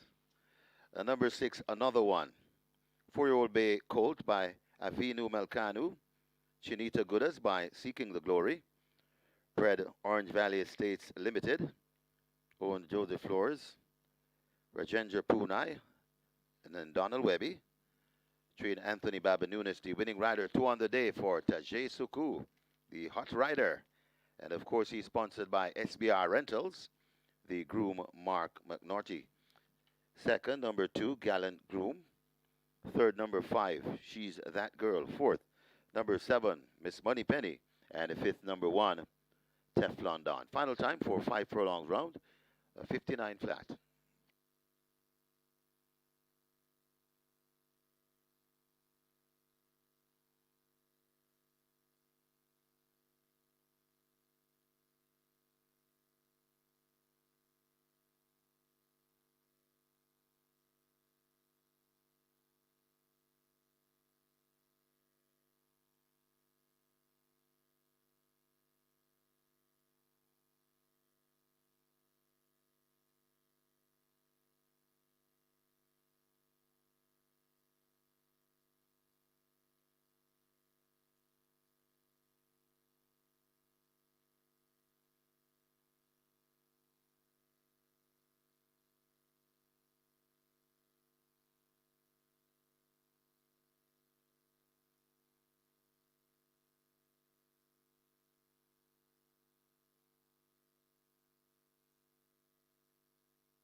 Oil Machine misses it and races at the back of the field. She's That Girl wants to lead. And She's That Girl goes on from racing back there in second. That's Another One. Miss Moneypenny has speed and is flashing it as well. Teflon Don now caught and overtaken by Commander Z. Just behind them, that's Zulu Warrior. Beside Zulu Warrior, that is Rico also in the mix there too. That's Gallant Groom as they go towards the coming into the top of the lane. And it is She's That Girl blazing the trail, gone about her business, about 4 or 5 lengths in front. Another one trying to come down on the rail. It's She's That Girl in front. Another one getting serious right there too, Miss Moneypenny. And coming on the inside, that Gallant Groom. And now another one strike the front from She's That Girl. Gallant Groom is coming home gallantly, but another one begins to go away. Gallant Groom is storming home, but it's going to be too late. Another one beats Gallant Groom. Then comes a She's That Girl, Miss Moneypenny, and Teflon Don back in fifth.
Your attention, please. Tevin Foster asked to go now to the Strode's room. Tevin Foster wanted in the Strode's room.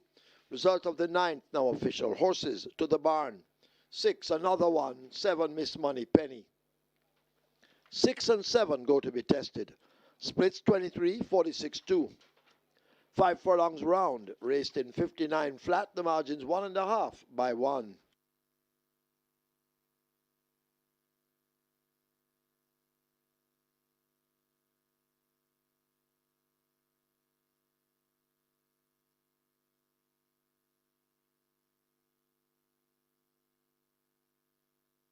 Ladies and gentlemen, your attention called to the winners enclosure for the presentation of the Gallop to Greatness.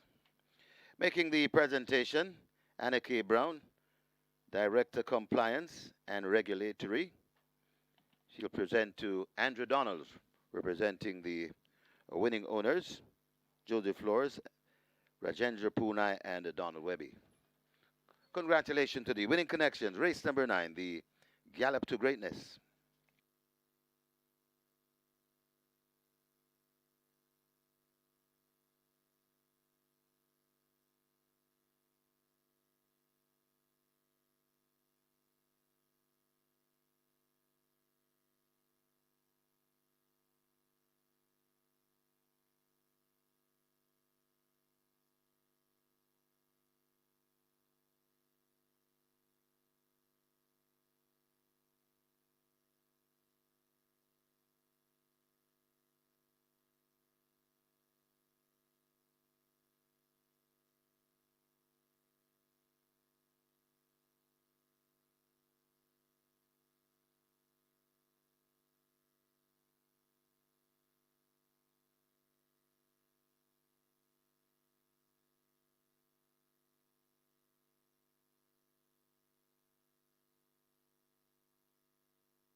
The number 2, Bad Gal Khaleesi, takes the track early.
Bad Gal Chelsea and Man from Bethany also take the track early.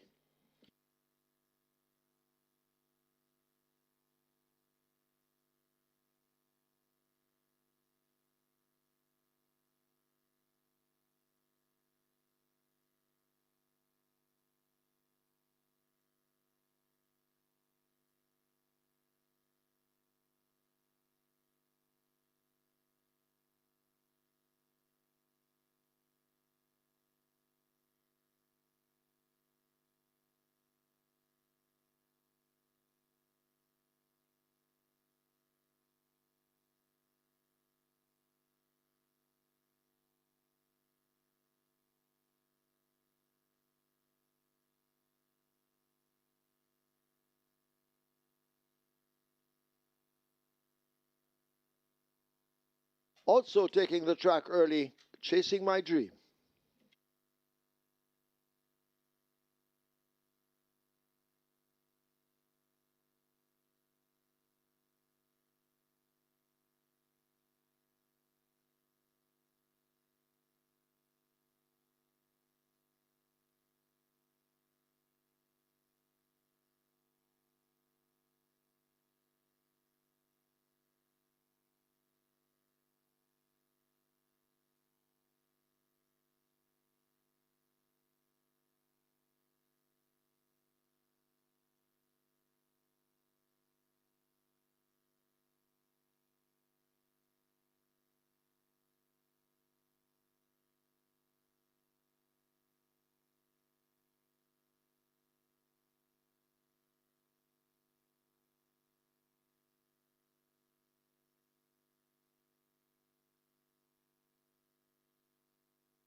Horses take the track for the 10th. It's a maiden condition race for native bred 4-year-olds and up.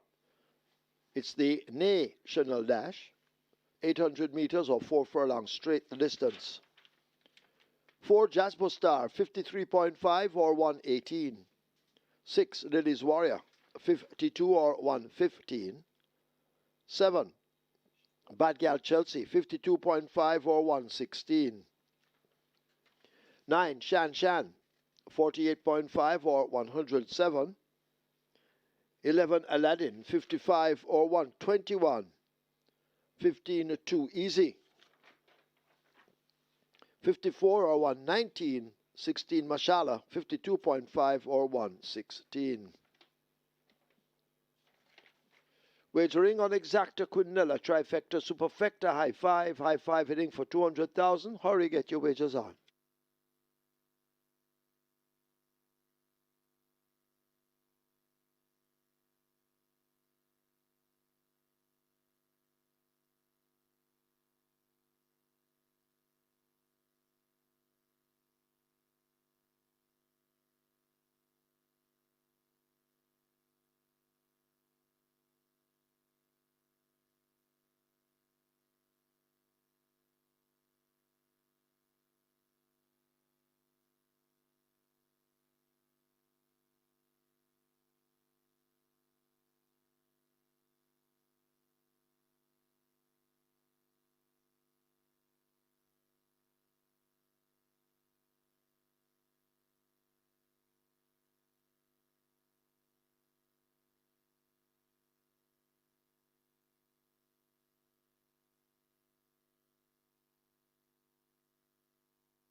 Runners make their way to post. High five on its way to 250,000. Hurry, place your bets. Runners arriving at the start.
The Gallop to Greatness goes to another one. Tajisaku on a double on the card, and he rode there for third. Anthony Nunez. Runner-up was Gallant Groom, and that one came flying in the end. And that's going to be one for the short list. 57 kilos on his local debut, and he finishes strong. Lap ticket count on the Twilight 646 with 6.5 million plus in the net pool there, and 675 tickets are going on the mandatory period strike for, with over 6.4 million in that net pool. It's now time for the National Dash. We have a field of 16, maximum field of 16. These are maidens, native bred 4 years and up, and they go 800 meters straight or 4 furlongs straight. The purse is 930,000. Top choice goes to number 11, Aladdin. Demar Williams rides for Winston Griffiths OD. And this one has the visor on for the first time, second time lay 6. Ran second last time out, going 5 straight behind Modern Monarch. Appears to be in a spot where he should be able to go one better. And 4-1 looks to be a bargain price. Number 13 is Army Recruit. This one gets 4-1 as well. Rain Loose rides for Captain Marlon Brown.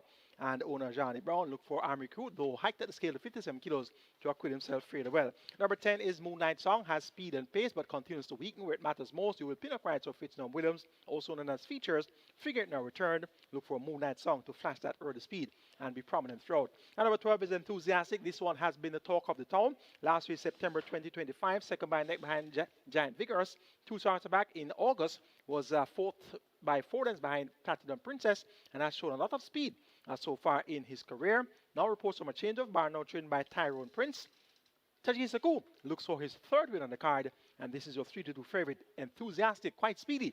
Let's see how well this one will perform coming off the breaks in September. Looked quite well coming out onto the racetrack, and that speed should be an asset here. Make it 11, 13, 10, 12 in the National Dash, the final event on Emancipation Day. Aladdin over Army Recruit, Moonlight Song, and Enthusiastic.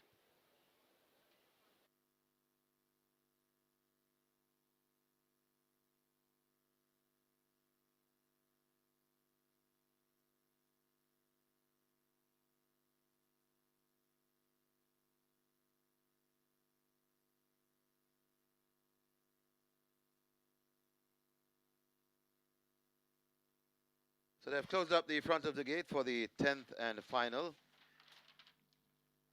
the National Dash.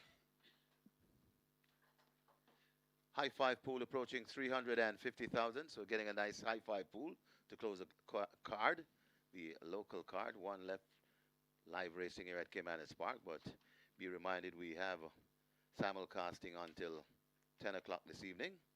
And one of your favorite tracks, Charlestown, we close with. And of course, the CT6 is always a bet to bet. Always getting some big pool in the CT6.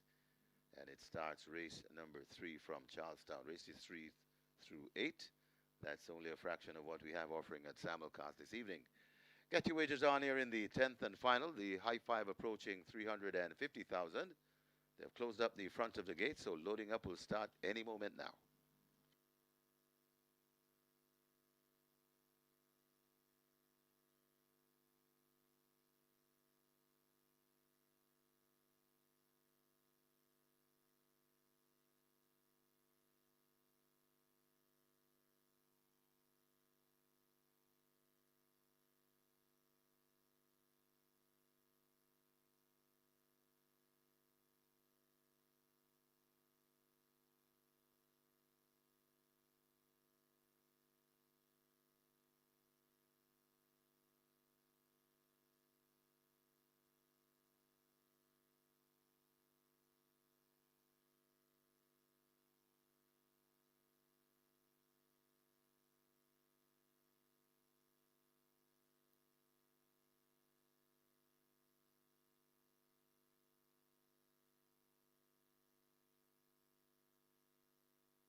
Horses loading for the 10th and final. Jazzbo Star, the first one to load.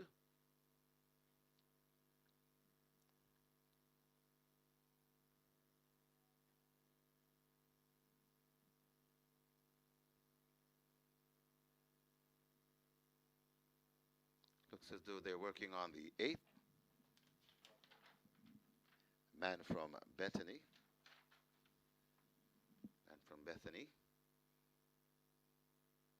Riderless at the moment, and they've opened gate 8. So coax this one in. And from Bethany having none of it so far. Got a 6-5 favorite in horse number 12, Enthusiastic. That's the favorite. Then you get 3-1 on the 11, Aladdin. 4-1 on 13, Army Recruit. And a 5-1 on the 14, Prince Aiden.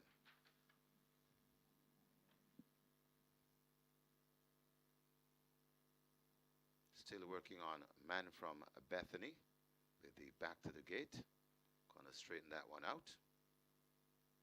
4 furlong straight the trip.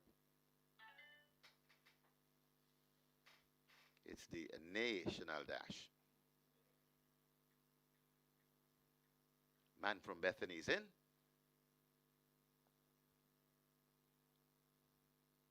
Bad Girl Chelsea could be next. Gate 7.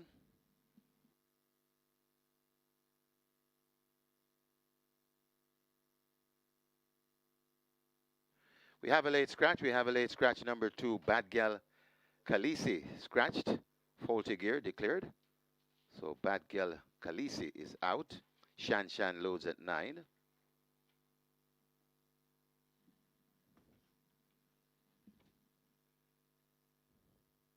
So scratch number 2, Bad Gal Khaleesi. That one has faulty gears.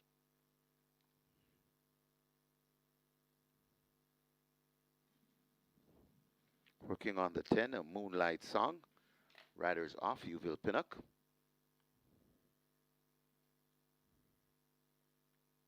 Moonlight Song is in.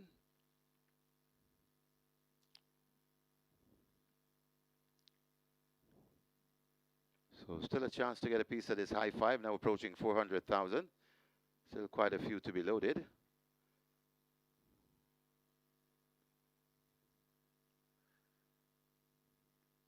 Too Easy in at 15.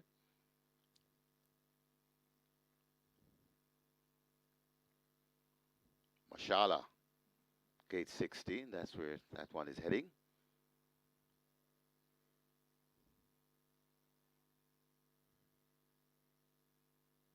So working on Mashallah. Backing away from gate 16. So you're afforded some late wagering time courtesy of Mashallah, holding up the loading process.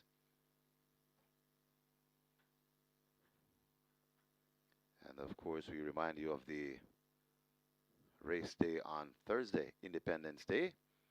And the payout of the Reggae 6. Gonna be a massive pool. Estimated pool somewhere in the 20s. Millions, that is. As Mashallah seemed to be in.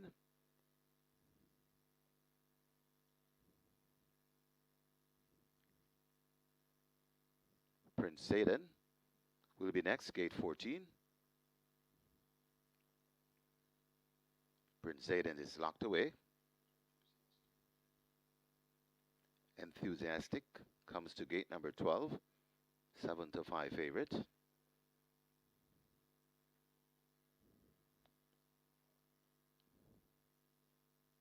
Enthusiastic is in. Chasing My Dream. Gate number 1 is filled as well. They've opened gate 5 for Hoofidi.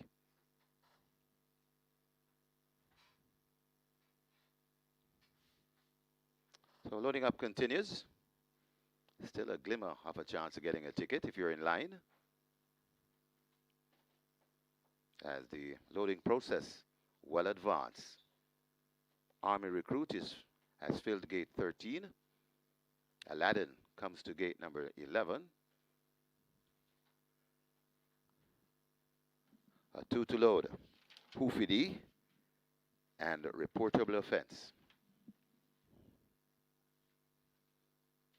Reportable Offense comes to gate 3. Gate 2 will remain empty. That's the late scratch. 1 to load Hoofidi. 4 furlongs straight, they tripped. Hoofidi goes in. And now we're ready. Ready to close the show. Shan Shan acting up in gate 9. Settled once again. And now Army Recruit is getting unseen 13. Settled. Ready for a start. Often racing. Shanson gets a break and swerve. Moonlight Song getting away quickly along with Enthusiastic. Left back a bit, that's Aladdin. Toward the far side, that's Chasing My Dream. Hoofidi is on the premises. Right on the defense, Army Recruit and Mashallah. So they're spread right across the track. Enthusiastic could be narrowly in front of Moonlight Song chasing right on the far side. Hoofidi trying to get into it, also coming into it. That's Aladdin also there on the far side and still in with a chance. That's Chasing My Dream. They're coming inside the final furlong and it is still Enthusiastic. Here comes Hoofidi on the far side. Enthusiastic keeping on. Hoofidi trying to get there, but Enthusiastic is traveling well and Enthusiastic will hold it to the line. Enthusiastic beats Aladdin. Then comes up Moonlight Song, Hoofidi, and Chasing My Dream back in 5th.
And the winners enclosure, the unofficial winner of race number 10, the National Dash.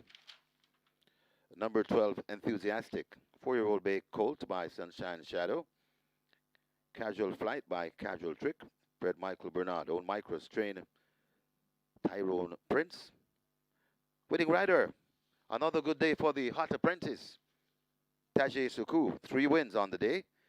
The groom Godfrey Davis. Second, number 11, Aladdin. Third, number 10, Moonlight Song. Fourth, number 5, Hoofity.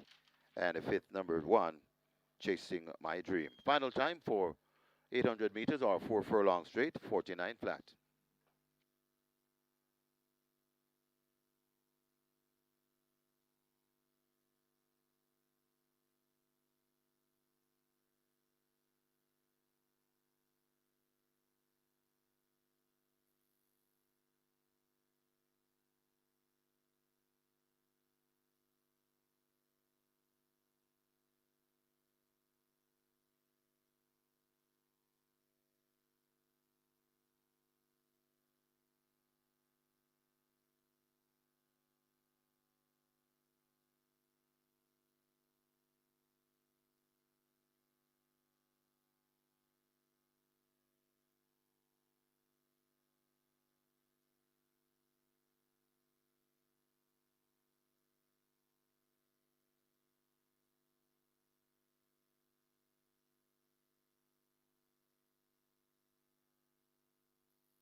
Often racing. Shanson gets a break and swerve. Moonlight Song getting away quickly along with Enthusiastic. Left back a bit, that's Aladdin. Toward the near far side, that's Chasing My Dream. Hoofity is on the premises. Right on the defense, Harmony Recruit and Mashallah. So they're spread right across the track. Enthusiastic could be narrowly in front of Moonlight Song chasing. Right on the far side, Hoofity trying to get into it, also coming into it. That's Aladdin, also there on the far side and still in with a chance. That's Chasing My Dream. They're coming inside the final furlong, and it is still Enthusiastic. Here comes Hoofity on the far side. Enthusiastic keeping on. Hoofity trying to get there, but Enthusiastic is traveling well, and Enthusiastic will hold it to the line. Enthusiastic beats Aladdin. Then comes up Moonlight Song, Hoofity, and Chasing My Dream back in fifth.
Ladies and gentlemen, your attention call to the winners enclosure for the presentation of the National Dash.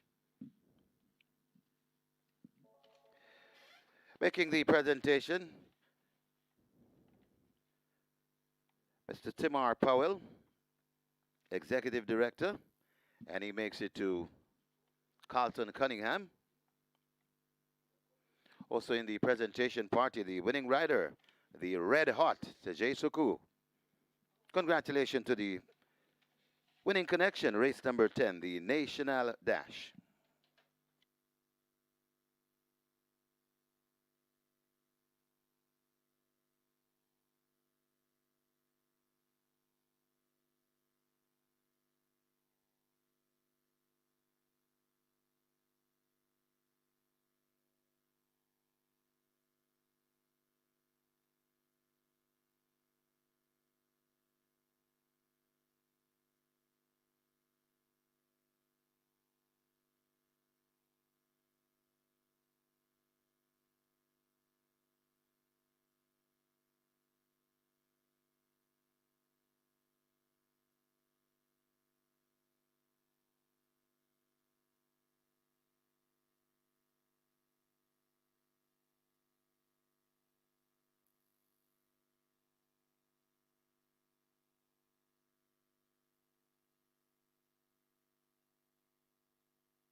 Result of the 10th now official. Horses to the barn, 10 Moonlight Song, 12 Enthusiastic. 10 and 12 go to be tested. The split was 24 the final time, 49 seconds. The margin's 1 1/4 by a neck. That's it for the local part of the show. You will have simulcast racing carrying you through the night. Stand by for your recap. You will have it from Michael Kane.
A great day of Thorpe Race has come to a closure here once again at Caymanas Park on Emancipation Day, on Jamaica Oaks Day. And my, was it an exciting race card that we had?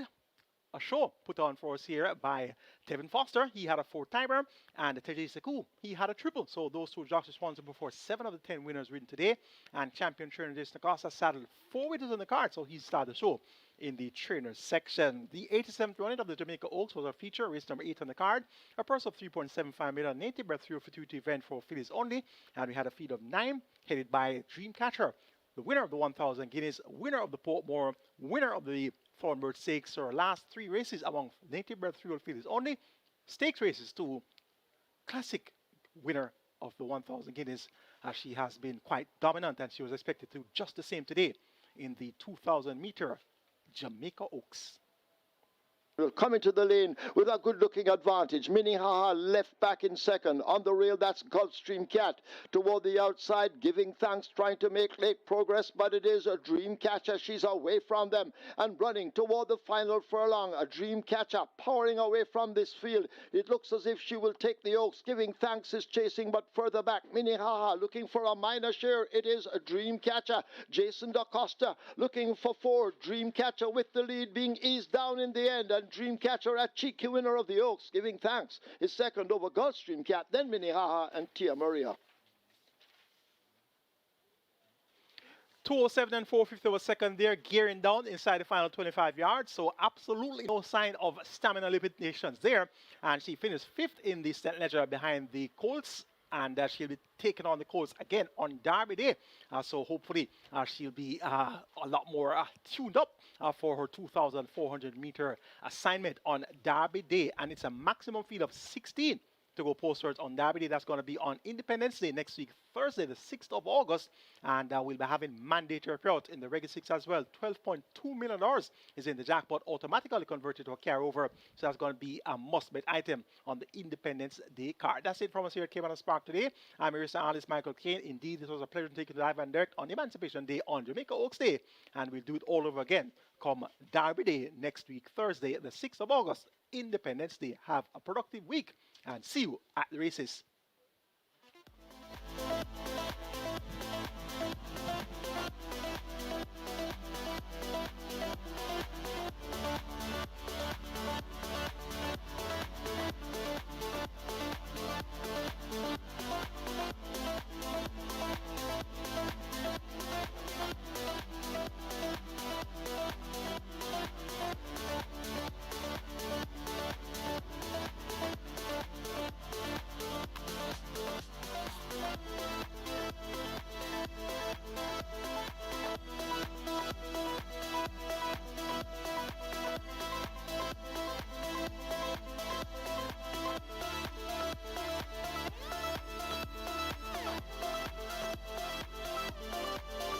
And Dreamcatcher, a cheeky winner of the Oaks, Giving Thanks, is second over Gulfstream Cat, then Minnehaha and Tia Maria.